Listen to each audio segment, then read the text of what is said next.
Chapter 776, Wise Uncle Do, Ignorance. _5. Keep in mind, Jing Xianjing is their grandniece. The grandniece's glory is their glory. Master Du is not someone ordinary rich families can get in touch with. Who wouldn't be envious of Jing Xianjing at this moment?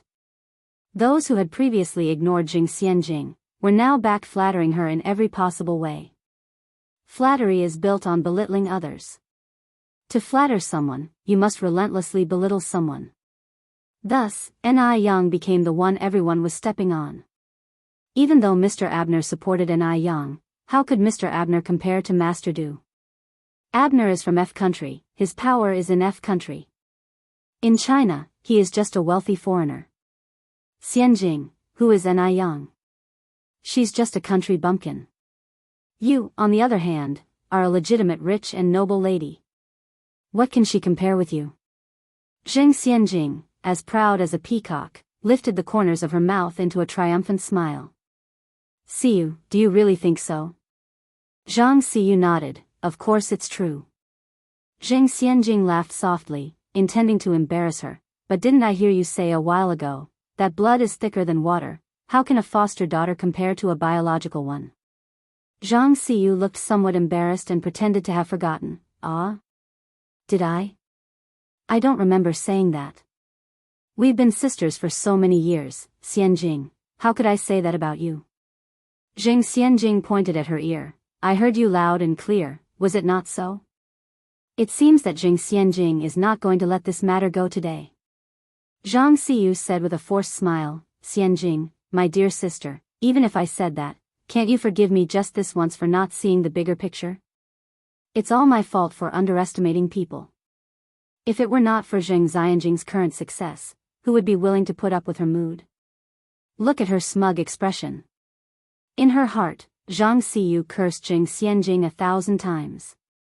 Jing Xianjing glanced at Zhang Siyu. Siyu, you were right about one thing, you should never underestimate people.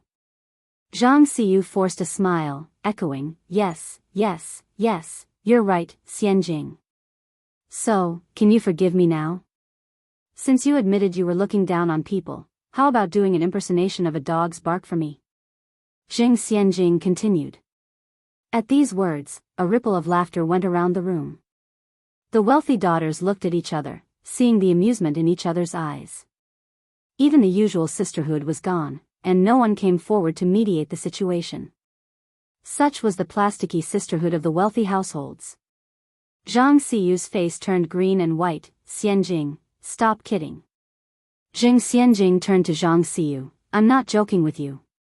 Zhang Siyu took a deep breath, opened her mouth and under enormous pressure, made a dog's bark. The room immediately erupted in laughter. Jing Xianjing burst out laughing, surprised. Siyu, I was just kidding with you, I didn't expect you to actually bark like a dog. Zhang Siyu stared at Jing Xianjing. What are you talking about? Jing Xianjing repeated, I said I was joking. I didn't expect you to take it seriously. To gain Master Du's protection, would you even abandon all dignity? But your barking really does sound like a dog. While saying the last two sentences, Jing Xianjing burst into laughter, and everyone else joined in. Their laughter was like a thorn, piercing Zhang Siyu all over. She was utterly humiliated. Zhang Siyu's fury was instantly ignited by Jing Xianjing. She stood up abruptly. A joke? Jing Xianjing, you dare to joke about this? Jing Xianjing had a hint of smile on her lips. What? Angry and embarrassed? When you were humiliating me, you never thought this day would come. Zhang Siyu was so angry that she was shaking all over. She grabbed her bag and stormed off. Even if Jing Xianjing never had the intention to forgive her from the start, she shouldn't have toyed with her like this. This was too hateful. Jing Xianjing didn't care about this matter. A mere Zhang Siyu wasn't worthy of her attention. These days, Jing Xianjing received many gifts, including jewelry, the supreme skincare products with a radiant glow, and a VIP membership card from a famous boutique. Looking at these precious and luxurious gifts, Jing Xianjing once again realized the importance of power.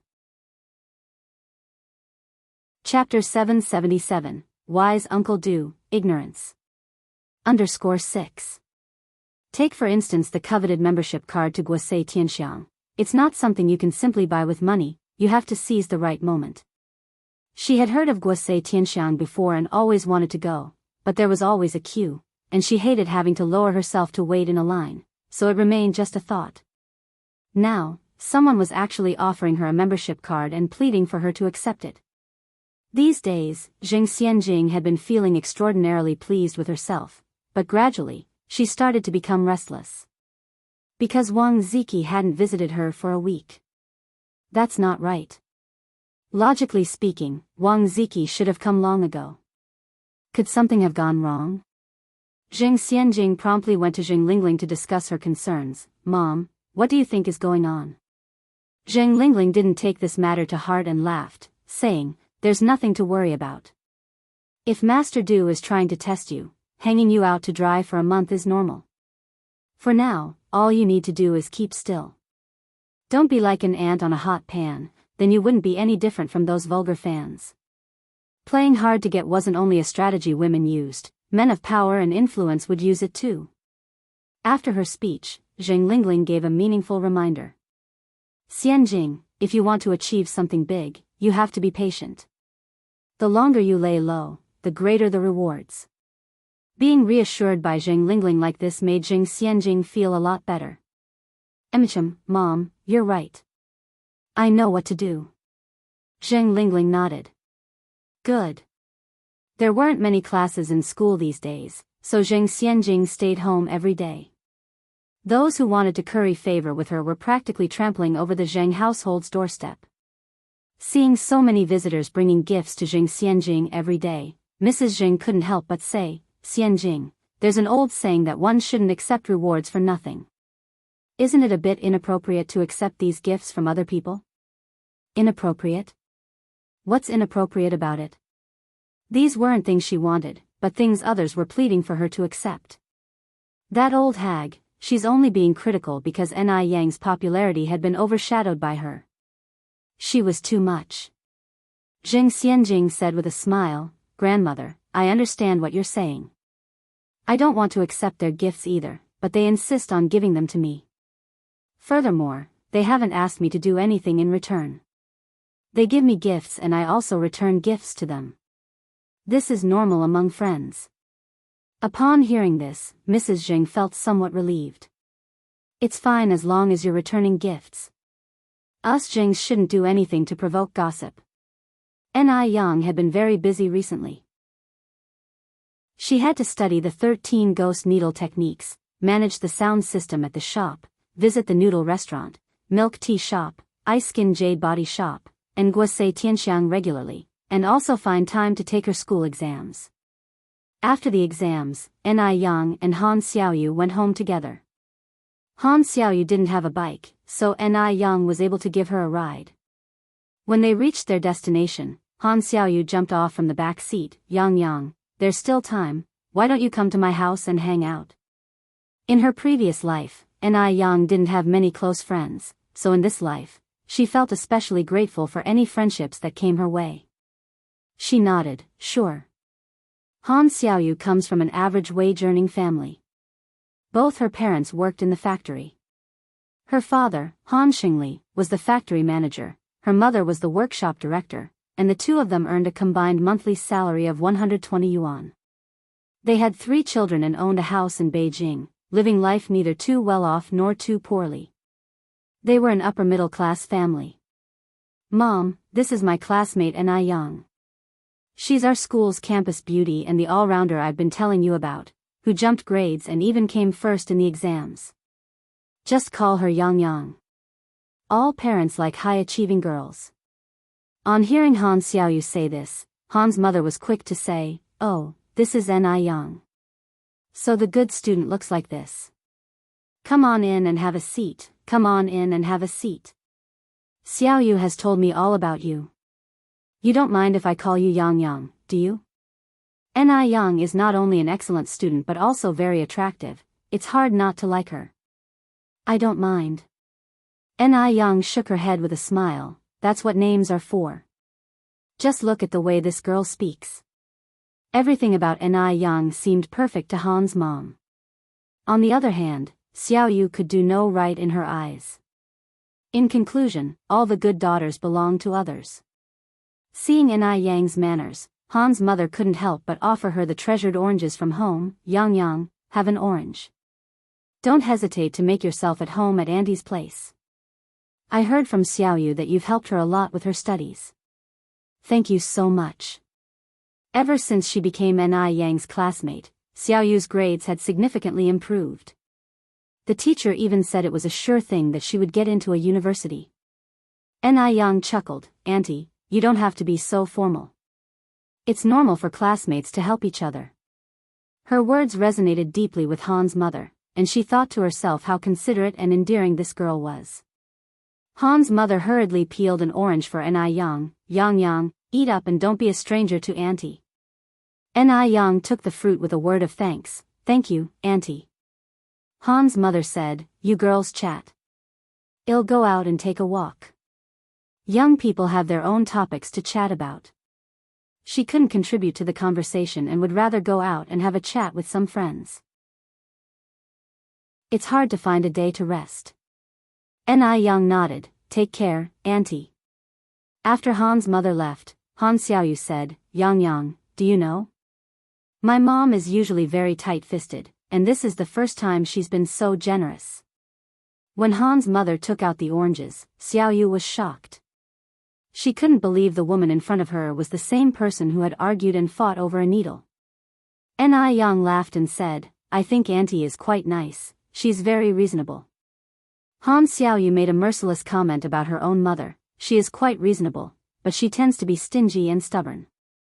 You don't know this, but years ago she had a fight with Aunt Wang over a needle. Now the two of them wouldn't speak to each other even when they crossed paths. Just then, footsteps could be heard outside. Is Aunt Han home? Who is it?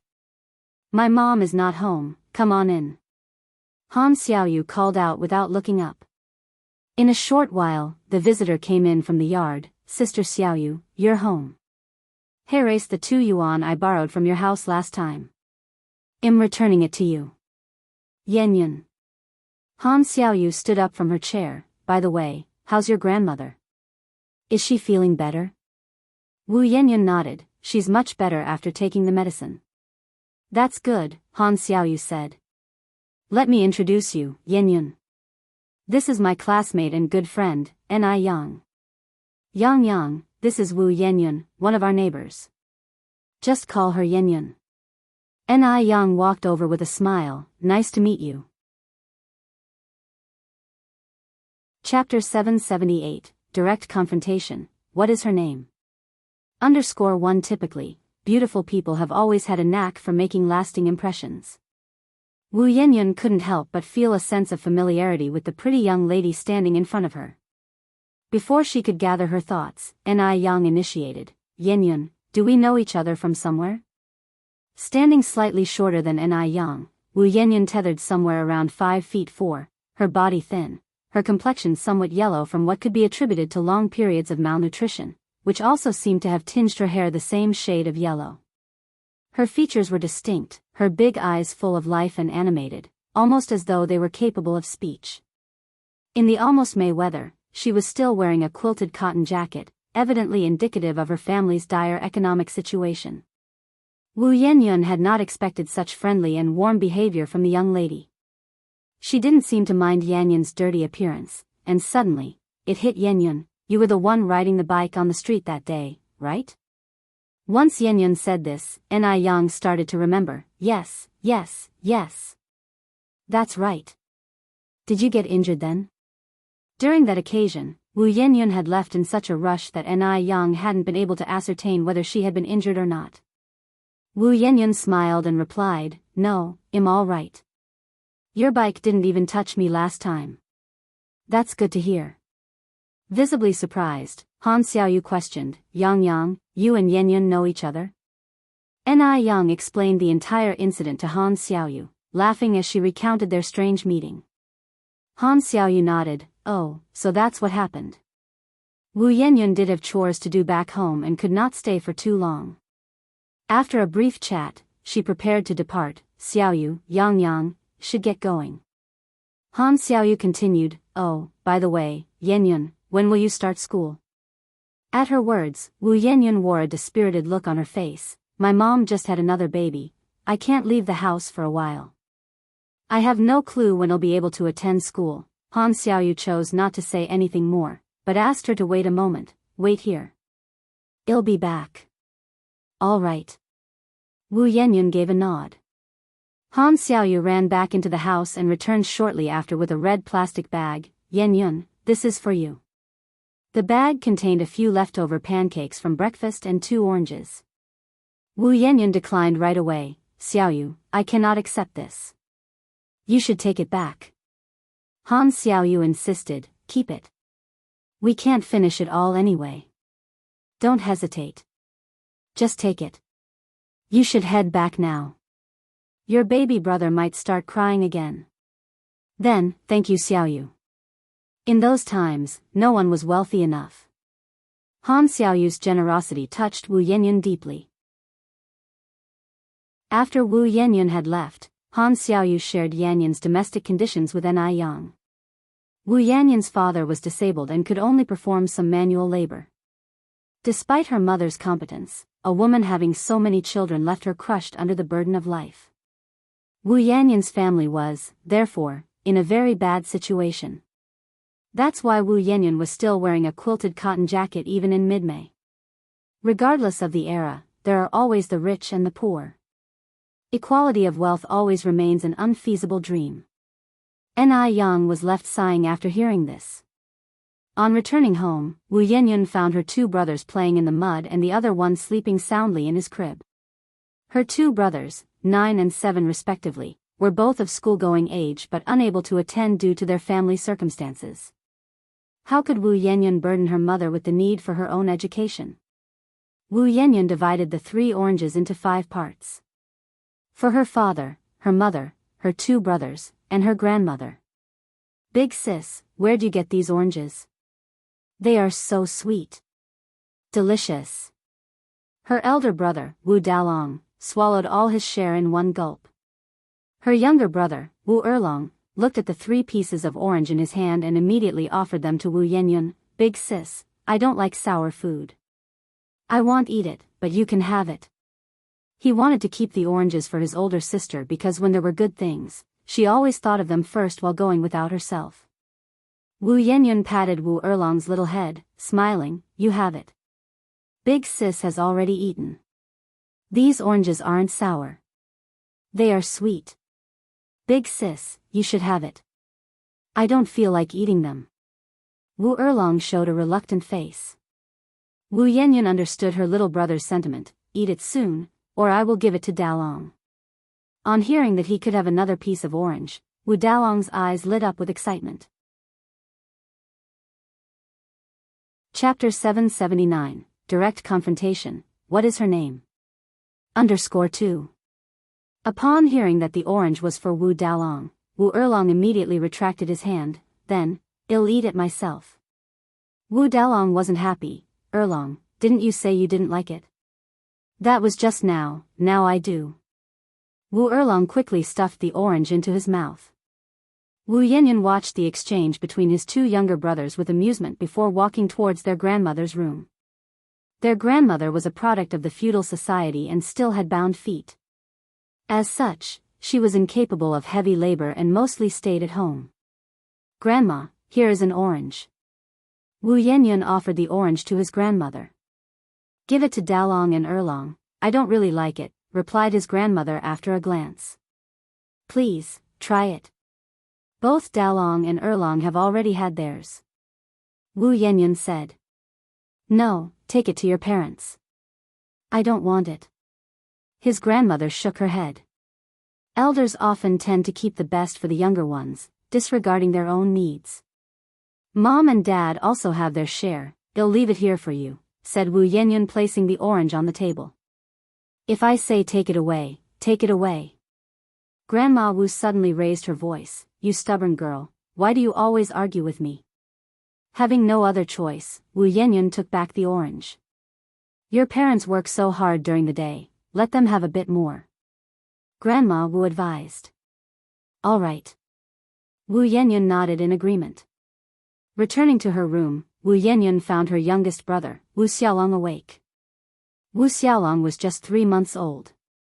At his fussiest time now, he demanded to be carried the moment he awoke. Yan Erja's breast milk didn't flow well. Her children were not plump and fair as one might expect but rather lean and slightly dark-skinned. While Wu Yenyun was holding her brother in the yard, a plump middle-aged woman entered. Yenyun is at home. Yes, I am. Wu Yenyun stood up. Landlady Auntie is here. The landlady's surname was also Wu, Wulan. She was the complete opposite of the Wu family. They were all dark and slender, while she was fair and tubby, looking as if she carried several swim rings around her waist. It's mid-month, did you prepare the rent? Wulan inquired. Wu Yenyun nodded, I'll fetch it right away. The rent was 10 yuan a month. Despite being in financial straits, the Wu family never defaulted on their rent. Wulan was a kind person. Knowing the Wu family's condition, she only charged them 10 yuan a month for rent originally worth 12 yuan. Wu Yenyun fetched a 10 yuan note that her mother had prearranged and handed it to Wulan. Landlady Auntie, please take this. After accepting the money, Wulan glanced into the room. Yenyun, are your parents not at home? Wu Yenyun nodded. Wulan sighed, it's tough on you, bearing such burden at such a young age. Which family in Beijing would have a girl this young drop out of school to take care of her siblings? But then again, there was no other choice. Grandma Wu couldn't do manual labor due to her bound feet, and her 3 brothers were still young. Wu Yenyun shook her head, I'm not suffering, landlady Auntie. Wulan smiled, Auntie knows you're capable. Not only was she capable, but she was also pretty.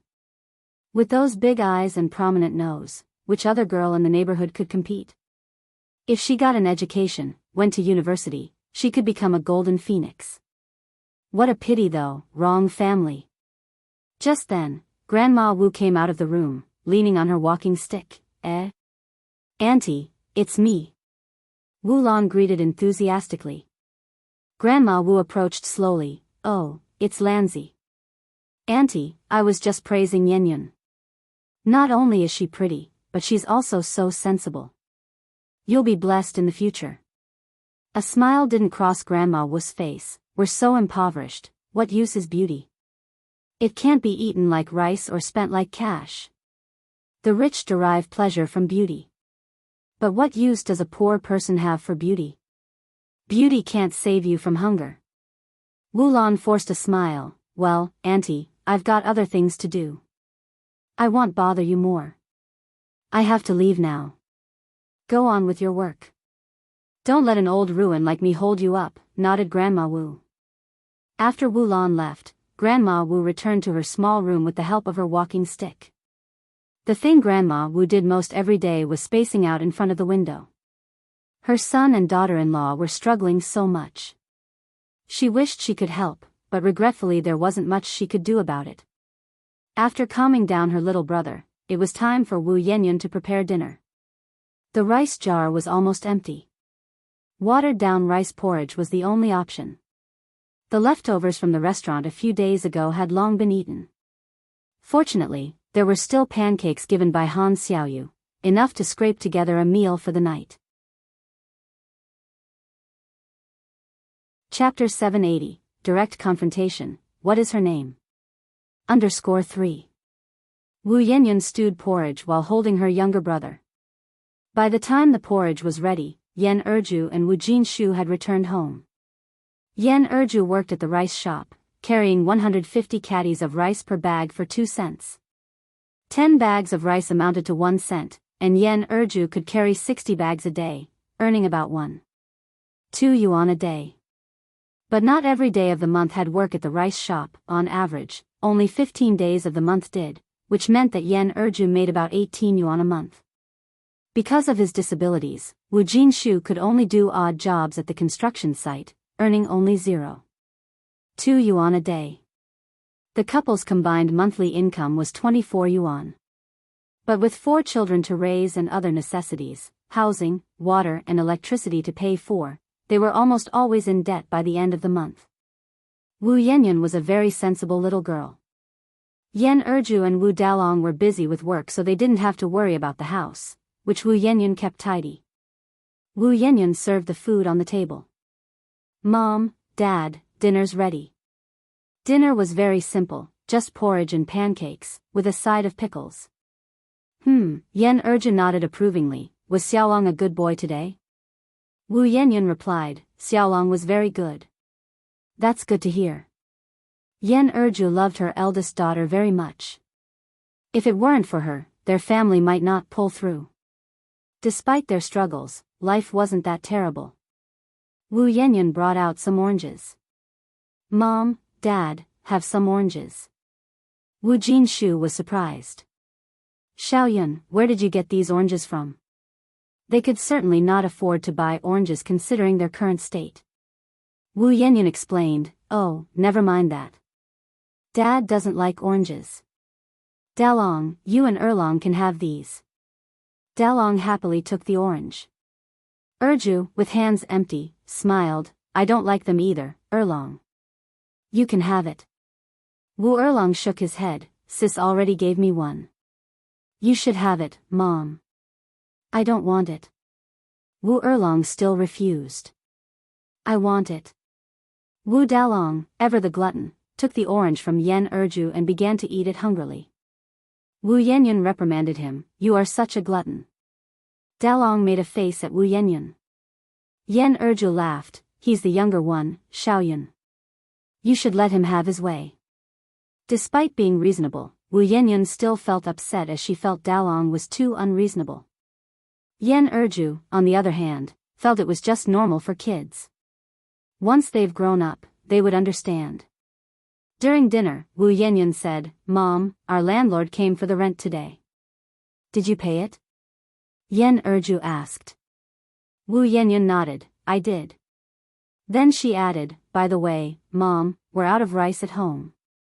Although this topic was a bit heavy, it had to be addressed. Without rice, there would be no meals.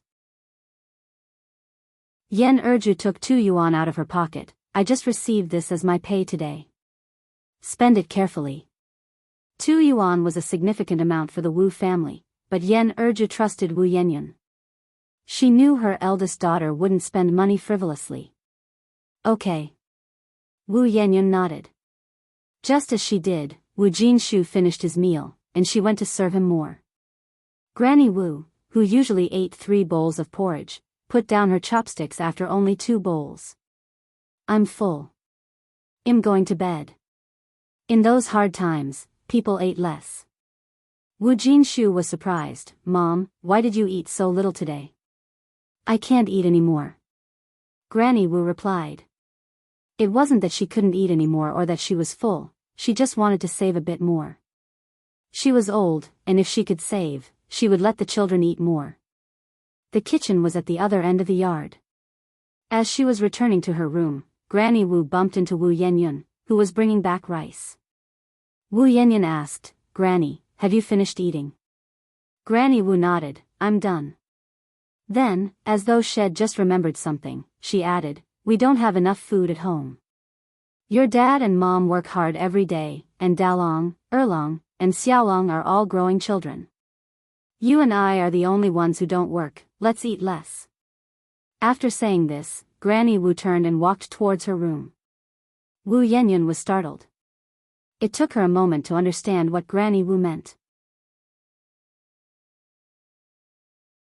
Chapter 781, Direct Confrontation. What is her name? _4. She felt wronged. Even on the verge of tears. But she kept them at bay. She's the elder sister. She mustn't cry. Wu Yanyan took a deep breath. After composing herself, she finally stepped into the room. At dinner, her father Wu Jinshu noticed something was amiss. "Xiaoyun, why are you eating so little today?" Wu Yanyan laughed and replied, "I was making pancakes in the afternoon, and my stomach was grumbling, so I ate a couple atop, and now I can't eat any more." Wu Jinshu said, "It's been hours since the afternoon, shouldn't you be hungry by now?" "Dad, "I'm not hungry. Do you think I'm a fool who doesn't know to eat when hungry?" Wu Yanyan responded. Then Yan Erju chimed in, "Xiaoyun, you must eat. Even though we are poor, we still have money to afford food." Wu Yanyan laughed. "Mom, where is your mind wandering off to?" Seeing that Shed indeed had enough, her parents said no more about it. After dinner, Wu Yanyan started the dishes and cleaning. Wu Erlong hurried over to help. "Sister, let me dry the dishes for you." Wu Yanyan said, "Thank you, Erlong." Just then, a voice came from outside the kitchen. "Dalong, Erlong, come over here. Grandma is calling me, I'll go first." Wu Erlong put down the dish. "Go ahead." Off the brothers went into Grandma's tiny room. "Grandma, what do you need us for?" Wu Dalong asked. Grandma stealthily brought out a greasy package from behind her. "See what this is." On realizing the package contained 3 lard pancakes, Wu Dalong exclaimed excitedly, "Ah! Lard." Grandma quickly shushed him. "Why are you yelling? Do you want to bring everyone here?" Wu Dalong nodded. With so many mouths to feed, would there be enough to go around? Wu Dalong nodded again. Grandma doled out a pancake each to Wu Dalong and Wu Erlong. Left one for Wu Jinshu.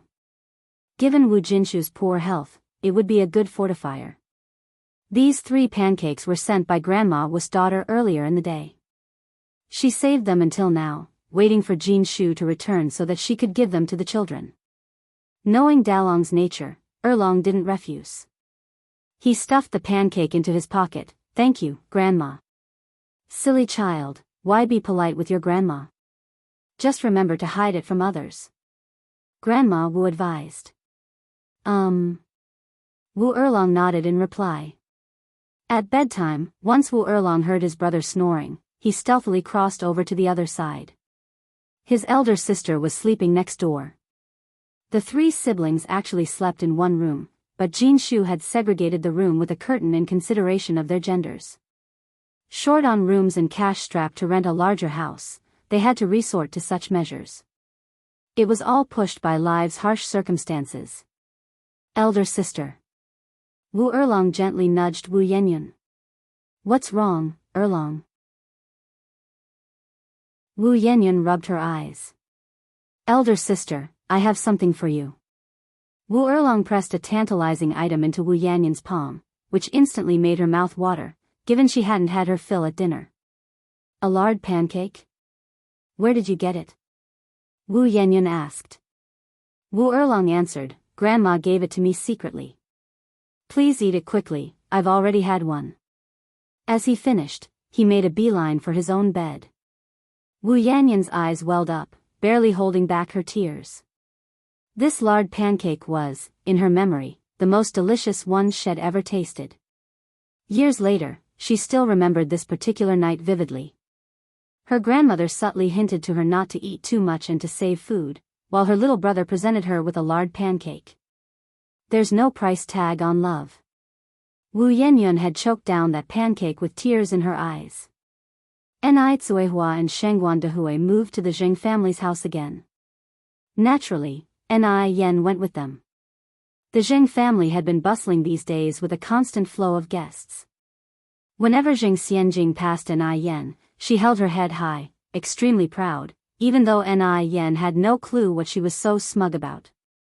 In the living room, Zheng Lingling made Zheng Xianjing the center of attention, smilingly saying, "Mom and Dad, I heard there's a newly opened restaurant in Beijing that's doing great business. The food is absolutely delicious, and the ambience is excellent as well. The only drawback is the membership card requirement. If you don't have one, you will have to queue with many others. Those with membership cards, however, will be provided with private rooms." Chapter 782, Direct Confrontation. What is her name? _5. Ni Yang gave a smiling response. "You're referring to the Gus Tianxiang restaurant, aren't you?" Upon hearing the words, Gus Tianxiang, Ni Kuihua's expression shifted subtly. Ni Yang had informed her beforehand not to speak about ice-skinned jade flesh and Gus Tianxiang to anyone, so she didn't even tell the Zheng family. The Jing family, not to mention Shangguan Dehui, didn't have a clear understanding either. These businesses belonged to N.I. Yang, not hers, so she didn't bring them up to show off. Zheng Lingling didn't expect this country bumpkin, N.I. Yang, to even know about Gus Tianxiang.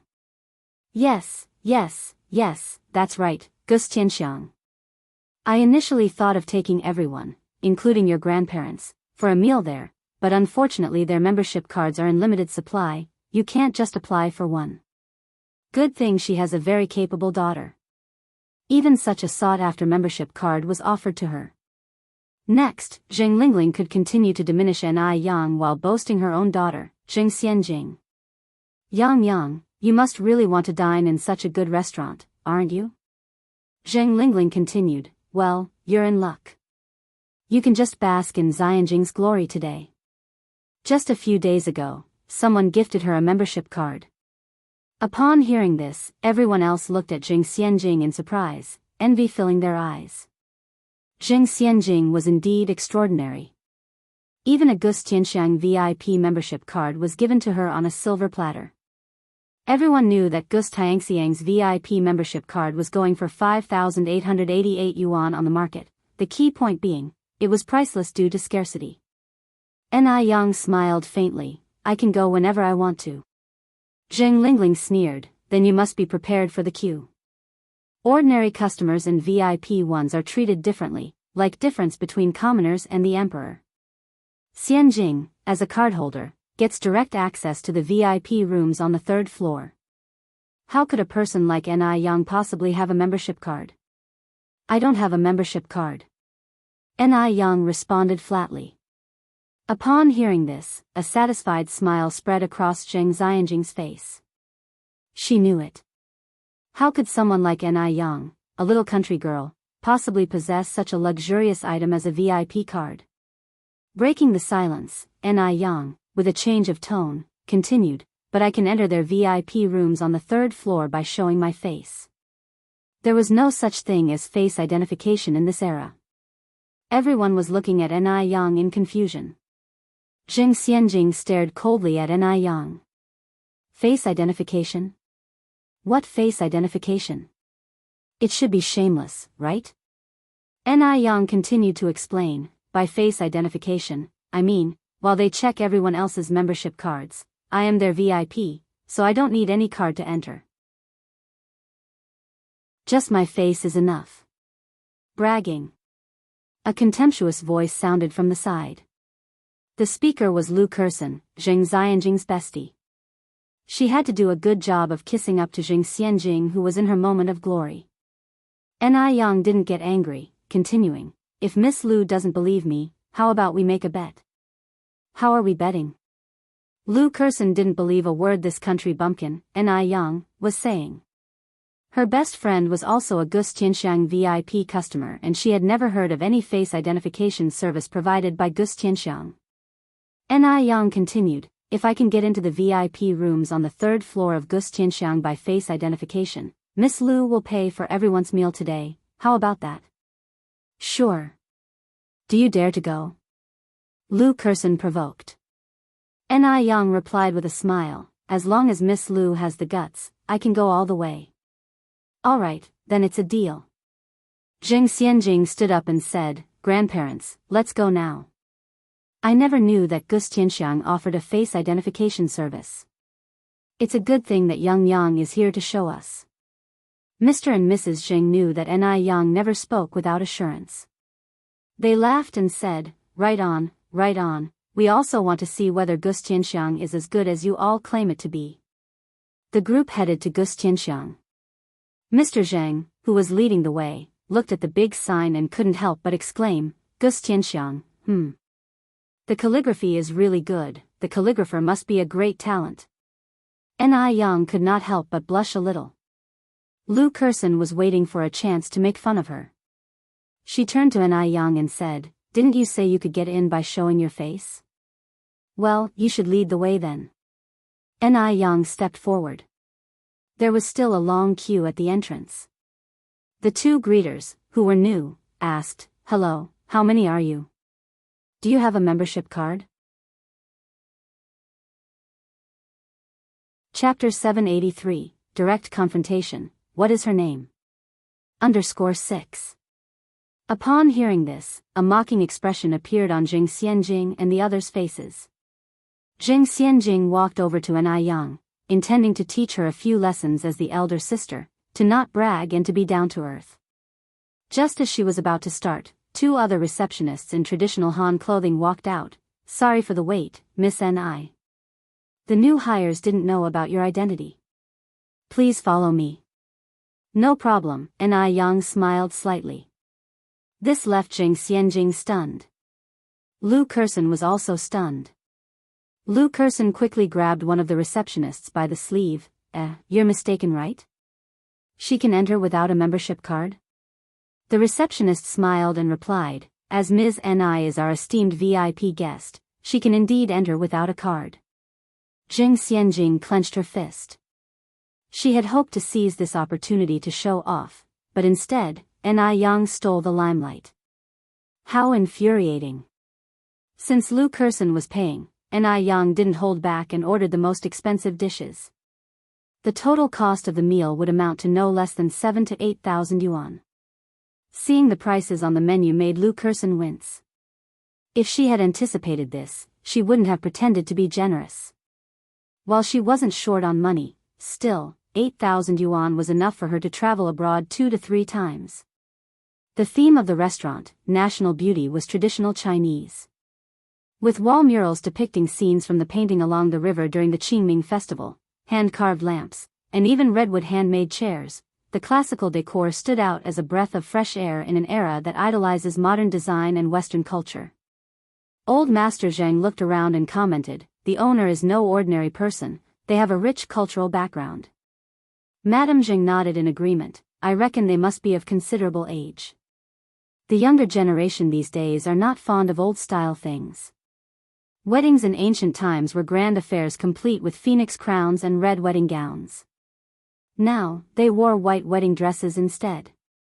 Madame Zhang, having lived through those days, had a hard time accepting white in a festive celebration such as marriage. The most crucial thing about National Beauty wasn't just the service or the environment but the taste of their dishes, which was simply unparalleled. Whenever someone dines here, they would immediately think of National Beauty whenever they thought about dining out in the future. Halfway through the meal, Ni Yang excused herself to conduct some business with Gu Lanji, as she considered this a good opportunity to discuss the restaurant's revenue. The third floor was a VIP area and thus was quiet, but the second floor was quite bustling with food carriers and customers. As Ni Yang was descending the stairs, a food carrier crossed paths with her. The food carrier was a tall girl who didn't notice a banana peel on the stairs as her hands were full. She stepped on it, losing her balance, and was about to tumble over. Just then, 2 people, one on each side, reached out and steadied her arm while 2 other hands prevented the tray and food from tipping over. Be careful. 2 voices echoed out at the same time. One voice was gentle and calm, like an April breeze. The other voice was warm and soothing, reminiscent of the sound emanating from an ancient bronze bell. The girl was visibly scared and quickly said, "Thank you, sir, thank you, ma'am," before hurrying off to deliver her dishes. Only then did Ni Yang realize that she and a man dressed in a scholar's robe had saved the food carrier. Unlike modern men, he was dressed in an ancient robe with a pair of simple fabric shoes on his feet, his hair neatly combed back into a ponytail, and a string of Buddha beads in his hand. His fair skin contrasted with the brown beads, his hands well-defined. Strangely, his hands appeared more beautiful than a lattice by threefold. His manner was gentle and courteous, making it hard to guess his actual profession. While she was observing him, he was also observing her. She was beautiful, probably the first impression of most people. His gaze reminded him of a line of poetry, only Muden truly represents the national beauty, when it blooms, it stirs Beijing.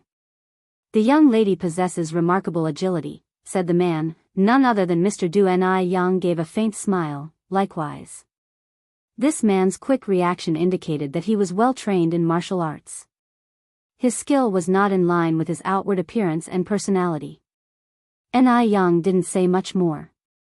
She picked up the banana peel from the stairs and continued down. Mr. Du was slightly taken aback. He turned to watch Ni Yang's figure, leaving a furrow in his brows. Her voice seemed familiar. Where did he hear it? A beautiful lady like her would have left a deep impression if they had met before.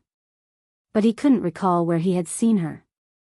Ni Yang found Gu Lanji downstairs, discussed the business matters and emphasized on the restaurant's sanitation. Had she and that man not responded promptly, the consequences would have been disastrous and it would have negatively impacted the customers on the stairway.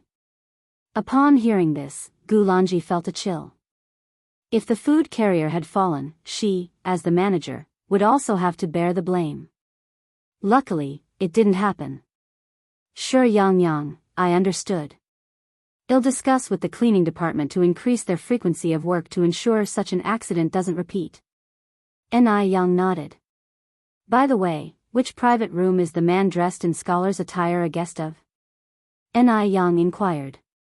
Gu Lanji thought for a moment and replied, I believe he's from private room 9. Ni Yang instructed, once you confirm he's from private room 9, take the food carrier girl with you, apologize properly, and waive off his bill. Also, the mishap occurred due to poor sanitation, don't blame it on the food carrier girl. Understood. Once the discussions were over, Ni Yang left the office and returned to the 3rd floor. Gu Lanji was an efficient individual. Upon confirming that the guest Ni Yang referred to was from private room 9, she immediately took the food carrier girl with her to apologize. Interestingly, only 2 people occupied the spacious private room 9. One was sitting while the other was standing, possibly a master and his servant. After explaining their purpose of visit, Mr. Du put down his teacup and absent-mindedly fiddled with his Buddha beads. No need for waiving the bill, just answer a question for me. Gu Lanji bowed slightly, please ask, sir. Mr. Du raised his eyes slightly, his voice as gentle as ever. What is the name of the young lady with excellent agility? Chapter 784, Please give me another chance. _1 A capable young girl? Gu Lanji was stunned for a moment, then recalled that he must be referring to Ni Yang. That young girl is also a VIP member of our restaurant. As this involves the guest's privacy, I can't disclose detailed information. Gu Lanji said. Di wasn't an unreasonable person. Upon hearing this, he slightly hooked his lips in a smile and said, okay, I understand. You may leave. Gu Lanji nodded, turning to leave with the food server. At the stairway, the curious server asked, Manager Gu, who do you think that guest is? That guest was quite extraordinary, even in the modern times. He still wore a traditional long robe and cloth shoes, yet didn't seem at all out of place. He was graceful and handsome.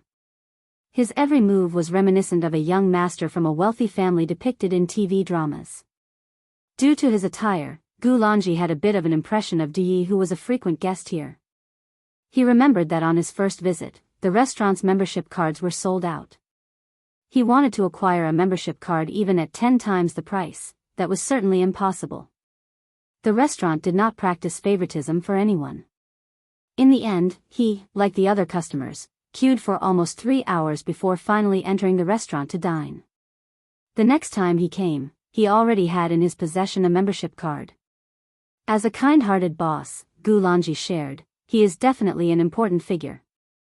Such important people are not ones we could casually recognize. You should just focus on your work and be more careful in the future.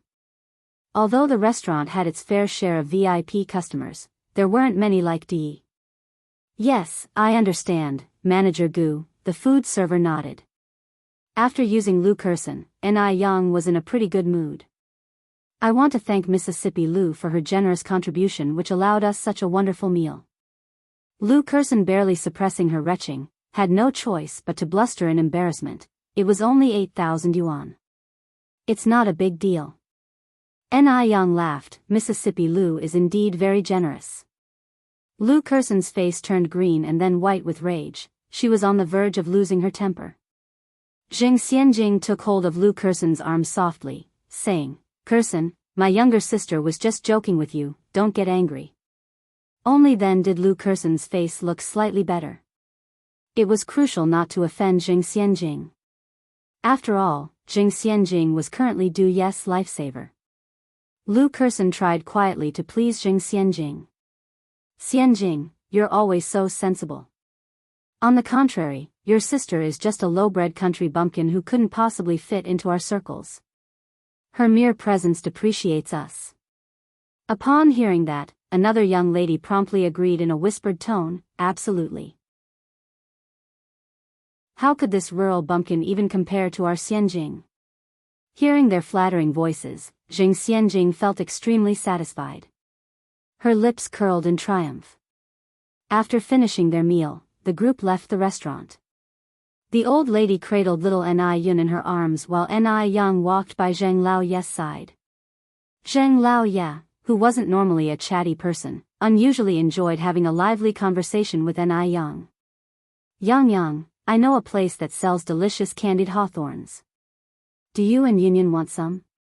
The mention of candied hawthorns excited little Ni Yun. Yes, I want. Zheng Lao Ye laughed, all right. I will buy some for you. Zheng Lao Tai said, children should not eat too many sweets. It's bad for their teeth. Zheng Lao Ye retorted, why are you always picking on things? What harm can occasionally eating a string of them do? Did you lose your teeth because you ate sugar as a child? The half-toothless Zheng Lao Tai, I'm speechless. Little Ni Yun happily said, thank you, Grandpa. You're the best. Grandpa, carry me. Zheng Lao Ye took little Ni Yun into his arms, setting her on his shoulder. Grandpa will take Yun and sister to buy candied hawthorns. Little Ni Yun was thrilled, riding the horse, giddy up. Ni Yang laughed, I would prefer not to have the candied hawthorns. I have to attend to some business in a bit. You can take Yun. Zheng Lao Ye replied, then, I'll buy some for you and you can eat it when you come home later. Seeing this, Jing Lingling and her mother both had unsatisfied expressions on their faces. So, Ni Yang and Ni Yun are human, and Jing Xianjing is not? They bought candied hawthorns for Ni Yang and Ni Yun, completely forgetting about Jing Xianjing. Favoritism. Such blatant favoritism. They're being so blatantly partial that it's beyond infuriating. Chapter 785, Please Give Me Another Chance. _2. Moreover, when Jing Xianjing was a child, old Master Zheng wouldn't even smile at her, let alone pamper her. Truly, one's own child always comes first. Two old codgers. Zheng Lingling wished she could strangle old Master Zheng and the old lady. Master Zheng, holding little Ni Yun, said, Ting Ting, Dehui, you guys can go wherever you want, and your mom and I will take Yun to play. Lingling and Xianjing, if you want to go out, feel free to wander around, otherwise, go home. Ni Tsuehua and Shangguan Dehui were newlyweds, so they should have some private time together. Shangguan Dehui simply adored his father-in-law, Dad, then he'll take Dia and leave first. Please take care of Yun. Zheng Lingling felt suffocated inside but managed to force a smile on her face. Sure, Dad. Ni Yang also said, then he'll go ahead, Grandpa. Go on, go on. Master Zheng waved his hand. Third floor of the National Fragrance. Mr. Du and Wang Ziki stood at the floor-to-ceiling window on the third floor. Is that Jing Xianjing? Wang Ziki nodded, yes, it's her. Mr. Du pointed to the slim figure next to Master Zheng. Who is that? Wang Ziki squinted, I don't know that person, but the Zheng family recently found their biological daughter. I think that should be the daughter brought back by their biological daughter. Because Wang Ziki had been investigating Jing Xianjing lately, he knew quite a bit about the Zheng family. Mr. Du twirled his Buddha beads, his face expressionless. Investigate her. Investigate Master Zheng's biological granddaughter? Why would he want to investigate Master Zheng's granddaughter? Is he interested in her? Wang Ziki was stunned for a moment, then said, all right. When his words were done, Mr. Du continued, how is the investigation on that case from last time going? There's no news yet. Wang Ziki replied. Beijing is not like Shanghai. Shanghai is full of their informers. Finding someone in Beijing is like looking for a needle in a haystack. The most important thing is, they hardly have any leads. At least when they were looking for Zheng Xianjing, they knew the car model.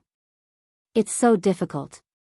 Meanwhile, Shangguan Dehui took Enai Tsuehua to stroll around and watch a movie.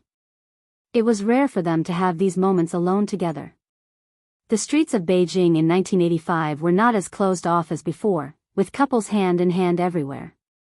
Shangguan Dehui held Enai Kuihua's hand. Look, there's a cotton candy stall over there. Let's go buy a couple. Enai Tsuehua laughed. We're not kids anymore, why would we want cotton candy? This cotton candy is just like cotton, fluffy, and it dissolves as soon as you put it in your mouth. I'm sure you've never had it before. Besides, who made the rule that only children can eat candy? Adults can't? Cotton candy originated from the West and was invented in 1897, but the cloud-shaped cotton candy only recently appeared on the streets of Beijing. While they were talking, Shangguan Dehui led Enai Tsuehua to the cotton candy stall. Boss, 2 cotton candies, please. All right, that'll be 6 cents. Since it's a novelty, the price is a bit high. Shangguan Dehui pulled 6 cents out of his pocket and handed it to the street vendor. Here. Shangguan Dehui handed 1 string to Enai Tsuehua. Enai Tsuehua glanced around a bit embarrassedly before accepting it. Shangguan Dehui bit into the cotton candy, laughing. Dia, try a bite and see if it's sweet enough. It was Enai Kuihua's first time eating this kind of cotton candy. She took a bite, and even though it was quite big, it dissolved into sugar water as soon as it entered her mouth. It was quite sweet, but not worth it. It looked like a lot, but in reality, it wasn't even a mouthful. Not far away, a middle-aged man carrying a briefcase watched enviously as Shangguan Dehui laughed and talked with Enai Tsuehua. Seeing this warm scene, an involuntary smile of nostalgia appeared on his face. This man was none other than Zhao Shen. These days, he had been reflecting on himself. He was wrong. He was truly wrong. He shouldn't have hurt Shangguan Furong. Even though Shangguan Furong was a bit temperamental, as her husband, he should be forgiving. He definitely should not have brought Lin Fong home when Shangguan Furong was feeling disheartened. At that time, if he had repented timely, he might have been able to win back Shangguan Furong. Now, Shangguan Furong and their children are gone. Only he and Lady Zhao are left in the Zhao family. Every time he gets off work, he doesn't want to go home. He's afraid of facing an uncheerful home. Chapter 786, Please Give Me Another Chance. _3. If he hadn't wronged Shangguan Furong then, he could have been as happy as Shangguan Dehui and Enai Tsuehua now. He had destroyed his own happiness with his own hands. Zhao Shen took a deep sigh, then mustered the courage to walk up to Shangguan Dehui and Enai Tsuehua, brother, sister-in-law. Shangguan Dehui looked up and his brows furrowed slightly. Call me Mr. Shangguan, I'm not your brother now. Shangguan Dehui's attitude was somewhat off, so Enai Tsuehua gently tugged at his sleeve. Despite the bitter smile on his face, Zhao Shen replied, regardless, you are still the uncle of my 2 children. Shangguan Dehui didn't respond. Zhao Shen continued, brother, I have thoroughly reflected on my actions recently and realized my mistakes. Shangguan Dehui didn't speak. Enai Tsuehua tried to smooth things over with a smile. It's a good thing when a prodigal son returns to the fold. Thank you, sister-in-law. Zhao Shen continued, brother, sister-in-law, I really know that I was wrong. Please give me another chance to take care of Furong and the children. He was really fond of Shangguan Furong. They were each other's first loves. Besides Shangguan Furong, he couldn't marry anyone else. Moreover, he couldn't bear to leave his 2 children. Enai Tsuehua could not respond to these words, and chose to remain silent. Shangguan Dehui snorted coldly, because of you, I nearly lost a sister and 2 nephews. Do you think I'll ever entrust them to someone like you again? The incident of jumping off a building had always been a sore spot for Shangguan Dehui. No matter what, Shangguan Furong was his only sister. Brother, I genuinely know I was wrong. I swear, I will treat Furong and the two children well in the future.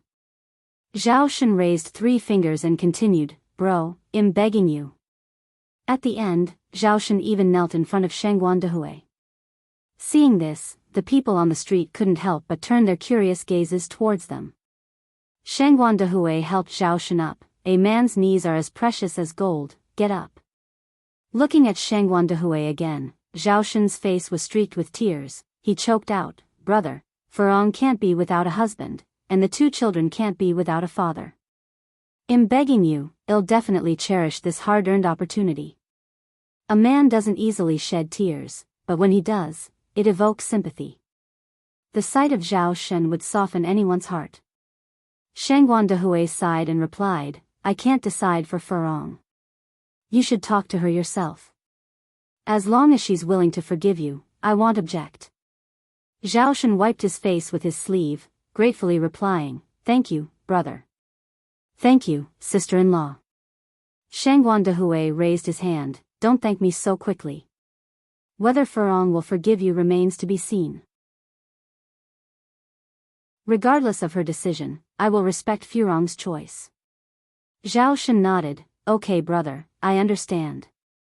You and sister-in-law have fun together, I'll be leaving first. With that, Zhao Shen turned and left. Watching Zhao Shen's retreating figure, Shangguan Dehui grasped Enai Kuihua's hand, Dia, what do you think about this? About the matter between Furong and Zhao Shen? Enai Tsuhua asked. Yes. Shangguan Dehui nodded. Enai Tsuhua took a bite of her cotton candy and replied, From the children's perspective, Zhao Shen can be forgiven. After all, a child's growth can't be without a father. But from a moral standpoint, Zhao Shen's actions are absolutely unforgivable. Just like you, I will respect whatever Furong decides. Enai Tsuihua had been through a failed marriage, she knew the difficulties women faced. Whether Zhao Shen had truly repented or not, he had already left an unbridgeable scar on Shangguan Furong's heart. What's done can't be undone, a broken mirror can't be joined again. Shangguan Dehui nodded, so we are of the same opinion.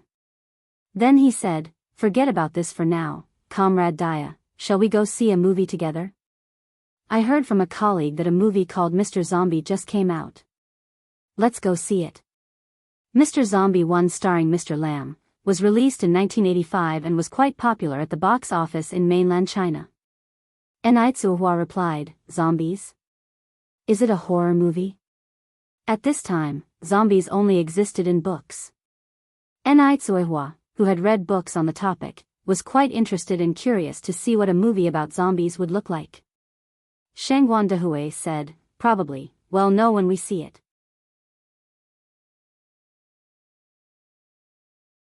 Chapter 787, Please Give Me Another Chance. _4. Mr. Zombie 1 is a film that intertwines horror with comedy, and injects a subtle touch of sorrow into the playfulness. While everyone else in the theater was terrified, Enai Tsuehua remained incredibly calm. On the other hand, Shangguan Dehui was far from relaxed, beads of cold sweat covering the palms of his hands. Normally, he was quite brave, but the sight of the ghost bride sitting on Qian Ziaheo's bicycle and the haunting tune accompanying her appearance turned Shangguan Dehui's face pale. He clenched Enai Kuihua's hand tightly. Enai Tsuehua chuckled, What's there to be afraid of? It's all fake. Shangguan Dehui, after leaving, Zhao Shen went to a flower shop and bought a bouquet of fiery red roses. Had heard that young people in love these days are into this sort of thing. He wasn't sure whether Shangguan Furong would like it or not. Elsewhere, Master Zheng and Madame Zheng were buying candied hawthorns with little Enai Yun. Perched atop Master Zheng's shoulders, the laughter in little Enai Yun's eyes was infectious. I want 2 sticks. All right, well get 2 for little Yun Yun, Master Zheng smiled. Shopkeeper, give me 4 candied hawthorns. Quickly, the candied hawthorn shopkeeper handed 4 sticks of candied hawthorn to little Enai Yun. Here you go, young lady. Little Enai Yun said gratefully, Thank you, shopkeeper. The shopkeeper was pleasantly surprised, such a polite little girl. Little Enai Yun responded, And you're polite, too, shopkeeper. The candied hawthorn shopkeeper was beaming with delight. This little girl is good at making logical inferences. Master Zheng and Madame Zheng also couldn't help but laugh out loud. Madame Zheng asked, Yun Yun, who are these 4 candied hawthorns for? Little Ni Yun replied, 2 are for myself, 1 is for sister and 1 is for sister Xianjing. Although little Ni Yun may be young, she has big thoughts. Madame Zheng then asked, why aren't there any for grandpa and grandma? Little Ni Yun reasoned, because grandpa and grandma are adults, and adults can't eat candy. In her mind, even Ni Yang and Jing Xianjing were still little kids. Master Zheng feigned disappointment. What should we do if grandpa and grandma still want some? After pondering for a bit, little Ni Yun finally decided to share her own. She took out one of her candied hawthorns. This stick is for you and grandma. Yun Yun will just have 1. Grandpa, you and grandma can only have 1 stick. If you eat too much, your teeth will hurt. Madame Zheng pinched little Ni Yun's hand while standing on her tiptoes. You little smart aleck. Grandpa was just teasing you. Grandpa and grandma don't eat candy. You eat it. Finding out that she was still entitled to 2 candied hawthorns, little Ni Yun was over the moon. At the agricultural trade market, Wu Yanyan went to the grains and oils section, where she was planning to buy some rice and flour to take home. Now, rice was priced at 2 cents per pound and flour was 1 cent. She bought 5 pounds of each, enough to tide her family over for roughly a week. With the remaining 5 cents, she bought half a pound of edible oil to take home as they were out. Once she gathered everything, she reached into her pocket to pay but found it empty. The color drained from Wu Yanyan's face. Where was her money? Where had her money gone? Wu Yanyan frantically checked her pockets again, but they were still empty. Now Wu Yanyan was panicking, turning her pockets inside out. Where's my money? Where's my money? It was here just a moment ago. Wu Yanyan's voice was trembling. Those 2 yuan was to feed her entire family. It was their lifeline. What to do now? What was she supposed to do now? Seeing Wu Yanyan in such a state, the grains and oils shopkeeper flipped the rice and flour back into their respective containers, a trace of annoyance coloring his words. Why are you buying things without money? Are you fooling with me? Seriously. At that moment, Wu Yanyan's world crumbled. Everything seemed gray. Her parents worked so hard every day just to earn a little over a yuan, and shed lost too. She was letting her parents down. She was so useless. Wu Yanyan crumpled onto the ground, sitting there and crying her heart out, oblivious to her surroundings. At that moment, what else could she do but cry? Many people came and went, yet no one extended a helping hand. There were plenty of pitiful people out there. If everyone were to show sympathy for each one, who could keep up? Ni Yang visited her Sifu's place every day, and today was no exception. Her Sifu's place was in a more rural location where it wasn't easy to shop for groceries, so Ni Yang planned to buy some everyday essentials to bring over. As she approached the entrance of the agricultural market, she spotted a girl sitting on the ground, crying in despair. Her cries were heart-wrenching. Ni Yang squinted slightly, finding the girl somewhat familiar. After taking a closer look, isn't this girl Wu Yanyan? Chapter 788, Please Give Me Another Chance. _5. For some reason, upon seeing Wu Yanyan, Ni Yang felt an inexplicable sense of familiarity. Yanyan, Ni Yang walked over, squatting down beside Wu Yanyan, and patted her shoulder. After patting Wu Yanyan without any response, Ni Yang patted her again. Yanyan? Only then did Wu Yanyan react. She lifted her head and saw a clean and pretty face, choked back a sob. Ni Yang? Ni Yang handed her a clean handkerchief. Yanyan, wipe your tears first. Wu Yanyan raised her hand, wiping her face indiscriminately with her sleeves. Don't get your handkerchief dirty. It was evident that Ni Yang belonged in a different world from hers. You could tell that Ni Yang must have a good family environment, unlike her. Ni Yang stuffed the handkerchief into Wu Yanyan's hands with a smile. It's okay, handkerchiefs are meant for wiping stains, What else would they be for? Thank you. Wu Yanyan gripped the handkerchief, warmth spreading in her heart. Yang then helped Wu Yanyan up from the ground. Yanyan, what's the matter? No, nothing. Wu Yanyan used the handkerchief to wipe away her tears. Just by the agricultural market, there was a dumpling soup shop. Considering it was past 12 p.m., Wu Yanyan probably hadn't eaten yet, so Yang took her to the shop saying, let's eat and chat inside. But where would Wu Yanyan get the money to eat? No need, Yang, I've already eaten. Yang chuckled, that's okay.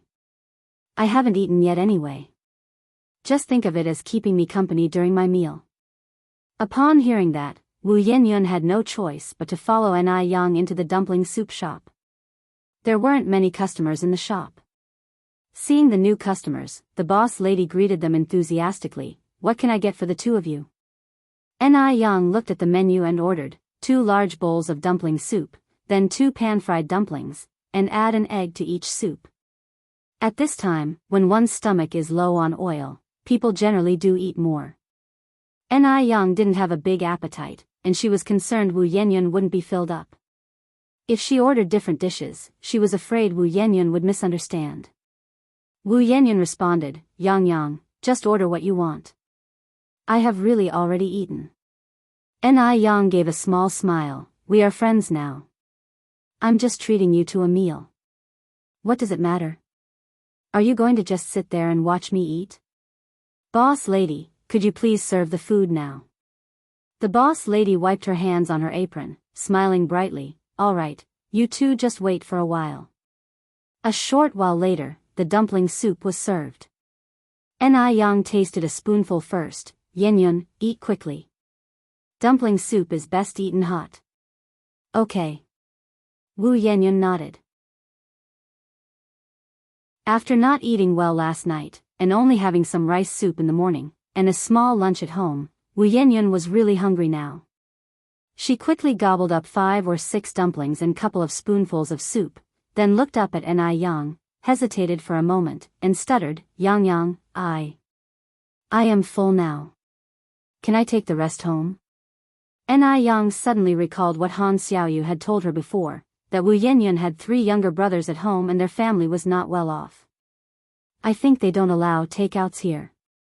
You should just finish it. Otherwise, it would go to waste, said Yang. Really? Wu Yanyan asked. Yang nodded. Hearing that, Wu Yanyan resumed eating, regretfully thinking that her 2 younger brothers and grandmother won't get to taste the delicious dumpling soup. Midway through the meal, Yang asked, Yanyan, what happened earlier? Why were you crying so much? Wu Yanyan shook her head, the tears welling up in her eyes again. I'm really all right. Yang patted Wu Yanyan's hand and smiled, we are friends now. There's nothing that we can't talk about, right?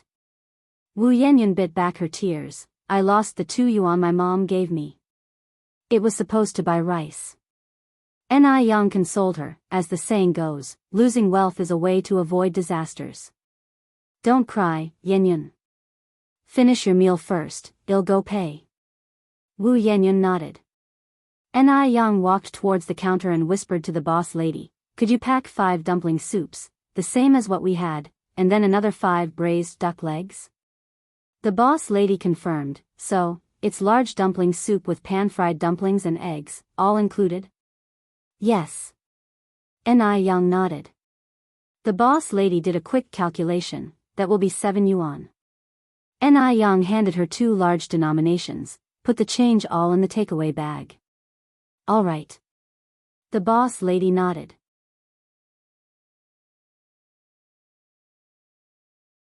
Chapter 789, Please give me another chance. _6. After paying, Yang walked out. Wu Yanyan had almost finished eating. Yang had just eaten at Gustianxiang for lunch, and she couldn't take in another bite. She had only eaten 1 dumpling soup from her bowl. Just then, the lady boss emerged carrying a big bag. Young lady, these are the 5 portions of dumpling soup you packed. Wasn't it said that takeaway wasn't allowed here? Wu Yanyan looked at Yang in surprise. Ni Yang pushed the bag towards Wu Yanyan. This is for you. Take it home for your brother and your family to enjoy. Wu Yanyan quickly refused. No, I can't accept it. Ni Yang had been kind enough already, how could she accept more from her? Ni Yang gave a light laugh. It's okay. Everybody has their fair share of hardships. Just take it. Wu Yanyan was so moved that she was at a loss for words. She was on the verge of tears. Yang, Ni Yang patted Wu Yanyan's hand. I've been in a worse situation than you are in now, Yanyan. Hang in there. There's no hurdle in life we can't get through. She had somehow managed to get through all the hardships in her past life. Yes. Wu Yanyan nodded. Ni Yang continued, I've tasted my dumpling soup, but I didn't touch the pot stickers and the eggs. If you don't mind, you can take them too. Wu Yanyan finally understood. When Ni Yang said that takeouts weren't allowed, she was just trying to make Wu Yanyan eat more. She felt a lump in her throat.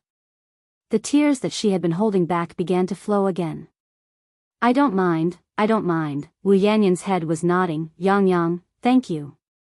When she was able, she wanted to be like Ni Yang, someone who spreads warmth. Ni Yang stood up. I have something else to take care of, I'm leaving now. I'll walk you out. Wu Yanyan also got up. Ni Yang smiled and said, no need, we are not going the same way. With that, she turned and walked towards the agricultural market. Wu Yanyan called over the lady boss and had Ni Yang's portion of dumpling soup packed as well. As she was about to leave, Wu Yanyan accidentally found a 5 yuan bill and 3 1 yuan banknotes in the bag. Boss, where did this money come from? Wu Yanyan asked. The lady boss grinned. That young lady who was with you just now told me to put it in the bag. Wu Yanyan was slightly taken aback and then she realized what Ni Yang had done. Ni Yang was probably trying to protect her dignity with that gesture. She truly was a good person. Wu Yanyan silently acknowledged in her heart. When she was carrying the dumpling soup home, she bumped into the landlord, Wu Lan, coming out of the courtyard. Wu Lan noticed a peculiar expression on Wu Yanyan's face for a moment and then quickly resumed her smile. Yanyan, you're back. Wu Yanyan nodded, Aunt Lan. Wu Dalong and Wu Erlong came bounding out of the courtyard. Big sister. Big sister is home. Big sister, what are you carrying? It smells so good. Wu Yanyan smiled and said, of course, it's something good. Wait a moment. I'll divide it up in the kitchen. Wu Dalong was jumping with joy. Wu Yanyan kept the other 5 portions of dumpling soup for dinner and took out Ni Yang's portion separately, dividing it into 3. Ni Yang had just symbolically eaten a mouthful of her portion. Since it was a larger portion, it could be divided into 3 bowls. She gave 1 egg to Granny Wu, and 1 pot sticker each to Wu Dalong and Wu Erlong. Upon seeing that the food was divided into 3 portions, Wu Erlong asked, Big sister, aren't you eating? Wu Yanyan smiled and said, Big sister has already eaten. Before Wu Erlong could respond, Wu Dalong eagerly said, Xiaolong, if you're not eating, I'll eat your portion for you. Wu Erlong immediately guarded his meal. Wu Yanyan took the remaining portion to their grandmother. Their grandmother scolded with a stern face, we're already so poor we can't afford food. Your mom gave you 2 yuan just yesterday, and you've wasted it today. Don't we know our place? You extravagant child. What a disgrace. What could our respectable Wu family have done to deserve a child like you? If only we knew back then. In the end, the grandmother started coughing in agitation, looking like she might collapse at any second. Wu Yanyan immediately tried to pacify her, Grandma, don't be angry. I didn't use the money Mom gave me for this. A kind-hearted lady gave me several portions of these. I plan to save them for dinner. Look, the money Mom gave me is still here. She couldn't dare tell her grandmother about losing the money. She decided to confide it to her parents quietly at night. Seeing this, their grandmother's expression softened slightly. After enjoying the forbidden dumpling soup, she continued, Xiaoyun, how old are you now? I'm 18, Wu Yanyan replied, puzzled. Why would her grandmother suddenly ask her age? 18, their grandmother looked at her with complicated eyes. 18 is not young anymore. She herself had been married at 18. The young mistress had been promised to a family at 16. Grandma, are you asking for a reason? Wu Yanyan continued to inquire. Their grandmother shook her head, no, you can go now. Just as Wu Yanyan was about to leave, it seemed their grandmother remembered something. Both of your younger brothers should be in school, but they are still at home playing. If it weren't for you, your brothers would be in school by now. Xiaoyun, do you know how much it costs to raise a child?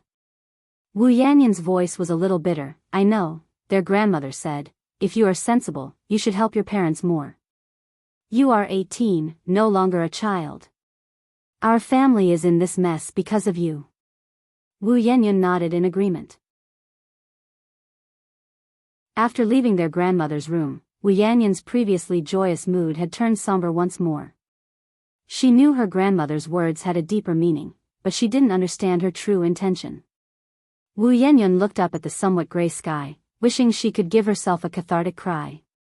The Deming Pavilion was located at the busiest street in Beijing. The area near the Deming Pavilion was unusually tranquil because it was the residence of a nobleman. This nobleman was none other than Master Du. Master Du stood by a small pond in the garden, feeding fishes, while Wang Ziki reported the information he had found. Master Du, Mr. Zheng's biological granddaughter, is named Enai Yang. She's 19 years old.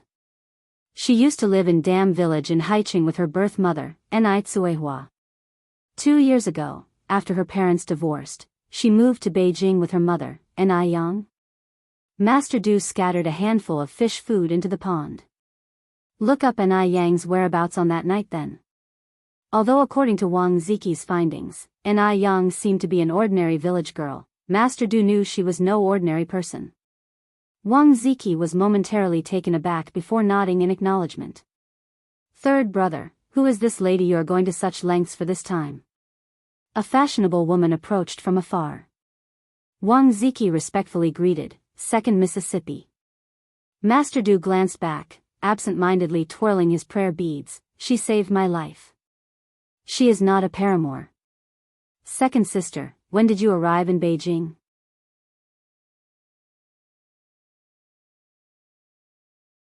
Chapter 790, So Unique. Found the real lifesaver. _1 The person who arrived was none other than Du's half-sister from the same father, Du Jiaojiao. Du Jiaojiao was 36 years old this year, but she looked no different from a woman in her early 20s. She was wearing a fashionable lace dress, her hair was curled in golden waves, and she had on a pair of light black high heels.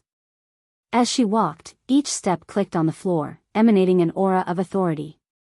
Upon hearing this, Du Jiaojiao asked seriously, a savior? What happened?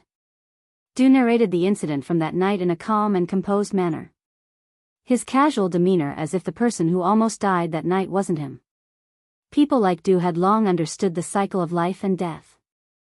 To him, life and death were no more than a cycle. Du Jiaojiao squinted her eyes in anger and said, these people are absolutely reckless. No sooner had you left Shanghai than they set their sights on Beijing. Du twiddled with his Buddha beads, no point getting angry, it's not good for your health. Du Jiaojiao was so angry that she started to laugh. Who do you think I'm doing this for? It's all for you. Although he wasn't her full brother, their bond was much deeper than that of ordinary siblings. Du Jiaojiao then asked, have you found out who's behind this? Du nodded his head. Du Jiaojiao jumped in, who is it?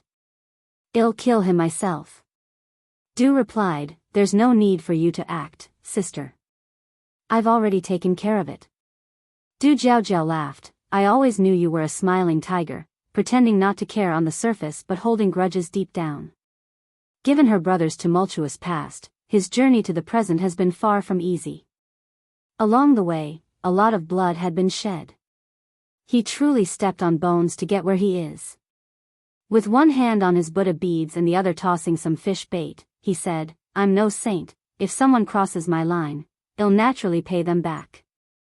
Du Jiaojiao added, so the young girl who saved you is quite formidable. Haven't you found her yet? Anyone who could save her brother must be extraordinarily skilled. At the moment, Du Jiaojiao was also curious about what this little girl looked like. Du shook his head. It was already dark at that time and the clues were too scarce. Du Jiaojiao chuckled, no rush. As long as destiny dictates, you two shall meet again. Du did not continue the conversation. Du Jiaojiao nudged him with her elbow and giggled, by the way, do you have some good news to share? What good news? Du was puzzled. Du Jiaojiao laughed, don't play dumb. I heard back in Shanghai that you've set your sights on a young girl and are thinking about bringing her home as your wife? No, Du straightforwardly denied. Du Jiaojiao was speechless. You're still pretending in front of your sister? Really, there isn't. Du Jiaojiao frowned. Tell me honestly, all these years, haven't you had feelings for anyone? Her brother was already in his 30s this year. He was often surrounded by women and even had 2 mistresses. But he had never truly opened his heart to anyone. He was like an emotionless machine, cold and indifferent. Du lightly shook his head. Throughout my life, I have never understood what it is to like. Du Jiaojiao then asked, what about love? Even if you've never liked anyone, you must have loved someone, right? Du cracked a smile. Love? What is love? Is it something that can satisfy hunger or thirst? Besides, is there really such a thing as love in this world? He never believed in love between a man and a woman. He never loved anyone. He even found it puzzling why some people could make a huge fuss over so-called love. In Du's view, this was incredibly foolish behavior. Du Jiaojiao shook her head in disbelief. Being with someone like you who doesn't understand love is so boring.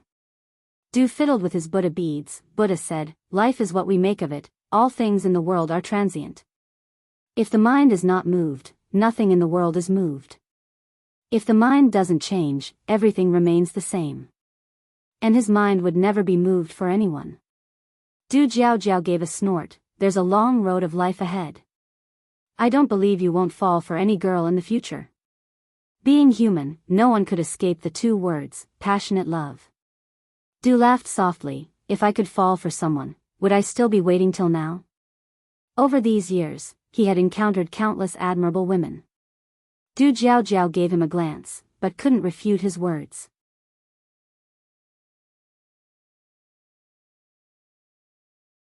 Chapter 791, So Unique.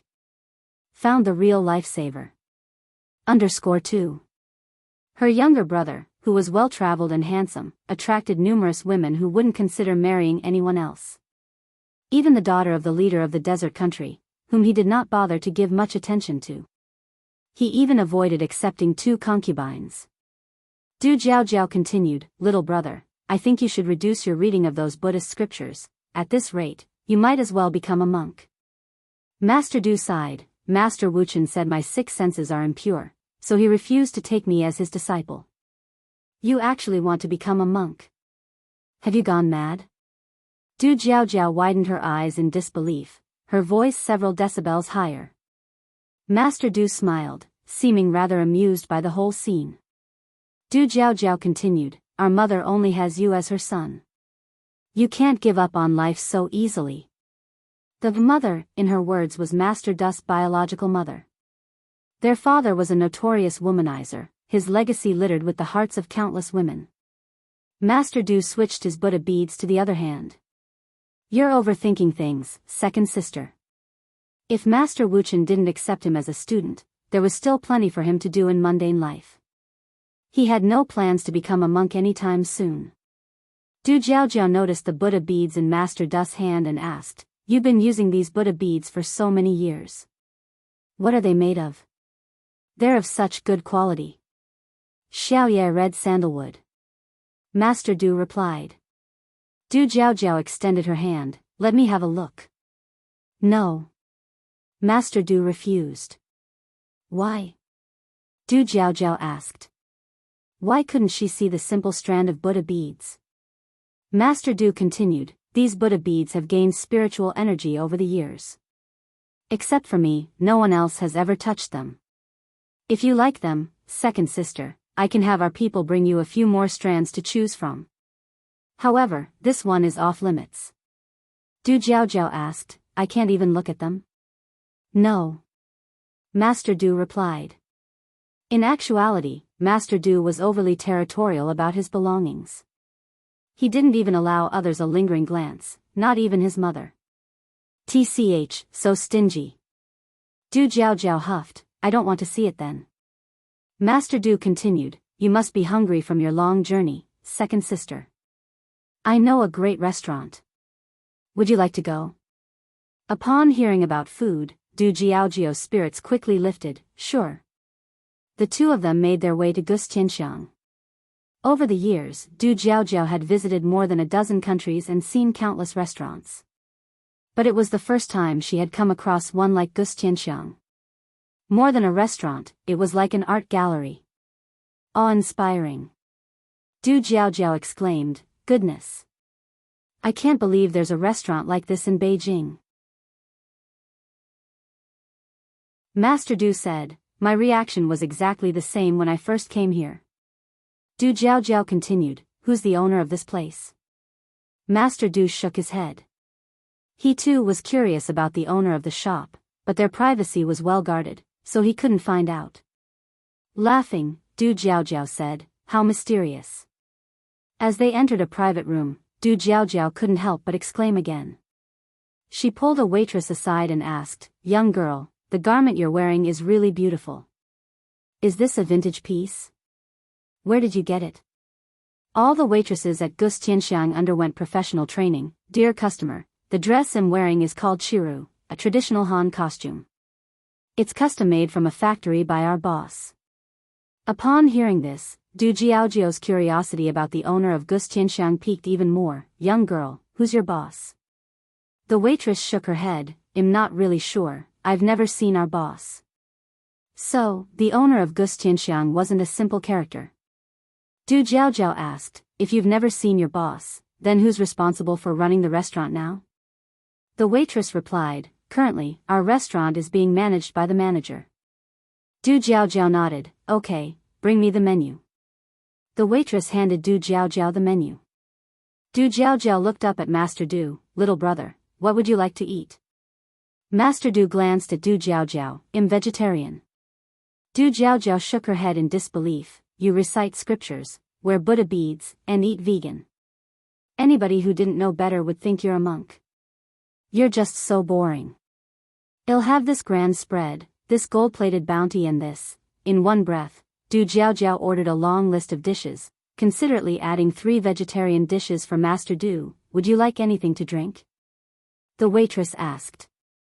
Du Jiaojiao thought for a moment, then said, oh, my skin has been in terrible condition lately.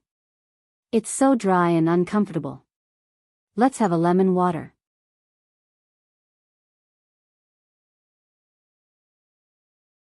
Chapter 792, So Unique. Found the real lifesaver. _3. In reality, women of this era seldom knew the hydrating effects of lemon water, but Du Jiaojiao was different. She was a modern lady, educated in the West, and knew quite a few things. All right. The waiter nodded. Then, Du Jiaojiao turned to Du Yi, what do you want to drink? Westlake Longjing tea will do. Du Yi's tone was indifferent. Du Yi never bothered with miscellaneous things, he rarely drank even plain water. The only beverage he drank was tea. Boring. When the dishes were served, Du Jiaojiao was again filled with surprise. Oh my God. This had to be the tastiest restaurant she had ever tried. Even a glass of lemon water was so refreshing, so unique. Ni Yang stayed at her master's house for the entire afternoon and only returned home around 7 p.m. Today was Saturday, and as usual, Ni Yang had to visit the Shengguan family. Saturday and Sunday were the days she usually spent with the old lady Shengguan. At the trash bin by the entrance, Ni Yang found a large bouquet of bright red roses. Perhaps total to 99 roses. This must have been given to Shengguan Furong by some admirer. Even though Shengguan Furong was over 30, she kept herself extremely well preserved. She was already beautiful to begin with, so she was never short of suitors. Sister Ni Yang. As soon as Ni Yang stepped into the house, Zhao Zijuan and Zhao Ziqing, the two sisters, came rushing out. Shangguan Furong wasn't always at the Shangguan family. She only came back on weekends. She spent Saturdays at the Shangguan family, and on Sundays she would take the children to the Zhao family to visit the old lady Zhao. Even though she was divorced, old lady Zhao was still the grandmother of the two children. Zhao Zijuan and Zhao Ziqing really liked their cousin, Ni Yang. Zijuan, Ziqing, Ni Yang took out the candies she had prepared from her bag.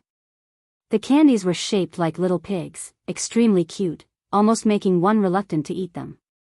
Thank you, Sister Ni Yang. Zhao Zijuan and Zhao Ziqing said, politely thanking her.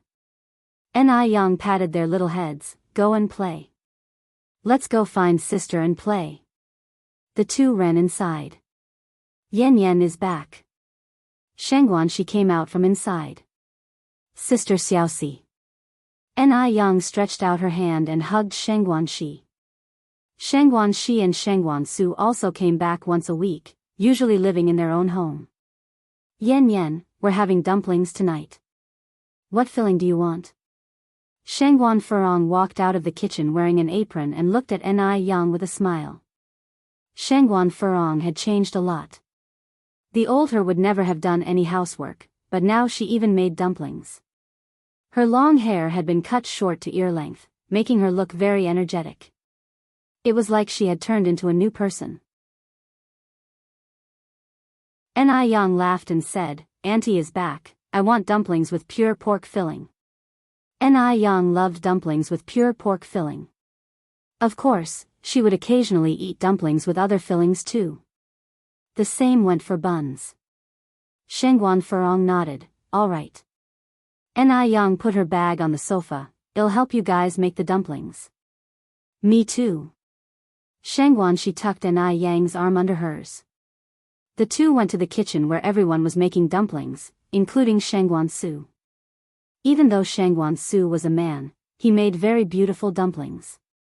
Shangguan Shi noticed that all the dumplings Shangguan Su made had a pork filling. He kept his head down and was very focused, giving off a warm aura under the light. Shangguan Shi thought that whoever married her brother would be very happy in their future. Old lady Shangguan was surrounded by everyone and was very happy. She was truly very happy. She was truly delighted that the Shangguan family had arrived at where they were today, with such sensible and adorable children around them. Zheng Lingling was very angry. The more she thought about it, the more she couldn't accept it. Why did the old Zheng lady and old Zheng gentleman treat Ni Yang and Zheng Xianjing differently? Zheng Xianjing was clearly more outstanding than Ni Yang. Was it possible for Ni Yang to save Du Ye's life like Zheng Xianjing could? Ni Tsuehua and Ni Yang had gone to the Shangguan family, yet these two old folks didn't even come downstairs. Did they really think their family of three was dead? Zheng Lingling sat on the sofa, all her features twisted into a knot. Boo! At this moment, a figure jumped out from behind, giving Zheng Lingling a big fright. You crazy! Zheng Lingling was about to curse crazy woman, but suddenly remembered that the old Zheng lady and old Zheng gentleman were at home. She immediately swallowed the words and pasted a strange smile on her face. Aunt Suyu, what are you doing? Haha, you're a ghost. I scared you. Zheng Suyu jumped up delightedly.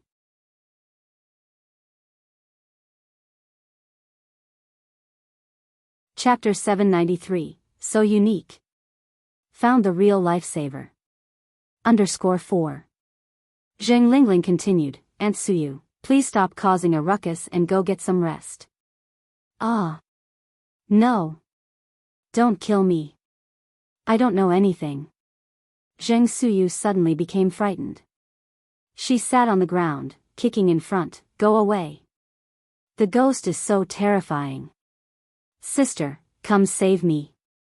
I can't see. I don't know.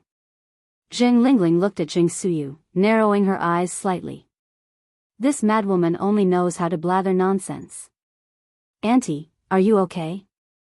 I'll help you back to rest. Zheng Lingling reached out to assist Zheng Suyu. Zheng Suyu pushed Zheng Lingling to the ground. You are a ghost. You are not a human. Sister, save me. At that moment, old lady Zheng came running down from upstairs. Suyu, are you okay? Sister. Zheng Suyu ran towards old lady Zheng. Old lady Zheng's eyes welled up with tears. Suyu, do you remember me? Zheng Suyu didn't like calling her sister-in-law from the beginning. When they first met, Zheng Suyu always addressed her as sister-in-law. Even after she married Zheng Jun, Zheng Suyu still called her sister. She has been calling her that for decades now. Zheng Lingling's gaze tightened. Has this madwoman really recovered? Sister, there's a ghost that wants to kill me. I'm so scared. They're all ghosts.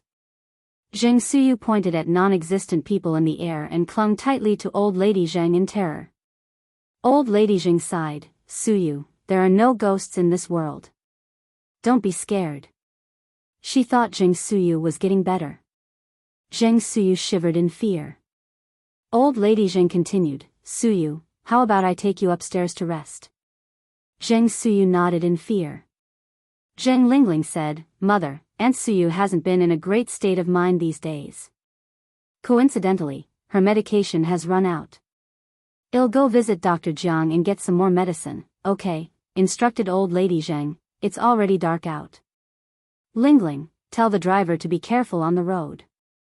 Okay. Zheng Lingling nodded. I'll go get ready and ask Sun Wu to accompany me. Zheng Lingling returned to her room. Sun Wu was sitting on the bed watching TV. Zheng Lingling continued, Get up quickly, stop watching TV. Get up. Sun Wu looked up at Zheng Lingling. Where are we going? Zheng Lingling said, to Dr. Jiang's. Without saying anything further, Sun Wu immediately got out of bed. The couple arrived at Dr. Jiang's residence by car. Seeing Zheng Lingling and Sun Wu, Dr. Jiang was delighted and busy pouring tea for the couple.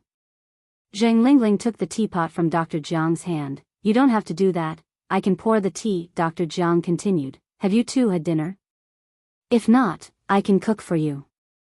Sun Wu said, Aunt Jiang, you don't have to trouble yourself. We've already eaten. Dr. Jiang nodded, that's good. The three of them chatted for a while, the room filled with laughter and a warm atmosphere. Zheng Lingling said, Aunt Jiang, Aunt Suyu's medicine has run out. I came here to get some.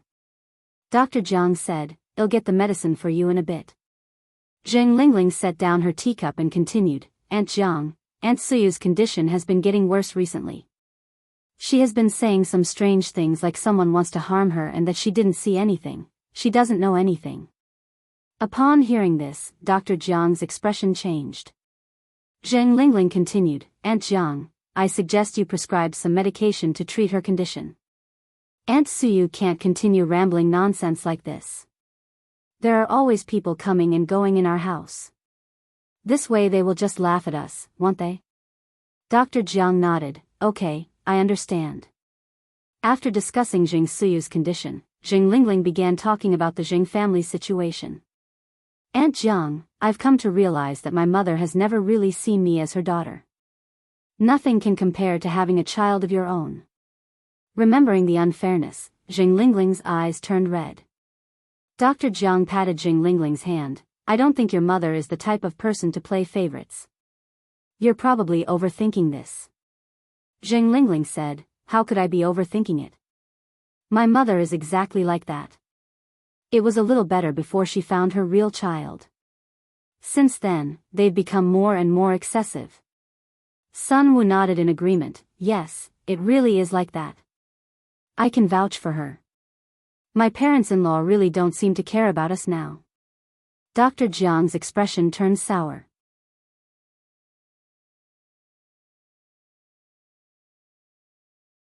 Chapter 794, So Unique. Found the real lifesaver. _5. How had the old lady of the Zheng family promised to take care of Lingling when she brought her to her side? She had said that she would cherish Lingling and treat her as her own daughter. How many years had passed since then? Human hearts. Really impossible to examine. Dr. Jiang looked up at Lingling. Your niece and I Yang also has medical skills. Lingling was startled. How did you know? She hadn't paid much attention. Dr. Jiang explained. When I met her last time, I smelled a faint scent of Chinese medicine on her and saw that she was carrying a bag for acupuncture needles. Why would an ordinary person carry needles for acupuncture? After speaking, Dr. Jiang continued, in my observation, her medical skills are not bad. Lingling snorted coldly. I didn't expect this country girl to be so capable. Dr. Jiang glanced at her. Lingling, as I've told you before, never underestimate anyone. Lingling fell silent. Dr. Jiang asked again, how have your parents been doing recently? They are both fine, Lingling replied. Dr. Jiang nodded. Remember what I told you last time? Do not make ginseng soup for your parents again. Have you been making it since then? No, Lingling shook her head. She always obeyed Dr. Jiang's instructions. That's good. Dr. Jiang heaved a sigh of relief, and then reassured her, Lingling, for some things, there is no need to be hasty. You have been her daughter for so many years, I believe she would never treat you unfairly. After speaking, she continued, I'll handle the rest. Yup. With Dr. Jiang's words, Lingling immediately found a sense of security. Dr. Jiang continued, in a few days, it will be Xianjing's birthday. Your niece, Ni Yang, shares the same birthday as her. You can organize a grand birthday party for them. Xianjing is now the life-saving benefactor of Master Du. He definitely won't dismiss her birthday. It's a good opportunity to show your mother who is better suited to be Miss Zheng. Upon hearing this, Lingling's eyes lit up. You're right. Why had she not thought of that? If it's Xianjing's birthday, Master Du will definitely make an appearance. Both of the two granddaughters have their birthday on the same day, but one will have the full support and attention of Master Du and all the other wealthy families. The scene will surely be lively. The Shengguan family. After dinner, the Shengguan matriarch asked Shengguan Furong to join her on the couch for a chat.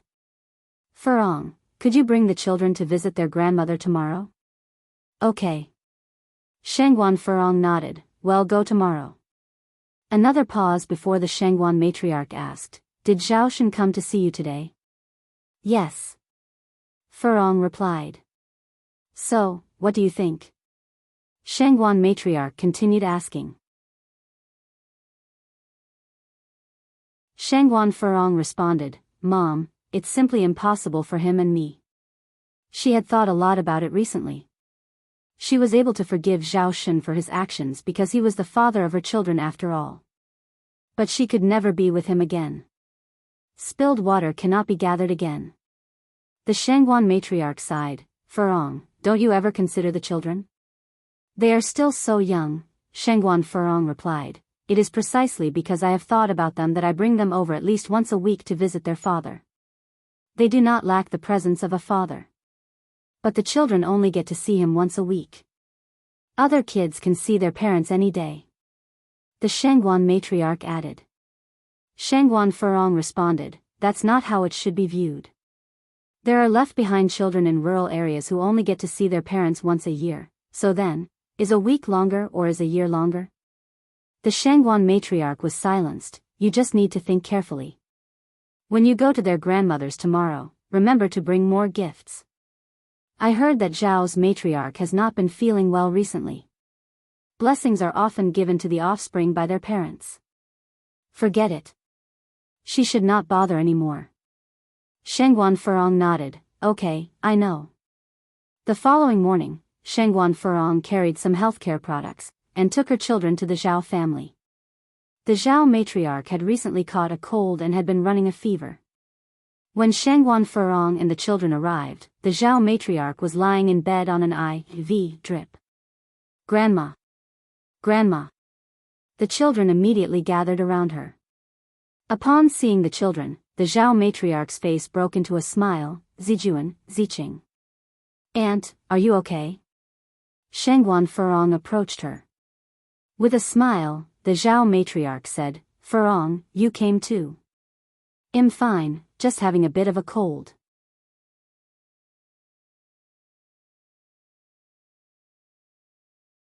Chapter 795, So Unique. Found the real lifesaver. _6. Shangguan Furong tucked the duvet around old lady Shangguan. You need to take care of yourself. Old lady Zhao nodded, yes, I know.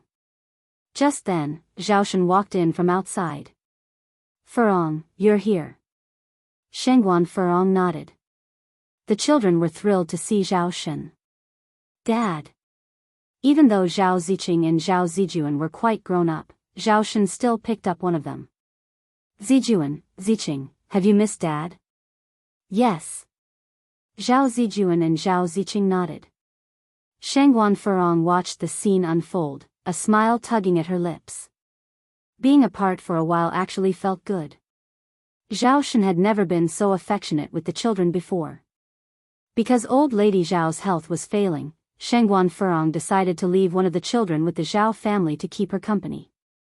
After all, one shouldn't be too selfish. Having witnessed what happened with Lin Feng, she believed that the Zhao family wouldn't repeat the same mistake. She herself would visit once a week. Which of you would like to stay with Grandma? Shangguan Furong squatted before the two children, asking. I will. Zhao Zijuan stepped forward. Mom, I want to stay with Grandma. All right, Shangguan Furong nodded, patting Zhao Zijuan's head. Then, you need to listen to Grandma, okay? Mom will come back to see you once a week. Yes, Mom, I know. Zhao Zijuan nodded sensibly. Tears streamed down old lady Zhao's face as she lay in her hospital bed, moved by their actions. That evening, Zhaoshen walked out with Zhao Zijuan to see off Shangguan Furong and Zhao Ziqing. Furong, thank you. Shangguan Furong replied, you don't need to thank me. Zijuan isn't just my child. However, let me be clear. If you repeat your mistakes, you won't see your children ever again. She would take the children far away. It will never happen again. You have my word. Zhaoshen promised. Shangguan Furong continued, remember those words. All right, no need for goodbyes, you better go back. Ziqing, say goodbye to your father and brother. Reluctantly, Zhao Ziqing waved. Goodbye, Dad. Goodbye, brother. Zhaoshen opened his mouth. Furong, have we really no chance to be together anymore? His eyes were filled with pleading. No, no chance, Shangguan Furong answered. Zhaoshen, I wish you to find your true love soon. Having said that, Shangguan Furong turned around with her child and walked away. With his heart feeling as if it had been torn apart, Zhaoshen watched the silhouettes of the mother and daughter disappear. The pain was real. They were once a happy family of 4, now, they were going their separate ways. Deming Villa. Wang Ziki, soaked in sweat, ran into Grandpa Du's study room. Grandpa Du. Grandpa Du. Grandpa Du put down his Buddhist scripture. What is it? Wang Ziki exclaimed excitedly, Grandpa Du, it's her. It's really her. Grandpa Du's eyebrows furrowed, what do you mean it's her? Be clearer. Wang Ziki couldn't calm down. And who would blame him, considering it was about Grandpa Du's savior, who was also his?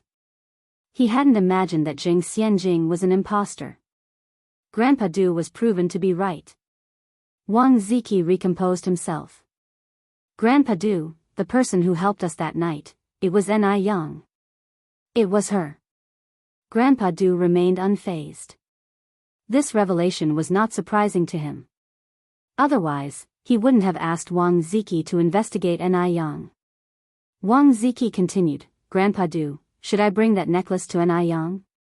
No need, said Grandpa Du, that necklace has already been given to someone else. Re-gifting it to Ni Yang would seem insincere. Bring the night pearl. The night pearl. The night pearl dated back to the Northern Song dynasty. Wang Ziki was stunned. It seemed that Grandpa Du was really going all out this time. If they wanted to find Ni Yang, they could go to the National Colors and Heavenly Fragrances. Ni Yang was a regular at the National Colors and Heavenly Fragrances. As the weather had begun to get warmer, and Ai Yang had stopped wearing her coat. That day, she was wearing a light blue cheongsam with her hair down, a pale blue crystal hairpin adorned with thin fringe on the left side. The fringes trembled as she walked, much like the shimmering surface of water. She was captivating. She looked as if she had walked straight out of a vintage Chinese painting. Grandpa Du was immediately drawn to Ai Yang, who was deep in conversation with Gu Lanji, as he entered. The buzzing crowd and the distance made it hard for him to catch their conversation. "Grandpa Du, should we go over?" Wang Ziki asked. Grandpa Du nodded.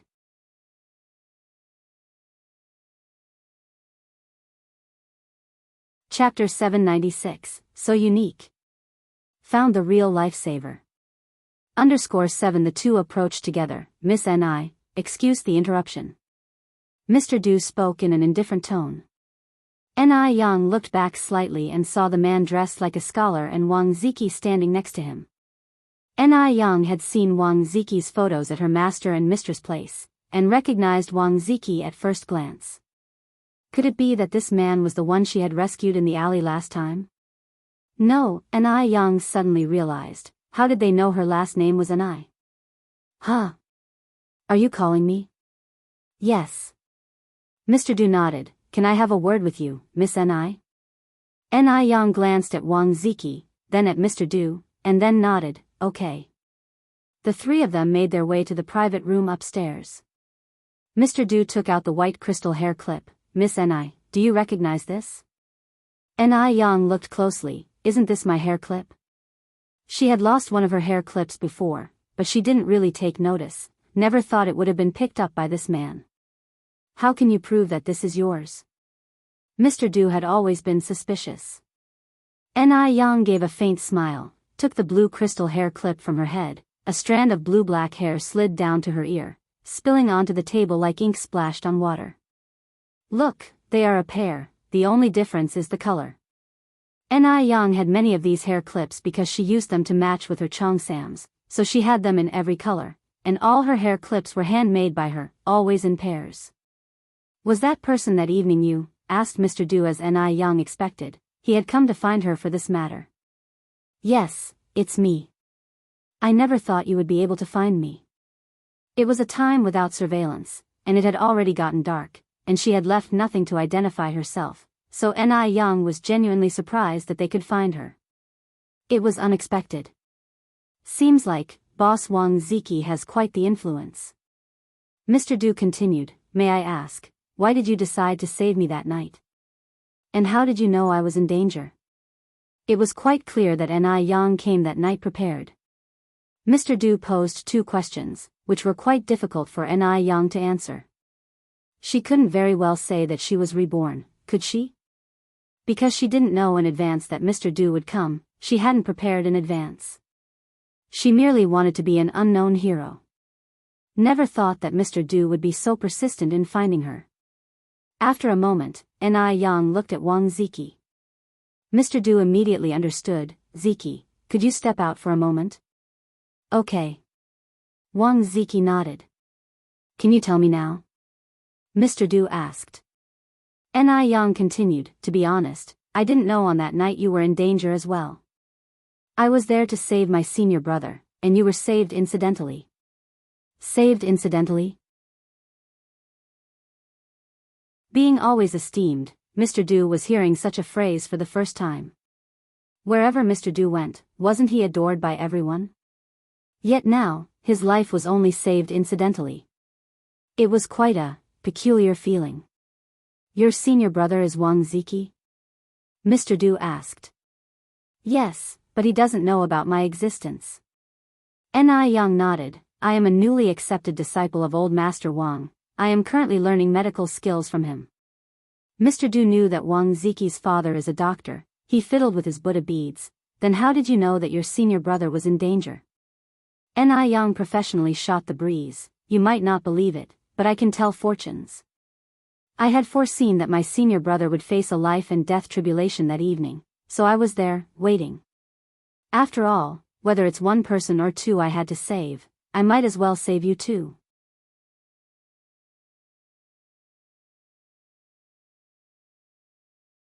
Chapter 797, Face Slapping at the Birthday Banquet.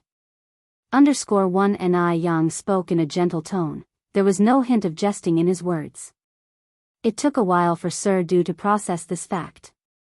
He was only saved as an afterthought. Can you really tell fortunes? Sir Du asked again. Yes. Ni Yang affirmed with a serious nod. Sir Du toyed with his Buddha beads. Then, can you predict my fortune too? No. Ni Yang shook his head. Sir Du raised an eyebrow. Ni Yang pinched his fingers, putting on the air of a hermit above worldly concerns. Sir, have you ever seen a hermit, I mean a real one, casually predicting fortunes for others? Besides, fortune-telling involves breaking the heavenly secrecy, which could backfire and harm oneself. If it weren't for the fact that Wang Ziki is my elder martial brother, I would not have risked my life to predict his fortune. Ni Yang, who had also been an important figure in his previous life, was quite adept later at cajoling others. It was fortunate that Sir Du, due to his weak and illness-prone constitution during his early years, had kept a few Taoist priests around and so, had a certain degree of belief in metaphysics. Therefore, he didn't question Ni Yang's claims much. After all, it was a fact that she had saved him. Moreover, Sir Du's intuition told him that Ni Yang was not a liar, nor was she someone with ulterior motives. Because her eyes were too clear. Sir Du, who had met countless people, was encountering such clear eyes for the first time. They were like pristine, flawless gems. After hearing Ni Yang's words, Sir Du concluded, so basically, the only reason I managed to escape death was that I had Wang Ziki's luck on my side. If it were not for Wang Ziki, he would have been dead by now. Ni Yang nodded in agreement, indeed. The fact was, Sir Du was indeed a side beneficiary, and it was only because of Wang Ziki's luck that Ni Yang had ventured into that alley in the first place. Had it not been for Wang Ziki, Ni Yang wouldn't have even entertained the thought. The realities were realities. Apart from her past reincarnation, Ni Yang did not wish to deceive Sir Du, though it was unbelievable, he was indeed saved as an afterthought. And it was also because of Wang Ziki's luck. Though this young girl in front of him was a cousin to Enchanting, she was nothing like the manipulative Enchanting. Ni Yang didn't even want to pretend to appease him. Had it been anyone else, they would have said, I just couldn't bear to watch a vibrant life vanish before my eyes. But Ni Yang had voiced the cold hard truth. Sir Du took out the gift box he had prepared beforehand and said, regardless of the circumstances, you saved my life once. I'm the type of person who doesn't like owing anyone anything. This is my token of gratitude. In the exquisite mahogany gift box, lay a glossy, exceedingly round pearl. The pearl was a lake blue hue, nearly transparent, and emitted a brilliant, jade-like radiance as it absorbed and blended with the surrounding light. Extravagantly beautiful it was. Ni Yang's gaze gently slid away from the night pearl. Sir, you were only saved as an afterthought by me. Strictly speaking, my elder martial brother is your real savior. Your gratitude should be directed towards him. It's not proper to receive rewards undeservedly. If she really accepted such a big gift, Ni Yang would feel guilty. So instead, you would like me to owe you? Sir Du retorted. Right. Now that he had said as much, if she were to refuse again, he might think she had some ulterior motive.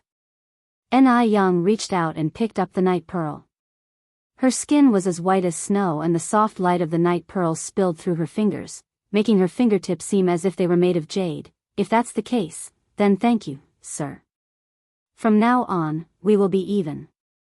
Sir Du toyed with his Buddha beads and chuckled. My surname is Du. Everyone calls me Sir Du. Sir Du?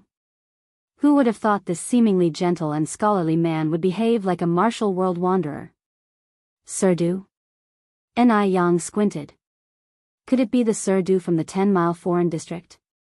In her previous life, Ni Yang, having seen the world, naturally knew about Sir Du from the 10-mile foreign district. However, it was hard for her to reconcile this gentle and scholarly man before her with the ruthless, bloody Sir Du from the 10-mile foreign district. With a light smile, Ni Yang introduced herself. My name is Ni Yang. Everyone calls me Brother Smoke. Actually, Ni Young wanted to introduce herself as Sir Smoke, but Brother Smoke sounded better. Sir Du responded, Mississippi Ni, don't joke around. With the night pearl in her hand, Ni Young retorted seriously, Mr. Du, I am not joking. Her unstated implication being, if you can be addressed as Sir Du, why can't I be called Brother Smoke? No matter where Sir Du went, people would respectfully address him as Sir Du over time. He had almost forgotten his own name.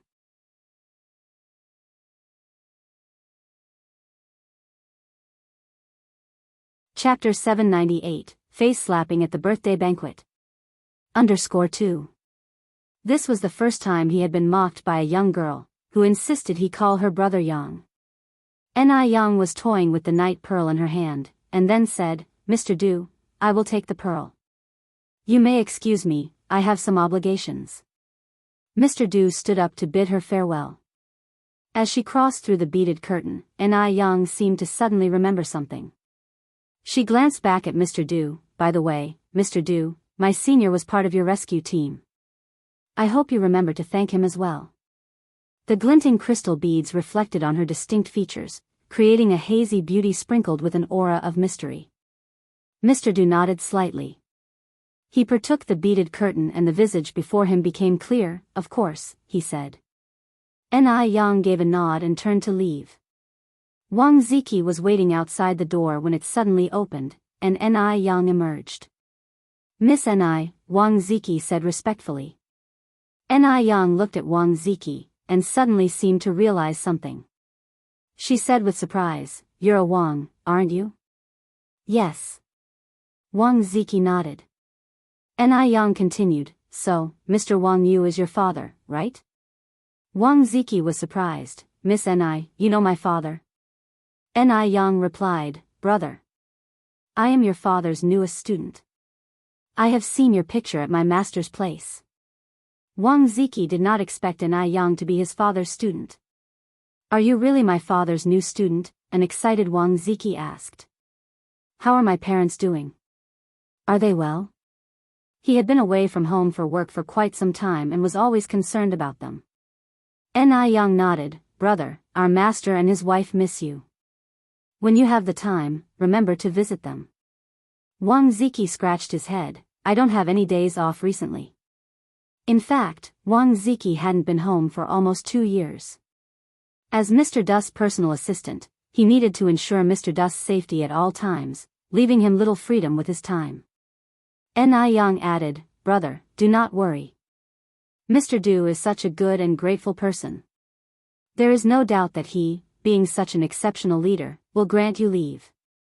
When that time comes, make sure to visit the master and his wife. Mr. Du stood on the side smiling, this cheeky girl sure knows how to play her part. She already knew Wang Ziki was her senior and pretended to recognize him for the first time. She purposely praised him greatly in his presence with the intention of securing a few days off for Wang Ziki. If he didn't, wouldn't that mean he wasn't a good leader? An unconscious smile touched the corners of Mr. Du's mouth. Ni Yang's words had left the honest Wang Ziki at a loss for words. Miss Ni, rest assured.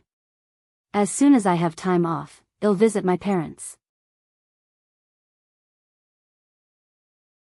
Ni Yang said with a smile, Brother, you don't have to be so formal with me, just call me junior sister. Calling such a beautiful woman a junior sister made Wang Ziki feel a bit shy. Junior sister. Ni Yang continued, Brother, I have to leave for now. Okay. Wang Ziki nodded.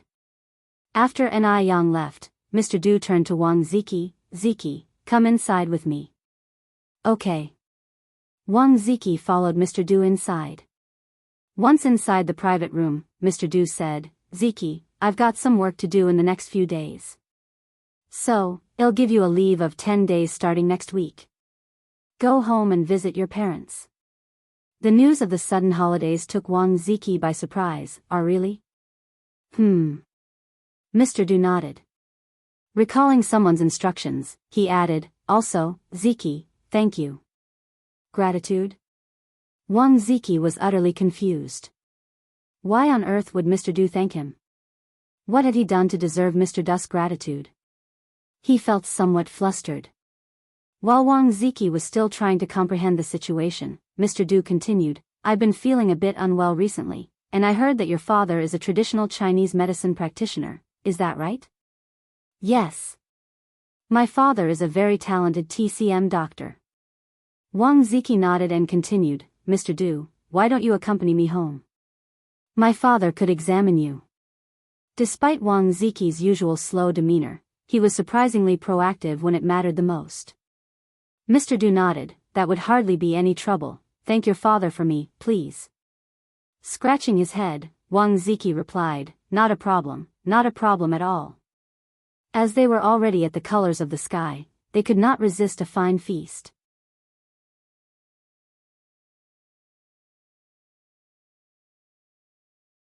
Chapter 799, Face Slapping at the Birthday Banquet. _3. By the time the two of them emerged from Gustianxiang, it was already past 1 in the afternoon. Walking amidst the bustling streets, Grandpa Du caught a glimpse of a familiar figure. It was Ni Yang. Where did she come out from? The pawn shop. Grandpa Du glanced towards the words on the signboard behind Ni Yang, a twitch playing at the corner of his mouth. Did she pawn the night pearl? Just like that? That night pearl was from the Northern Song dynasty, priceless, she must have gotten a load of money for it. She's still just a young girl after all. She probably thought the night pearl was just a small pearl. Such a quality night pearl, such a waste. What are you looking at, Grandpa Du? Wang Ziki asked, curious. Nothing, replied Grandpa Du, averting his gaze. Let's go. If she wants to pawn it, let it be pawned. After all, the pearl was already given to her. Ni Yang originally intended to pawn the night pearl. After all, such a pearl was all beauty but no value, and it would be better off converted to cash. But who would have known that the pawnshop owner didn't recognize its value, insisting that it was a modern piece, offering only 1,000 yuan for it. And so, she left with the pearl. Seeing Ni Yang leave, the pawnshop owner rushed out after her. Miss, wait, we can talk about this, actually, 1,000 yuan is really not a small sum. 1,000 yuan was indeed a significant amount, compared to an average monthly salary of 30 yuan. But this night pearl was from the Northern Song dynasty, 1,000 yuan wouldn't even buy a tiny fragment of it. Ni Yang glanced back, there's nothing to talk about, I'm not selling. The pawnshop owner continued, you're quite hot-tempered, young lady. If you think 1,000 yuan is too little, I can add another 500, isn't 500 quite a lot? Your pearl might look pretty, but it's not worth much. Ni Yang looked at the pawnshop owner, then laughed, sir, considering your age, you could call me auntie. Yet you keep calling me a young lady, do you really think I'm a naive girl you can fool around with? The pawnshop owner adjusted his glasses with a smile, just look at you, missy. I'd say you're no more than 18. Auntie? These young girls nowadays, they're so good at bluffing. Had only wanted to lower the price because he saw Ni Yang as a young girl, carrying a valuable item. He hadn't expected this young lady to be so shrewd. Ni Yang looked at the pawnshop owner, and with a serious expression said, actually, I'm 88 years old this year. Though I may look young, I've had a surgery abroad. So, young man, in the future, be honest when doing business, and don't always think of cheating others. Young man? This pawnshop owner was already in his 60s, and today he was being called a young man by a young lady. But seeing Ni Yang speaking so convincingly, the pawnshop owner was taken aback. Is it really true? Of course it's true. Ni Yang nodded confidently. The owner of the pawnshop suddenly looked eager and flattered, supporting Ni Yang, then, Madam, please be careful when going down the stairs. I'm worried you might fall. By the way, could you tell me which hospital overseas you had your surgery at and maybe introduce me to it? Who wouldn't want to have a surgery that could make them look younger? Ni Yang replied, sorry, but they don't accept dishonest young people like you.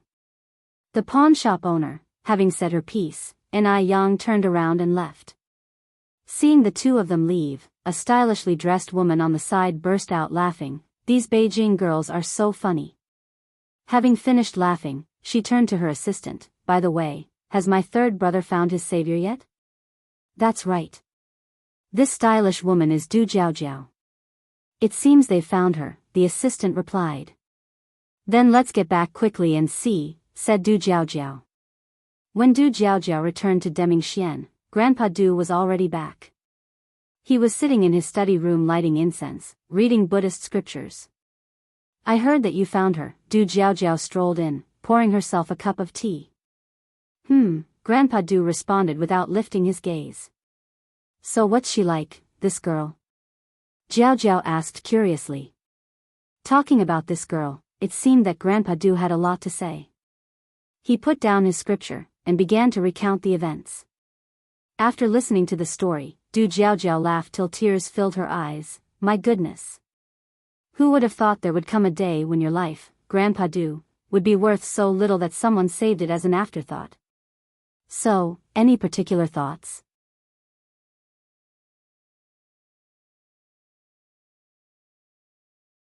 Chapter 800, Face Slapping at the Birthday Banquet. _4.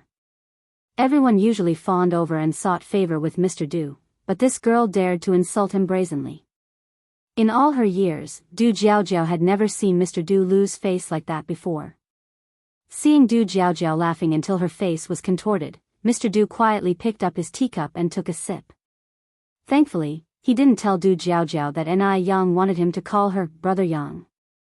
If Du Jiaojiao heard about that, she would likely laugh herself to death.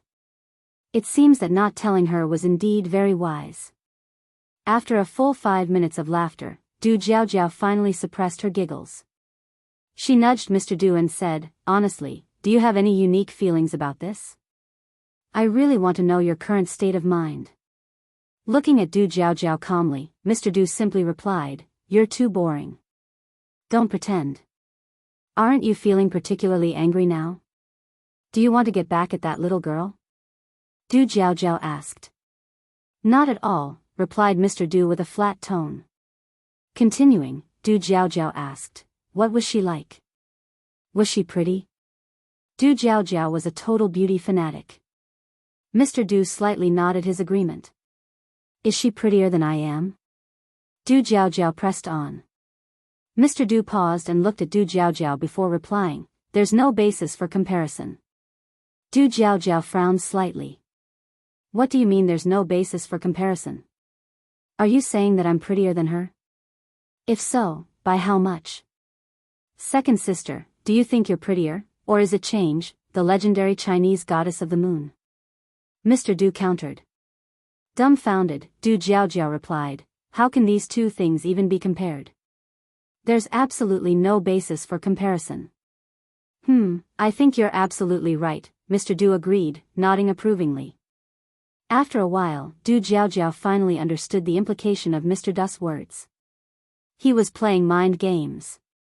This sly younger brother.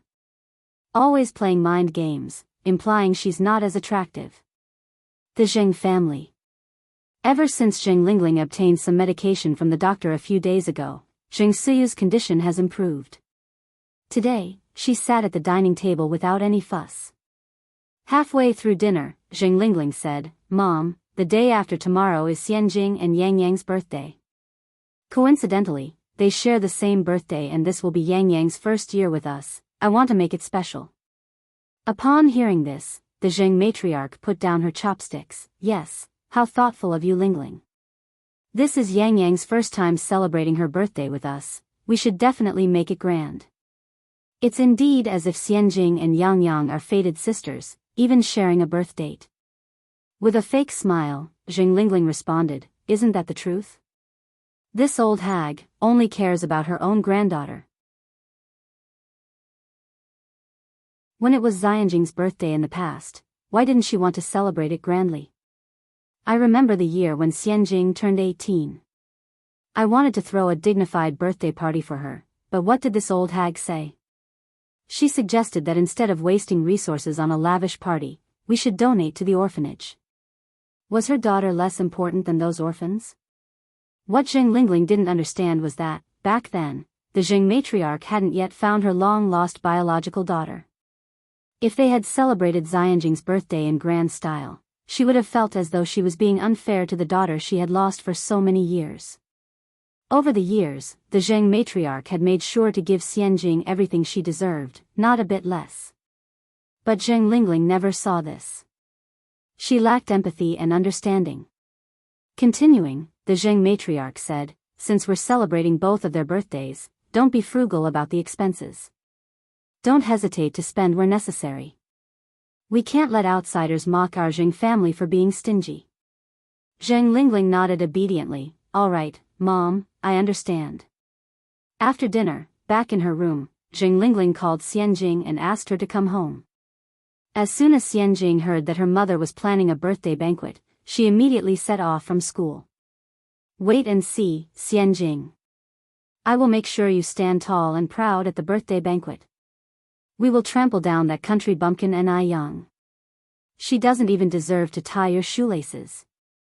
Zheng Xianjing expressed some concern. "Mom, are you sure Mr. Du will come?" It had been many days. Wang Ziki hadn't shown up in all that time. So Zheng Xianjing was worried. Zheng Lingling laughed and reassured her, "Don't worry. Mr. Du will definitely come back. I'll make sure news of your birthday gets disseminated tomorrow." Zheng Xianjing nodded.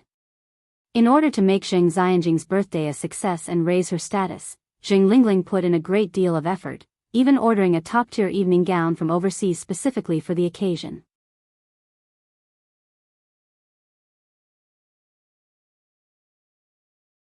Chapter 801, A Slap in the Face at the Birthday Party. _5.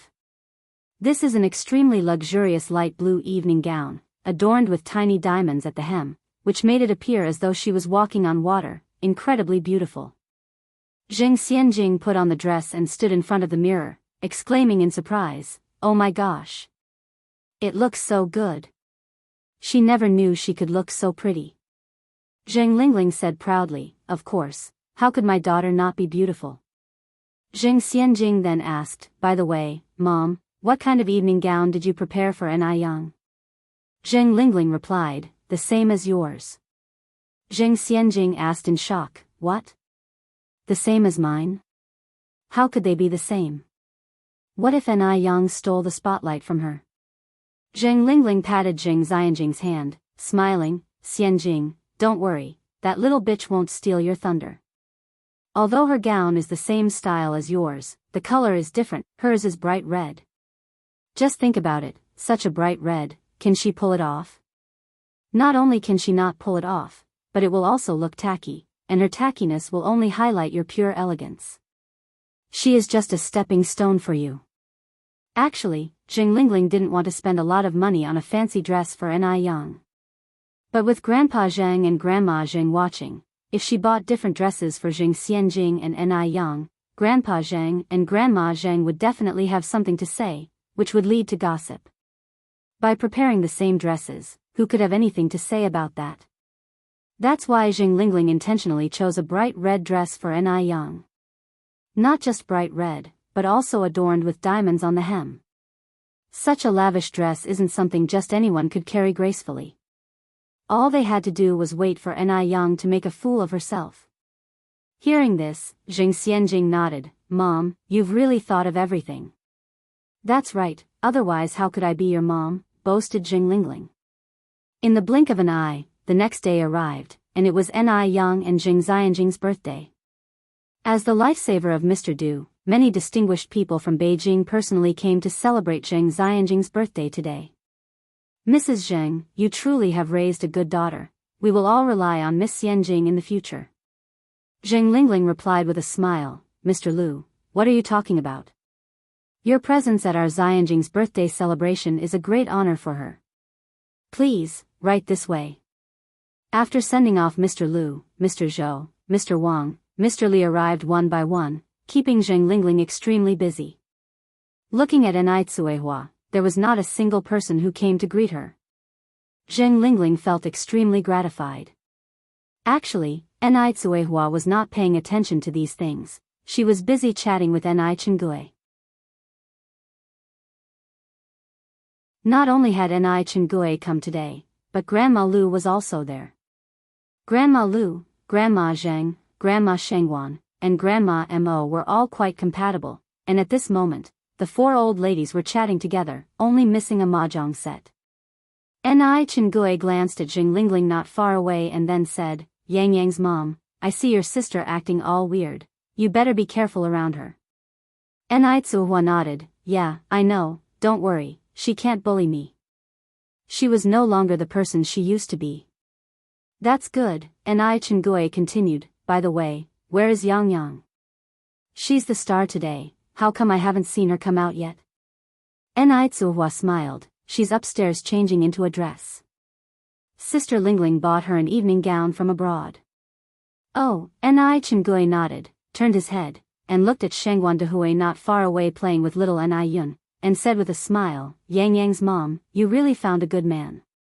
Look how well your husband treats little Yun Yun." Ni Tsuhua smiled sweetly. Shengwan Dehui truly was a good husband and a great father. Many times, Ni Tsuhua felt very fortunate. Ni Chingui continued, "Also, Xiaoxiu and Xiaoxi, those two kids are also very good. Yang Yang's mom, you are truly blessed." Ni Tsuhua replied with a laugh, "Don't keep praising me, what about you? It's been so many years, when will you find someone again?" Ni Chingui joked, "Where would I find such good luck as you? You still have an undying first love, my first love is already a grandfather." Ni Tsuhua said, "It doesn't have to be a first love, wow." Just then, a sudden sharp intake of breath arose from the crowd.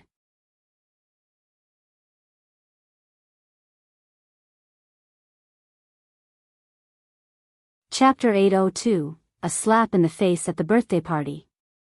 _6. My God. She's so beautiful. Ni Tsuehua and Ni Chingui turned their heads simultaneously, only to see Jing Xianjing, clad in a pale blue luxurious gown, gracefully descending the staircase.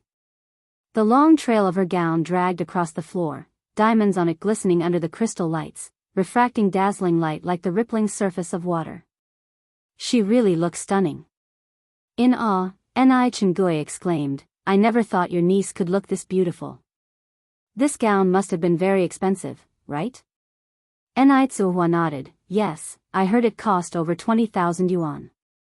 Ni Chingui was dumbfounded. 20,000 yuan just for a gown, the life of the wealthy is truly unimaginable. Watching everyone's envious gazes, Jing Xianjing proudly held her gown, stepping down the stairs elegantly.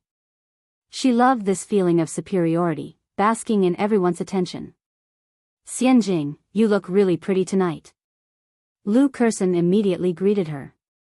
Jing Xianjing pulled a slight smile, "Just mediocre." Another wealthy girl approached. "What do you mean, mediocre? You look like a fairy descended from heaven." "I think, even fairies aren't as pretty as Xianjing."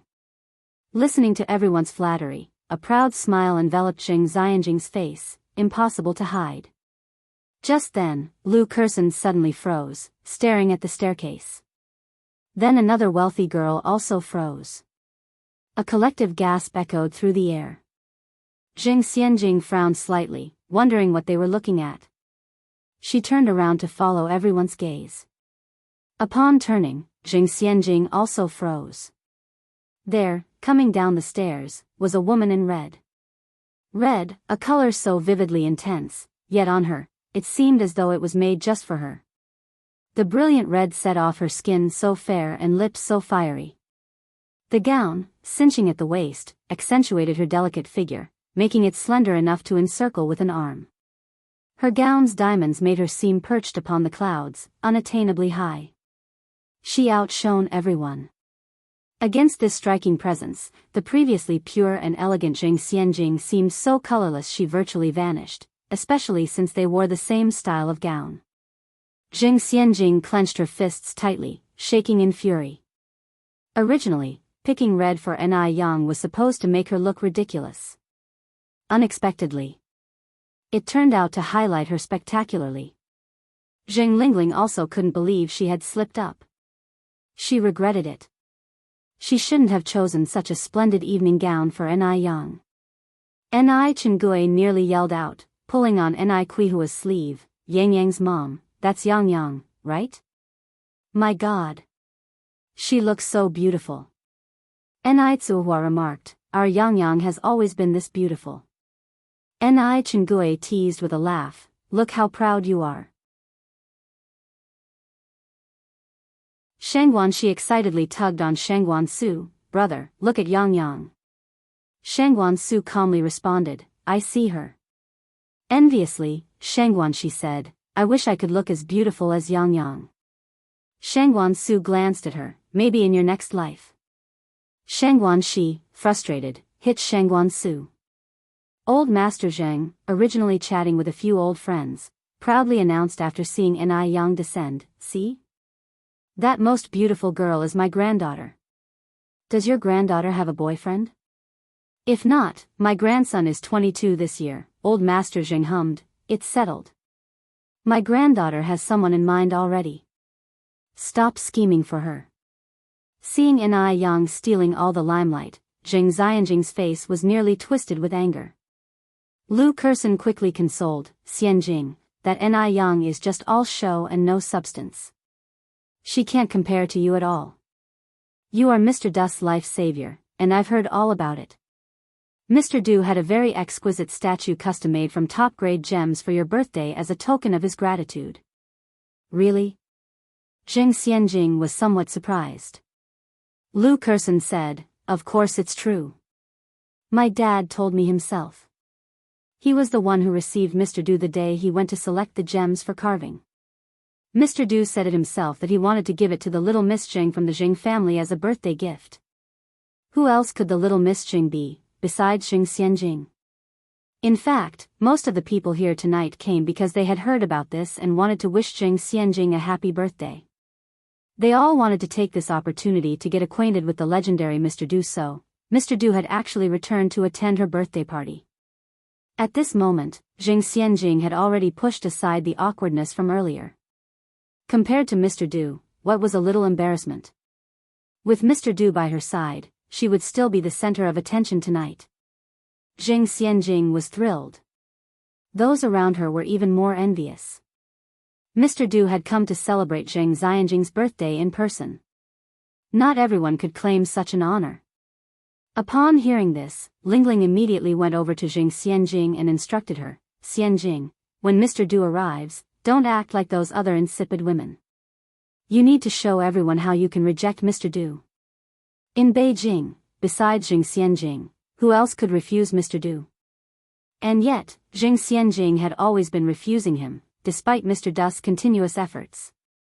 After tonight, the whole of Beijing will know, Zheng Xianjing is Mr. Du's life savior. Zheng Xianjing nodded, suppressing the excitement in her heart, okay, Mom, I understand. And so, the course of the party changed completely, with everyone discussing Mr. Du. Did you hear? Mr. Du is coming later. I already knew about this. Miss Zheng is Mr. Du's life savior, how could Mr. Du not come? Lucky Miss Zheng Xianjing, to be able to even save Mr. Du. I didn't expect Zheng Xianjing, who appears so frail, to be so deeply capable. Indeed. Mr. Du's life savior? Ni Yang raised her eyebrows slightly upon hearing the discussion. It really was quite coincidental. The person she had casually saved also happened to be called Mr. Du. It remained to be seen which Mr. Du was the one famous throughout the 10-mile foreign trade district. Ni Yang didn't dwell on it and proceeded to chat with Shangguan Shi and Shangguan Su. Shangguan Shi said, Yang Yang, your dress looks absolutely beautiful. Ni Yang smiled, after the banquet, I'll lend it to you. Really? That would be great. Just then, a commotion arose at the entrance of the banquet hall, and all the guests paused to look. They saw 4 men in suits carrying a dazzling gem statue slowly walking inward. The crystal statue, about the height of half a person, was delicately carved, depicting many splendid peaches, symbolizing longevity. Leading the way, one man was dressed in a black suit. Another was dressed in a simple cloth robe and cloth shoes, holding Buddha beads. Despite his plain attire, every move he made exuded an unapproachable aura of nobility. "That's Mr. Du," someone in the crowd recognized him. Mr. Du had indeed come. Zheng Xianjing didn't know Mr. Du, but she recognized Wang Ziki, Mr. Du's assistant. Smiling slightly, she fluffed her curly hair and, restraining her excited heart, walked step by step towards Mr. Du. "Mr. Du, I think I made it very clear to your assistant, Mr. Wang Ziki, I'm not the type to leverage gratitude for personal gain. Please take your item back."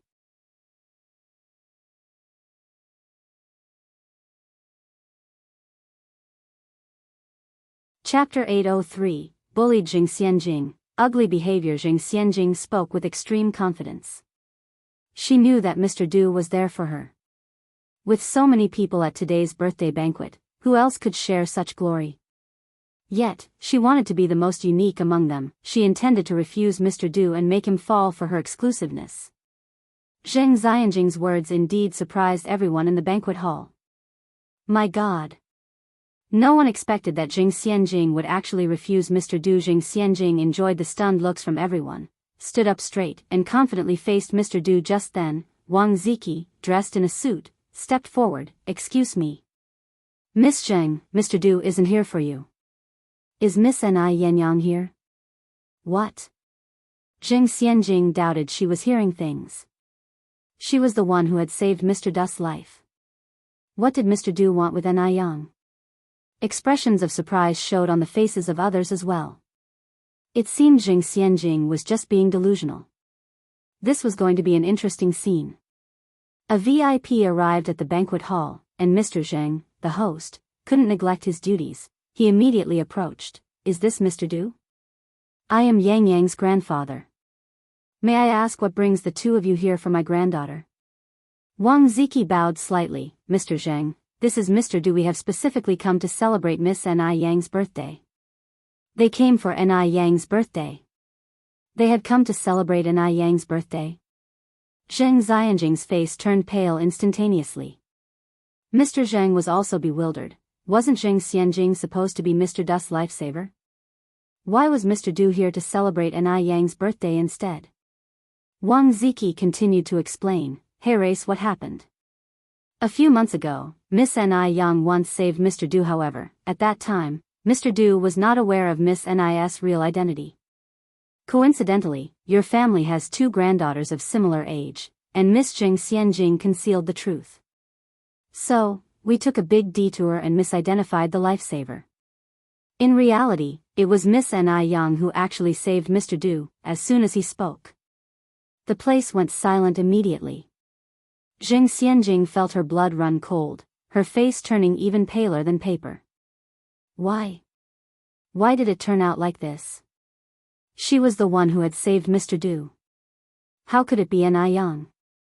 The glares from the crowd felt like knives, one after the other slicing through her. Wang Ziki's words were tactfully spoken, implying that Zheng Xianjing was essentially a fraud. So she's just a fraud. A fraud dares to play hard to get with Mr. Du? She thought Mr. Du would fancy her? Delusional. TSK, to dare impersonate Mr. Du's lifesaver, that's simply shameless. Someone in the crowd uttered these words.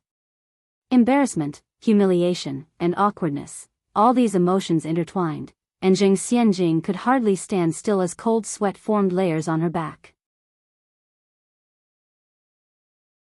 She wished she could just disappear into a crack in the floor.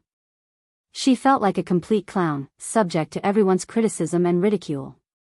This also put Mr. Zheng in an awkward position. After all, Zheng Xianjing was his granddaughter, and he was profoundly disappointed in her. How could she do such a thing? Zheng Lingling had not expected the situation to take such a turn. She was enjoying the praises of everyone just a second ago, only for things to change abruptly. Zheng Lingling quickly steadied herself, walked over, and managed a faint smile. "Mr. Du, there must be some mistake. Our Xianjing truly is your lifesaver. Ni Yang is just a country girl, how could she possibly save you?" Hearing this, Zheng Xianjing clung to Zheng Lingling's sleeve like grasping at the last straw. Yes. Ni Yang was just an uncouth country girl, she couldn't steal her credit. It was she who was Mr. Du's true savior. It was her. At that moment, Mr. Du finally spoke. I wondered why Miss Jing Xianjing would shamelessly claim this favor. It turns out she has such a great role model in her mother. With that, Mr. Du turned to Mr. Zheng. Mr. Zheng, you really need to sort out your family manners. Who was Mr. Du? Would he sit idly by while this mother and daughter insulted his lifesaver? He was a man of high position, whose presence alone exuded a compelling aura. Immediately, Jing Lingling found herself speechless, her face turning from red to purple, overcome with shame.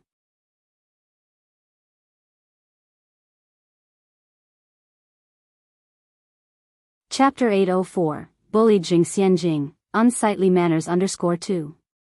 She knew Jing Xianjing wasn't the savior of Master Du, but she never imagined that the person who saved Master Du would be N.I. Yang. That country bumpkin N.I. Yang, what qualifies her? Previously, I must have been blind not to see the gem in front of me. Turns out, the real Miss Zheng is the one who saved Master Du's life. These two, mother and daughter, are shameless. At this point, they're still desperately struggling? Do they really think Master Du is a fool? That he can't recognize his own lifesaver? Master Zheng's face flashed a shade of embarrassment. You're right. My apologies for this farce, please come inside, Yang is in there. While speaking, he motioned to the servants beside him, hurry and take Madam and the young miss back to their room to rest. Under these circumstances, if Jing Lingling and Jing Xianjing continued to stay at the banquet, it would be utterly humiliating. Just a moment ago, the mother-daughter duo Jing Lingling and Jing Xianjing were the center of attention, and now, they had become the laughingstock. As she passed by N.I. Yang, Jing Xianjing's eyes were filled with nothing but hate and jealousy. What makes N.I. Yang so special? Why should she take credit for what I did? Jing Xianjing wished she could rush up and tear N.I. Yang's face apart, but she managed to hold herself back. She had already been humiliated once. She couldn't allow it to happen a second time. Just wait. She will definitely have her revenge for today's events. Jing Xianjing's face was deathly pale as she followed Jing Lingling back to their room. However, the whispers behind her hadn't stopped. Especially those who had been looked down upon by Jing Xianjing, they were now laughing until tears nearly flooded their eyes. I have to go back and tell Siyu the good news. She'll be so happy when she hears it. Who is Zhang Siyu? Zhang Siyu is the wealthy girl who was severely humiliated by Jing Xianjing last time. Thinking of the mocking faces of those people, Jing Xianjing was so furious she was about to explode.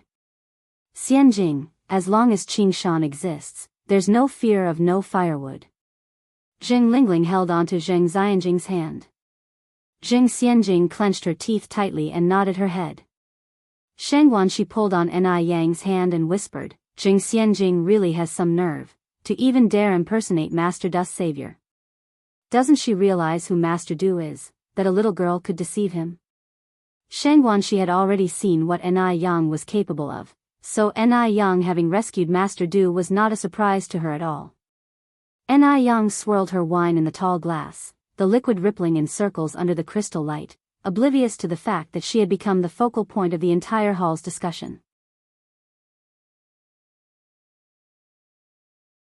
She's still too young, too naive, spoke N.I. Yang in an indifferent tone. Shangguan she looked at N.I. Yang in surprise. Yang, if I remember correctly, you're actually 2 years younger than Jing Xianjing, aren't you? N.I. Yang was even younger than Jing Xianjing, yet she was calling Jing Xianjing a little girl. What was terrifying was that Shangguan she didn't feel any dissonance in her statement. N.I. Yang shrugged slightly. Really? I thought she was the same age as me. Adorned in a dazzling red dress, she complimented the liquid in her glass. Her radiant smile was like a blooming flower, bringing to mind an idiom. A beauty so exquisite as jade. In her, there was an added brilliance of attractiveness, grace, and elegance. Master Du raised his brows slightly. This young lady really was full of surprises. Miss N.I., said Master Du as he fingered his Buddha beads and approached N.I. Yang. Mr. Du, N.I. Yang glanced back slightly. Thank you for your birthday gift, you're too kind. It's the least I could do, said Master Du, you're my lifesaver after all. Ni Yang raised her glass, Heres to you. Thank you. Master Du grabbed a glass of red wine from the table and clinked glasses with Ni Yang, happy birthday. The warmth of the alcohol spread down his throat, with an indescribable potency. Master Du glanced at the beautiful wine in surprise. Oh, and, Ni Yang went on, this is my sister, Shangguan Shi. Sister Xiaoxi, this is Mr. Du. Master Du nodded, Miss Shangguan. Master Du, Shangguan. She had heard tales of Master Du's heroics since she was little. She didn't have the courage to address Master Du in the casual manner that Ni Yang did. Master Du, being a busy man, didn't stay long in the banquet hall, although it was only for a short time. It still brought endless glory to the Jing family. Those who had tried to curry favor with Zheng Xianjing earlier by stepping on Ni Yang now regretted their actions deeply. They had been blind, but now, it was too late for regrets. In the room, Zheng Xianjing laid on the bed sobbing uncontrollably, her features twisted. I will never forgive that bitch Ni Yang.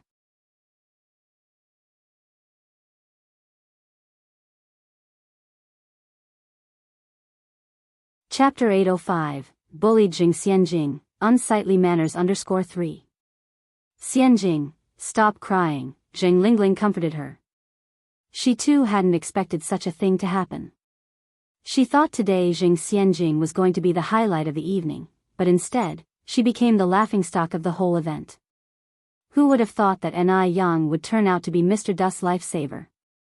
Zheng Xianjing cried bitterly, and Sun Wu was also frustrated. Chain-smoking, I told you long ago that your plan wouldn't work. When facing someone like Mr. Du, you should cling tightly to him. But the two of you insisted on playing hard to get. Now look, you've messed up and gained nothing for your efforts. He had even thought about becoming Mr. Du's father-in-law. Now it's all over. Everything is gone. Zheng Lingling scolded, your daughter is like this, and you still have the mood to make sarcastic remarks. Are you still human? Zheng Xianjing cried, it's all that bitch Ni Yang's fault. She stole my thing. Clearly, I was Mr. Du's lifesaver, there must be something fishy going on. It was that bitch Ni Yang seducing Mr. Du. Definitely. Why did all the good things fall into Ni Yang's lap?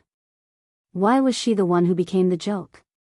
Zheng Xianjing truly couldn't accept it. She just couldn't. She extremely loathed Ni Yang. Zheng Lingling said, yes, Xianjing, you're right. That Ni Yang is the bane of our family of three. First, she took our family fortune, and now even your credit. Don't worry, Mom won't let her get away with it. We still have a long way to go. Tonight, although the Jing family had their moment, they also lost face. After the banquet ended, Master Zheng's expression was grim as he told the servant, go and call down the madam and miss. Yes, the servant went upstairs to call them. Shortly after, Zheng Lingling and Zheng Xianjing came down from upstairs. The mother and daughter had changed into plain clothes, looking somewhat haggard, especially Zheng Xianjing, whose eyes were swollen from crying. Father, Zheng Lingling took the initiative to speak. Master Zheng with a stern face, said, explain this situation. He hadn't managed affairs in many years, and his sudden stern expression was very oppressive. Zheng Lingling continued, Dad, this incident is all my fault, I didn't teach Xianjing well. If you want to blame someone, blame me. Xianjing is still young, please don't blame her. Young? Master Zheng looked up at Zheng Lingling, you have the audacity to say that. If I'm not mistaken, Yang Yang is even 2 years younger than her. Look at her, and then look at Yang Yang. Is this the daughter you've raised over the years? Zheng Lingling turned pale. In what ways was Zheng Xianjing inferior to Ni Yang? Just because she wasn't as seductive as Ni Yang? This biased old man. He never doubted Ni Yang. Without even investigating, he assumed it was Zheng Xianjing's fault. If this continued, it wouldn't be long before their family of 3 would be kicked out of the house. Zheng Lingling clenched her fingers. Thud. Zheng Xianjing knelt down, Grandfather, I'm sorry, it's my fault, I let greed cloud my judgment. I shouldn't have boasted about being Mr. Dust's lifesaver, causing our Jing family such disgrace. You can beat or scold me. Master Zheng then said, bring the family discipline. Yes. The servant bowed and went upstairs to fetch the family discipline. The Zheng family's discipline was a leather whip, as thick as an adult's forefinger, which would certainly bruise and break the skin when lashed. Zheng Lingling got a fright, her face turned pale. Zheng Xianjing was frail, how could she withstand such a thick whip? Indeed, one wouldn't know to cherish if not their own blood. If it were an I Yang, would Master Zheng have allowed someone to bring such a thick whip? Today, Zheng Xianjing made such a mistake, and if she didn't suffer some consequences, Master Zheng couldn't justify it to the outside world. Moreover, the child really did need to be disciplined, otherwise, who knows what she might become. Master Zheng raised the whip and lashed it down on Zheng Xianjing. Zheng Xianjing, terrified, tightly closed her eyes. Bang! The whip was so painful that Zheng Xianjing cried out in pain. She had been pampered since she was a child and had never experienced such beating. When the second lash came, Zheng Lingling timely shielded Zheng Xianjing, and the whip hit her instead. When Master Zheng was angry, Mrs. Zheng stayed silent, just watching the mother and daughter by the side.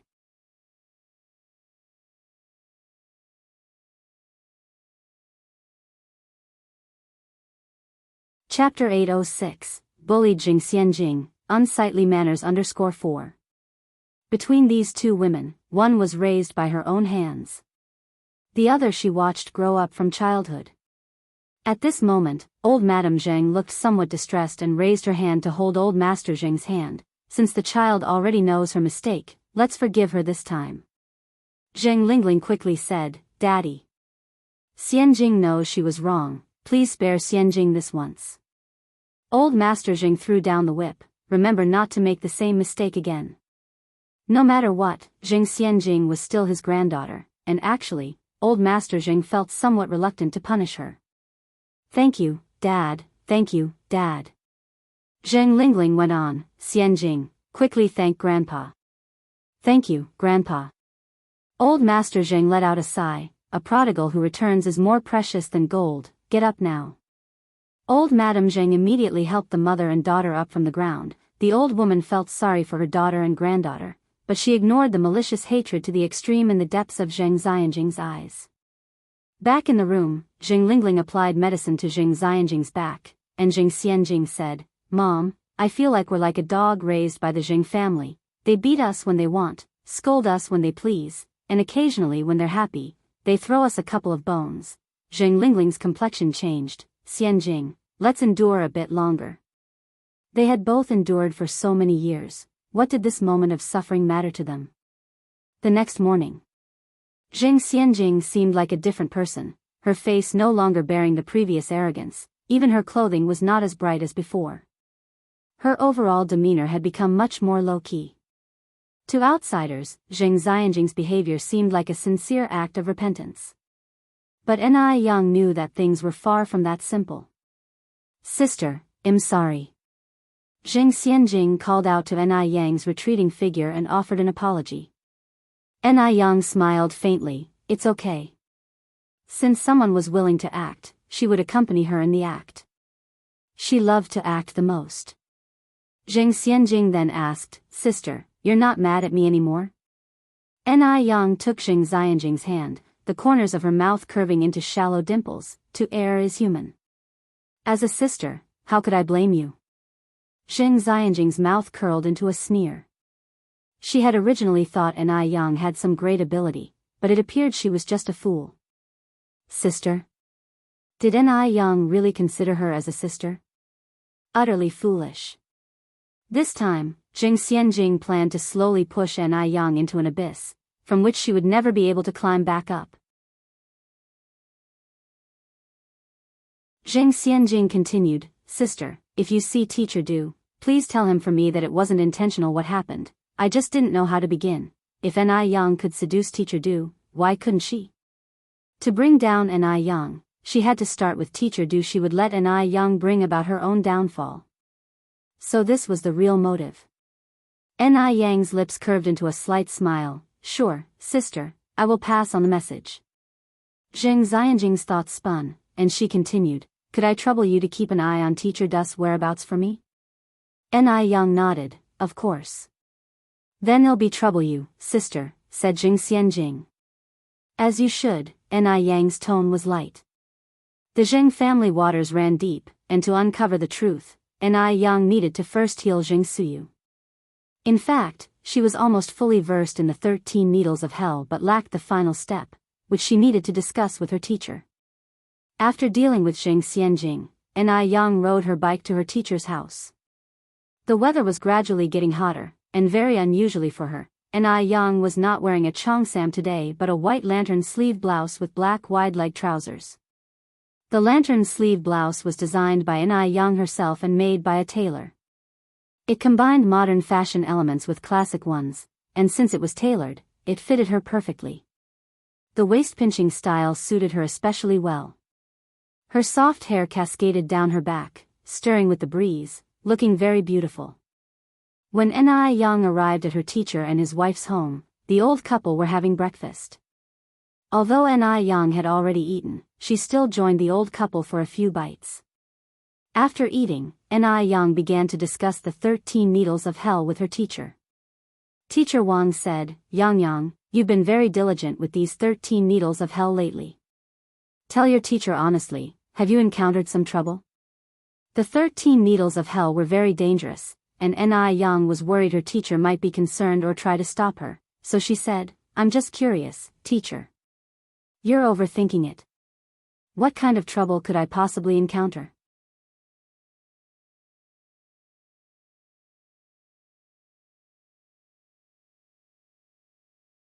Chapter 807, Bullied Zheng Xianjing, Unsightly Manners _5. Really? Old Wang was somewhat incredulous. Really, Ni Yang nodded. Seeing that Ni Yang didn't seem to be lying, Old Wang didn't press further but said instead, to tell you the truth, I'm quite curious about these Ghost Palace 13 needles. When two medicine fanatics got together, they entered a state of obsession, completely unaware even when someone came to the house. Actually, there's an acupoint song for the Ghost Palace 13 needles, but because the Grand Master feared outsiders would secretly learn it, it was never recorded in medical texts. It's been passed down orally from one generation of disciples to the next. Master, what is the acupoint song? I'd like to hear it, Ni Yang said as she casually picked up a brush, gathered her hair up, secured it at the back of her head, revealing a stretch of fair and graceful neck, her whole being radiated with the vibrancy of youth. It's been too long, and I've forgotten, Old Wang stroked his beard. Please try to remember.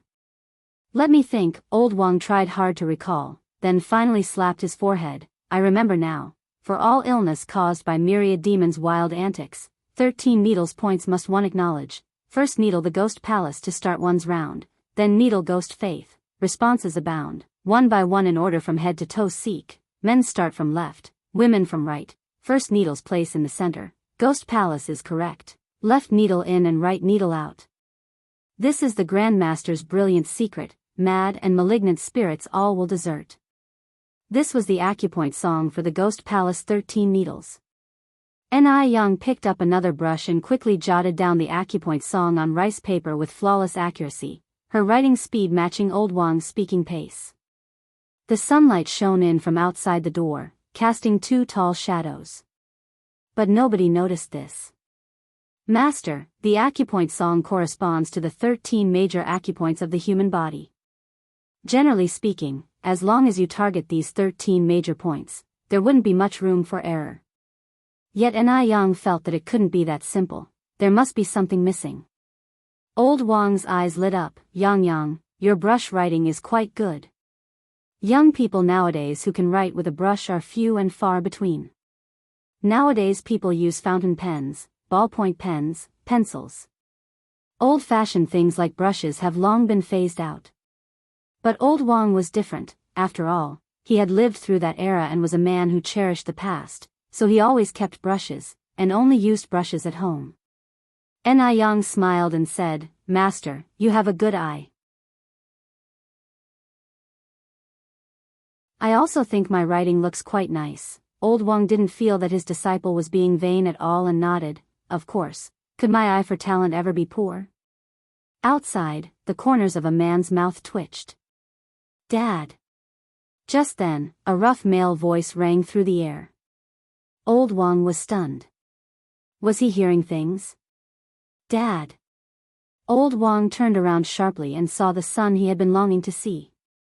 2 years apart, and that rascal seemed to have grown tall again. Dad.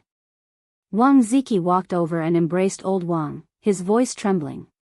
Old Wang couldn't help his eyes from reddening. He even doubted if he was dreaming. Old Wang stealthily pinched his thigh. Ouch! It hurt like hell. This wasn't a dream. Dad, I've missed you so much. Wang Ziki burst into tears. Boss Wang said with a stern face, a man should not lightly shed tears. What's there to cry about? Hold those tears back. Despite being on the verge of tears himself, he was still seriously chastising his foolish son. Wang Ziki wiped his face with his sleeve. Dad, where's Mom? Boss Wang replied, your mom went to the vegetable garden. The vegetable garden is where they grow their own vegetables since they live in the countryside and have to grow what they eat. Oh, Wang Ziki nodded and then added, by the way, Dad, this is my boss, Mr. Du. Old Wang knew of Mr. Du by reputation but had never met him before. Mr. Du, it's a pleasure. Uncle, Mr. Du said, twirling his Buddha beads, nodding slightly. Old Wang took another look at Mr. Du, feeling that this Mr. Du was very different from the rumors, resembling more a schoolteacher from the Republic era, genteel and elegant. Just then, as if suddenly remembering something, Old Wang gestured to Ni Yang. Yang, come here. Ziki, this is the apprentice I've taken on recently. Before Old Wang could finish speaking, Ni Yang smiled and said, Master, I've already met my senior brother. With that said, she greeted Mr. Du. Mr. Du. Mr. Du nodded in acknowledgement. Old Wang exclaimed in surprise, Yang, how do you two know each other? Ni Yang succinctly replied, Master, isn't there a family portrait in the living room? One day I saw someone on the street who looked exactly like senior brother from the portrait, so we got to know each other.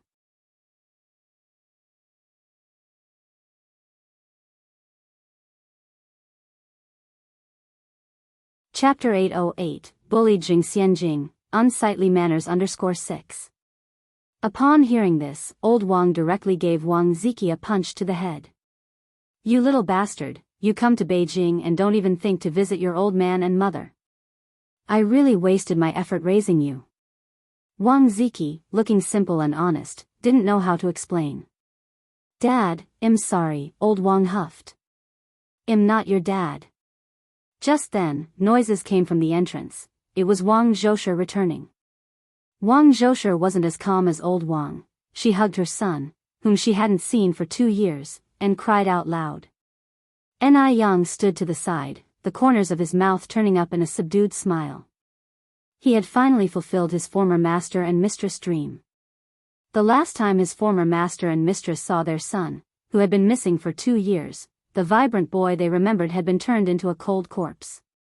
One could imagine the couple's feelings at the time. Such despair. Now that their son had finally come back, the couple was overjoyed. Wang Zhoushe even slaughtered 2 chickens and a big goose. Although Old Wang seemed a bit unhappy on the surface, he was actually very pleased. I'll go catch some shrimp in the river. Go ahead, Wang Zhoushe said with a smile, be careful. Emichim, Old Wang nodded. Wang Ziki was busy catching up with Wang Zhoushe. Mother and son had so much to talk about after all these years apart. As a result, only Ni Yang and Grandpa Du were left in the living room. Ni Yang was busy researching the 13 ghost needles and had no time to deal with Grandpa Du, so the scene became Ni Yang reading medical texts. Grandpa Du counting Buddha beads. The only sound in the air was the flipping of pages. Although no one was speaking, the scene wasn't awkward. After lunch, Wang Ziki seemed to remember something important. Dad, Grandpa Du hasn't been feeling well lately. Could you please take a look at him? Old Wang looked at Ni Yang. Yang, you've followed behind me for so long, why don't you try to put your learning into practice? Grandpa Do, these master and disciple. One just happened to save him, the other wanted to use him for practice. It really fit the saying. If you're not family, you won't enter the same door. Ni Young nodded, okay. Grandpa Do's lips twitched, she really dared. Ni Young walked over to Grandpa Do, could you please extend your right hand? Grandpa Do did as asked. The cold fingertips rested on his wrist for quite a while, yet there was no sound. Grandpa Do looked up and asked, is there any hope? Ni Young withdrew her fingers. It's not that serious, Mr. Do, this is an old ailment. The toxins accumulated in your body haven't been completely cleared. Just a couple of prescriptions should alleviate the fatigue. Grandpa Do slowly retracted his hand and straightened his sleeves. Then ill trouble, Miss Ni. The young lady was still able to discern his old ailment, which meant she had some skill. However, Grandpa Do had already figured she had good medical skills, otherwise, she wouldn't have left the right pills for him that night. A doctor's heart is like that of a parent's, it's only right, Ni Young said in a muted tone as she took out a writing brush to prescribe the medicine. A doctor's heart is indeed like that of a parent's, the saying goes. But Grandpa Do felt something was off. After the prescription was written, Ni Young handed it to Old Wang. Master, please have a look. Old Wang took the prescription and moved next to Grandpa Do. Forgive the trouble, Grandpa Do, but please extend your hand again. Grandpa Do extended his hand. As Old Wang felt Grandpa Do's pulse, he understood why Ni Young hadn't said anything for so long. Grandpa Do's pulse was indeed peculiar. Old Wang felt the pulse while looking at the prescription Ni Young wrote, nodding repeatedly, good, good, good. You are truly a disciple worthy of being trained by Wang Yu. Such talent, such intellect, how could an ordinary person compare? In a short while, Old Wang put away the prescription and then said, Grandpa Do, Yang Yang's prescription can cure your old ailment. You've really encountered a savior today. Grandpa Do put away the prescription. Thank you. That afternoon, because someone from the village came to seek treatment and a particular rare herb was missing, the patient's condition was quite urgent. Old Wang had no choice but to go up the mountain with a basket to gather herbs. Ni Young approached. Master, it's getting late now, you're getting on in years, and it's not safe to go up the mountain. Let me go instead. It had rained last night, and the mountain was likely to be filled with miasma, and Ni Young was worried for Old Wang. Old Wang laughed. Listen to you, girl, if a big man like me isn't safe, how could a young lass like you be any safer? Let the master go. Ni Young took the basket off Old Wang. Don't forget, master, I'm quite skilled.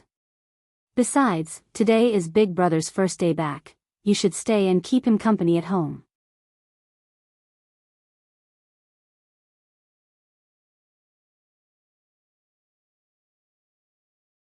Chapter 809, Bully Jingxianjing, Unsightly Manners _7. Old Wang was left speechless by her remarks, but still expressed his concern. Yang Yang, are you sure you can manage alone? Sure, no problem. Ni Yang slung her carrying basket on her back, waved to Old Wang, and turned to leave. Old Wang watched Ni Yang's retreating figure with worry. By chance, at this moment, Master Du came out of the house. Old Wang grabbed hold of Master Du and said, Master Du, the girl Yang Yang has gone up to the mountain alone. If it's not too much trouble, could you please go and check on her? After all, Ni Yang was Master Du's lifesaver. It wasn't too much to ask Master Du to ensure Ni Yang's safety. Besides, with Master Du around, who was the grim reaper of the 10-mile foreign market, Old Wang felt very secure. Master Du's expression was unfazed. First, they had used him for sparring, and now they were actually asking him to play bodyguard. What was this all about? If word got out, it would ruin his reputation for life, but out of respect for Old Wang as an elder, and given that Ni Yang had saved him before, Master Du did not refuse. All right, uncle, I'll go now. But this was only a one-time exception. Old Wang, touched, said, then I'll have to trouble you, Master Du, holding his Buddha beads, headed in the direction Ni Yang had gone. pursuing steadily. On the other side, where Wu Yanyan was. Thanks to Ni Yang's support, Wu Yanyan finally managed to eat nearly 2 full meals at home. However, this quickly drew Grandma Wu's dissatisfaction. She felt that Wu Yanyan really didn't understand anything. Even she, as a grandmother, hadn't filled her belly, yet Wu Yanyan was only looking out for herself. A 17-year-old girl, yet not as sensible as a 7-year-old child. She had given Wu Yanyan hints, both openly and covertly, on so many occasions, but Wu Yanyan just didn't get it, bowl after bowl. So selfish. Grandma Wu, watching Wu Yanyan polish off 2 bowls of congee, could only feel a headache coming on. She put down her chopsticks and said discontentedly, "I'm full." Wu Jinshu, surprised, said, "Mom, you only had half a bowl. Are you feeling unwell?" "It's nothing, don't fuss over me." Grandma Wu stood up. "I'm going out for a walk."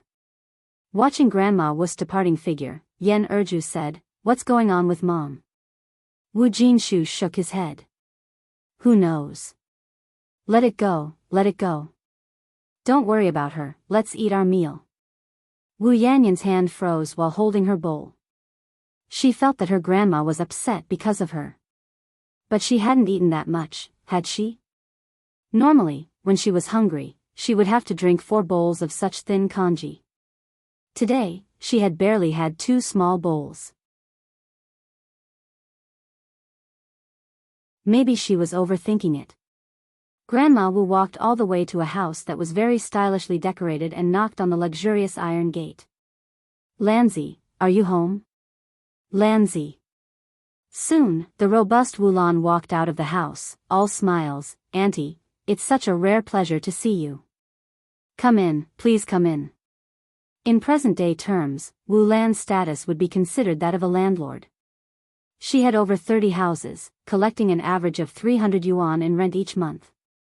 In an era when the average wage was about 30 yuan, Wu Lan was living the dream life everyone yearned for. Wu Lan's house was a 3-story Western-style building beautifully decorated on the inside. Grandma Wu sighed, "If I could live in a Western-style building like this just once in my life, I'd die content." Wu Lan laughed and said, "Auntie, you're too modest. Your good fortune is still ahead of you." Seated inside, Wu Lan courteously offered Grandma Wu some pastries and tea. Having not eaten her fill at home, Grandma Wu ate several pieces of egg cake and even stealthily pocketed one, intending to bring it back for her eldest grandson. Wu Lan noticed Grandma Wu's sneaky move but said nothing about it. Although Grandma Wu's manners were unsightly, she was there to ask a favor, wasn't she? After eating and drinking her fill, Grandma Wu continued, "Lanzi, those things you mentioned to your auntie last time, are they still valid?"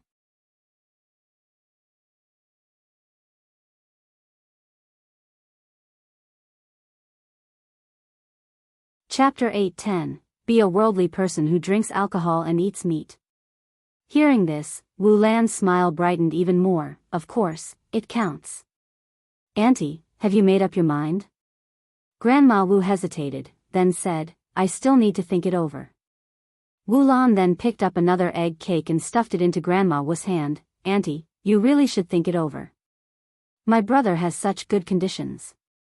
If Yanyan marries him, she'll just be responsible for giving birth to a child for my brother. All she needs to do is take good care of my mom and the 2 kids, she doesn't have to do any other hard work. She can just enjoy her easy life at home." Wu Lan had a younger brother named Wu Chang, 35 years old this year. He had been widowed 2 years earlier and hadn't found a suitable match, so when Wu Lan saw that Wu Yanyan was quite good-looking and still a maiden, she wanted to introduce Wu Yanyan to Wu Chang.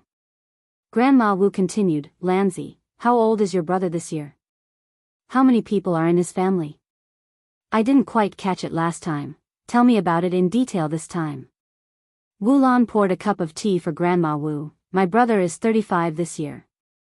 That dead wife of his left behind 2 daughters, the oldest is 9 this year, and the younger is 7. Then there's just my mom at home, no one else.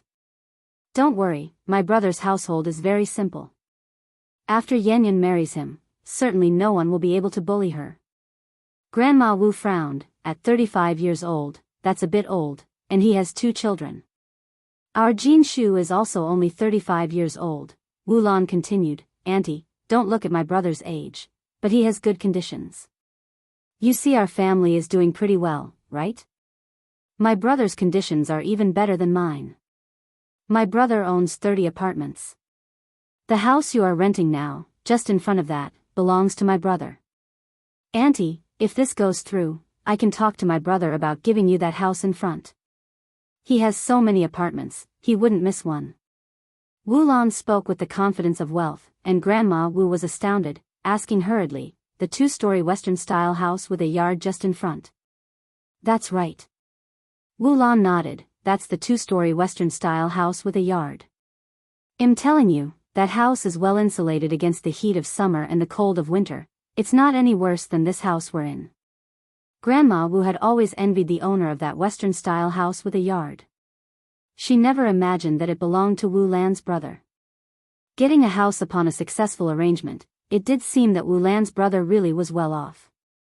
Wu Lan, observing the change in Grandma Wu's expression, added, Auntie, Dalong and Erlong haven't started school yet, have they? How can boys not go to school these days? Without an education, they'll struggle to find wives in the future. Wu Dalong and Wu Erlong were of school age, yet neither was attending school. It wasn't for lack of trying, but their family's financial situation couldn't keep up. Grandma Wu was worried too. After all, they were boys. What if they truly couldn't find wives when the time came?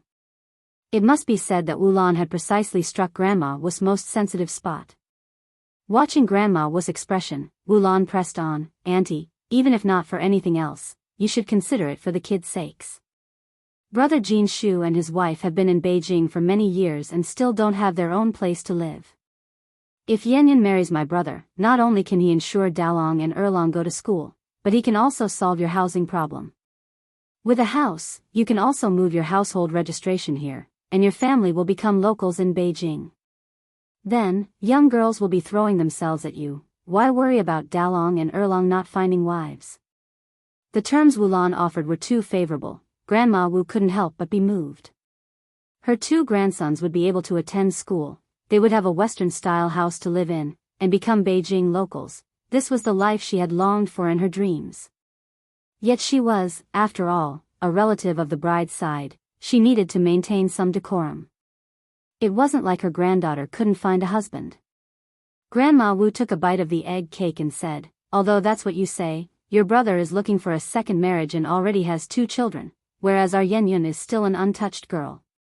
Wu Lan patted Grandma Wu's hand, Auntie, I am someone who doesn't beat around the bush and I don't speak falsely. If what I say sounds unpleasant, please don't be angry. If your Yenyun wasn't a maiden, with my brother's conditions, he really wouldn't consider Yenyun at all. Grandma Wu choked. Although Wu Lan's words were a bit harsh, they were indeed the truth. Wu Lan's brother had superior conditions, wealth, and property. What did Wu Yenyun have? Wu Yenyun was nothing more than a few years younger than Wu Lan's brother.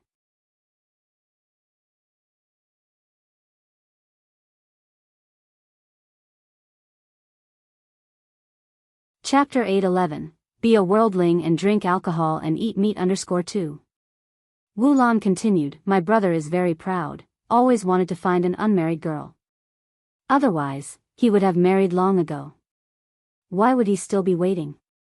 You don't know how many divorced women are willing to pay to marry my brother. Wu Lan wasn't really bragging. Wu Chang himself was quite a catch, and countless divorced women wanted to be with him. Unfortunately, Wu Chang didn't want anyone who had been married before.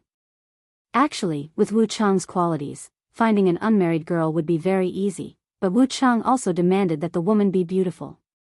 In Beijing, there was no shortage of pretty, young girls, but how many parents were willing to let their precious, unmarried daughters become stepmothers? That's why Wu Chang still hadn't found the right match. Right when Wu Yanyan's family moved in, Wu Lan noticed that Wu Yanyan was quite beautiful, sensible, and dutiful, so she thought of introducing her to her brother. With Wu Chang's excellent prospects, Grandma Wu didn't want to give up. She had been alive for so many years but had never once lived in a Western-style house. She dreamt of living like city people, in a Western-style house, if only just once. I can't decide for Yenyun on this matter. I need to ask Jin Shu and his wife. Wu Lan took Grandma Wu's hand. Auntie, you are Yanyun's biological grandmother. How come you don't have the final say in this matter? Grandma Wu sighed. How can I make the decision for the two of them? Wu Lan went on. Then you must go back and have a serious talk with brother Jin Shu and your sister-in-law. If you miss this opportunity, there won't be another. I'm only mentioning this because your family has rented our house for so long. We're practically family. I wouldn't even consider outsiders. Not just anyone can marry my brother. Grandma Wu stood up. All right, let's leave it at that for now. I'm heading back. I'll walk you out. Wu Lan escorted Grandma Wu to the gate. Grandma Wu's bounded feet moved slowly. A journey that ordinary people could complete in 15 minutes took her over 40 minutes to reach home. Upon arriving home, Wu Yenyun was washing dishes in the kitchen. Yen Erju was breastfeeding her child, while Wu Jinshu was feeding the ducks in the yard. These ducks were freshly caught, still fluffy and yellow. Wu Jinshu fed them and said, "Eat up, little ducks. Whether our 3 kids can go to school depends on you." Grandma Wu approached. You're counting on these ducks to pay for the kids' schooling? Wu Jinshu nodded, his face full of longing. Mom, don't underestimate these ducks. There are 10 of them. Once they grow up, they'll become big ducks. The big ducks will lay eggs and hatch more ducklings, and then we can sell them for money, right?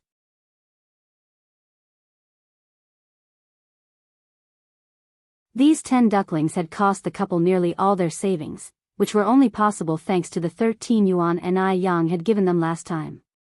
Otherwise, they barely scraped by each month, with no spare cash to buy ducklings. Grandma Wu chuckled. Waiting for these ducklings to grow up, lay eggs, and hatch new ones will take ages. You might be able to wait, but the children can't. Come with me, I need to talk to you. Wu Jinshu put down the dipper and followed Grandma Wu into the house. Grandma Wu glanced outside before closing the door. Wu Jinshu asked, puzzled, Mom, what do you want to talk about? You're being so secretive. Grandma Wu pulled Wu Jinshu to sit down and her eyes quickly became red-rimmed. Jinshu, you're not well, and we have so many kids to support, plus this old lady dragging you down. It's been hard on you these years. Mom. What are you talking about? Dragging me down? You're my mother, it's only right for me to take care of you. And I don't feel burdened at all. I have sons and daughters, a wife and a mother. I feel luckier than anyone. The rich have their joys, and the poor have theirs. Wu Jinshu was content with his life, never feeling overburdened or complaining. Grandma Wu wiped away her tears, yet, I just can't help but feel for you. Wu Jinshu was 35. Wu Lan's brother Wu Chang was also 35. Wu Chang had money and a house, everything. What did Wu Jinshu have? He didn't even have the money to send his kids to school. So young and already in poor health. Every parent feels for their child. Mom, you're overthinking it. I'm living a good life, what is there to feel sorry for? Wu Jinshu helped Grandma Wu dab her tears.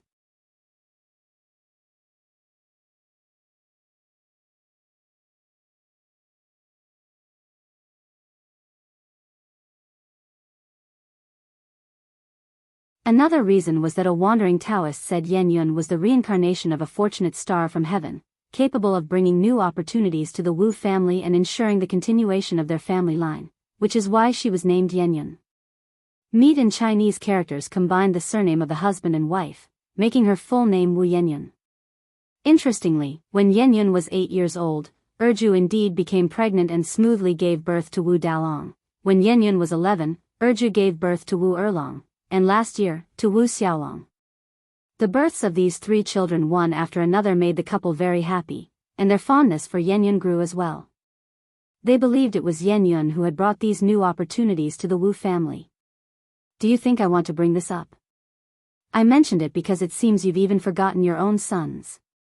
Grandma Wu grabbed Wu Jinshu's hand. Jinshu, I'm 67 this year and who knows when my time will come. If I don't see Dalong and Erlong going to school and your family living in a small Western-style house before I go, I won't be at peace. As long as the family is healthy and happy, it doesn't matter where we live, Mom. You really don't need to worry about this, Wu Jinshu said. Upon hearing this, Grandma Wu felt her nose twitch and started crying again. You keep saying you want to honor me, is this how you honor me? Everyone else's parents are living in small Western-style houses, and here am I, staying in this dark, haunted place. People aspire to move up, water flows downhill. Do you think I don't want to live in a small Western-style house? Your father died early, and it was I who brought you up single-handedly, carrying you through the Great Famine. I chewed on tree barks and ate clay. Think about it, when did I ever let you and your sister eat such things? A child doesn't know the parent's heart, a child doesn't know. Grandma Wu's spouse had died early, leaving her to raise 2 children alone.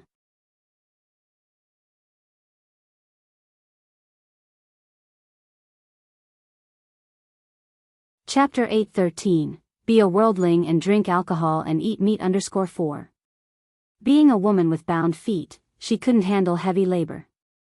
Over those years, to bring up her 2 children, she endured every hardship imaginable. Wu Jinshu knew his mother had suffered a great deal and sighed, Mom, it's my fault for being useless, for not having the ability to get you a nice Western-style house to live in. But rest assured, I believe that one day, our family will be able to live in one. Grandma Wu wiped away her tears. Will you burn one for me when I die? Living in a Western-style house is easier said than done. With the current economic situation of Wu Jinshu and Yen Erju, dreaming of a Western-style house was like waiting till the cows come home. Wu Jinshu helplessly replied, Mom, don't talk like that, it's bad luck. Grandma Wu continued, all I'm asking is for Yenyun to get married. Go and ask around, let everyone judge whether what I'm asking as a grandma is too much. Does any family's girl not get married? Does any family's boy not take a wife? What, is your daughter made of gold or something? That she won't get married in this lifetime? Wu Jinshu sighed, it's not about not getting married, the thing is Yenyun is still too young. She's already 17, not 7. Grandma Wu retorted. And you're not even her real father, you've done enough by raising her all these years. With a helpless sigh, Wu Jinshu said, my dear mother. Why do you keep bringing this up? In my heart, Yenyun is as much my own daughter as Dalong, Erlong, and Xiaolong. I'm her real grandma, aren't I? Grandma Wu said. The way you talk makes me sound like an evil grandmother. I just want her to get married for her own good. Given our situation, staying with us is just suffering. She would be better off getting married early and enjoying life. I'm thinking of her well-being. How great are the circumstances at Wu Chang's house. Once Yenyun marries into that family, she would be able to enjoy the good things in life, not just for herself but she would make things better for her own family too. Wu Jinshu stood up and headed outside. Mom, don't bring this up again in the future. Yenyun will always be my daughter. I'm going out to feed the ducks. Jinshu. Grandma Wu grabbed hold of Wu Jinshu's sleeve. Jinshu, listen to me, I really found her a good match. The boy's family owns over 30 houses, and he even promised me that once the deed is done, he would give us one. The house in front of our place, the 2-story Western-style one with a yard, you always say how nicely it's been constructed, right? Wu Jinshu shook off Grandma Wu's hand and said softly, no matter how nice the house is, would never trade my daughter for it. How could that be considered trading? We are marrying off a daughter, said the exasperated grandma. Besides, they even said they could transfer our whole family's registration to Beijing, and then we would become Beijingers. Mom, please don't talk about this anymore. Even if you do, I will never agree. This is absolutely impossible. Wu Jinshu himself might not be Yanyun's biological father, but he and Yen Erju had raised her with their own hands. She might not be his own flesh and blood, but he cherished her just the same. He couldn't bring himself to do such a thing. Wu Jinshu opened the door and left Grandma Wu's room. Watching Wu Jinshu's departing figure, Grandma Wu sighed deeply. She just couldn't understand. Was that adopted child really that important? More important than a Western-style house and her own son? She couldn't fathom what kind of father Wu Jinshu was. After all, she wasn't trying to harm Yenyun. She was looking to secure her a life of comfort. Most people couldn't even dream of marrying someone like Wu Chang. A child doesn't stay under parents' control forever. Grandma Wu wiped away her tears, recalling the hardships of her past and the grievances of the present. The more she thought about it, the sadder she became, crying so much that her eyes swelled. When she was young, she went without food and clothes. Now that she was old, she was still depriving herself. What for? For this family, for the children. But no one appreciated her efforts. They were all good people, and she was the only bad one. No, this time she would have that Western-style house, or else she couldn't die in peace. Seeing Wu Jinshu emerge from Grandma Wu's room, Yan Erju tugged at his sleeve. What was Mom talking to you about? It seemed so secretive, with the door shut and all. To avoid friction between mother-in-law and daughter-in-law, of course, Wu Jinshu couldn't tell the truth. He pulled out 2 egg cakes from his pocket. You know how my mom is. She's always worried that I'm suffering. Someone gave her 2 egg cakes, and she insisted on giving them to me. You take them to eat. I'm a grown man, I can't stomach such rich food.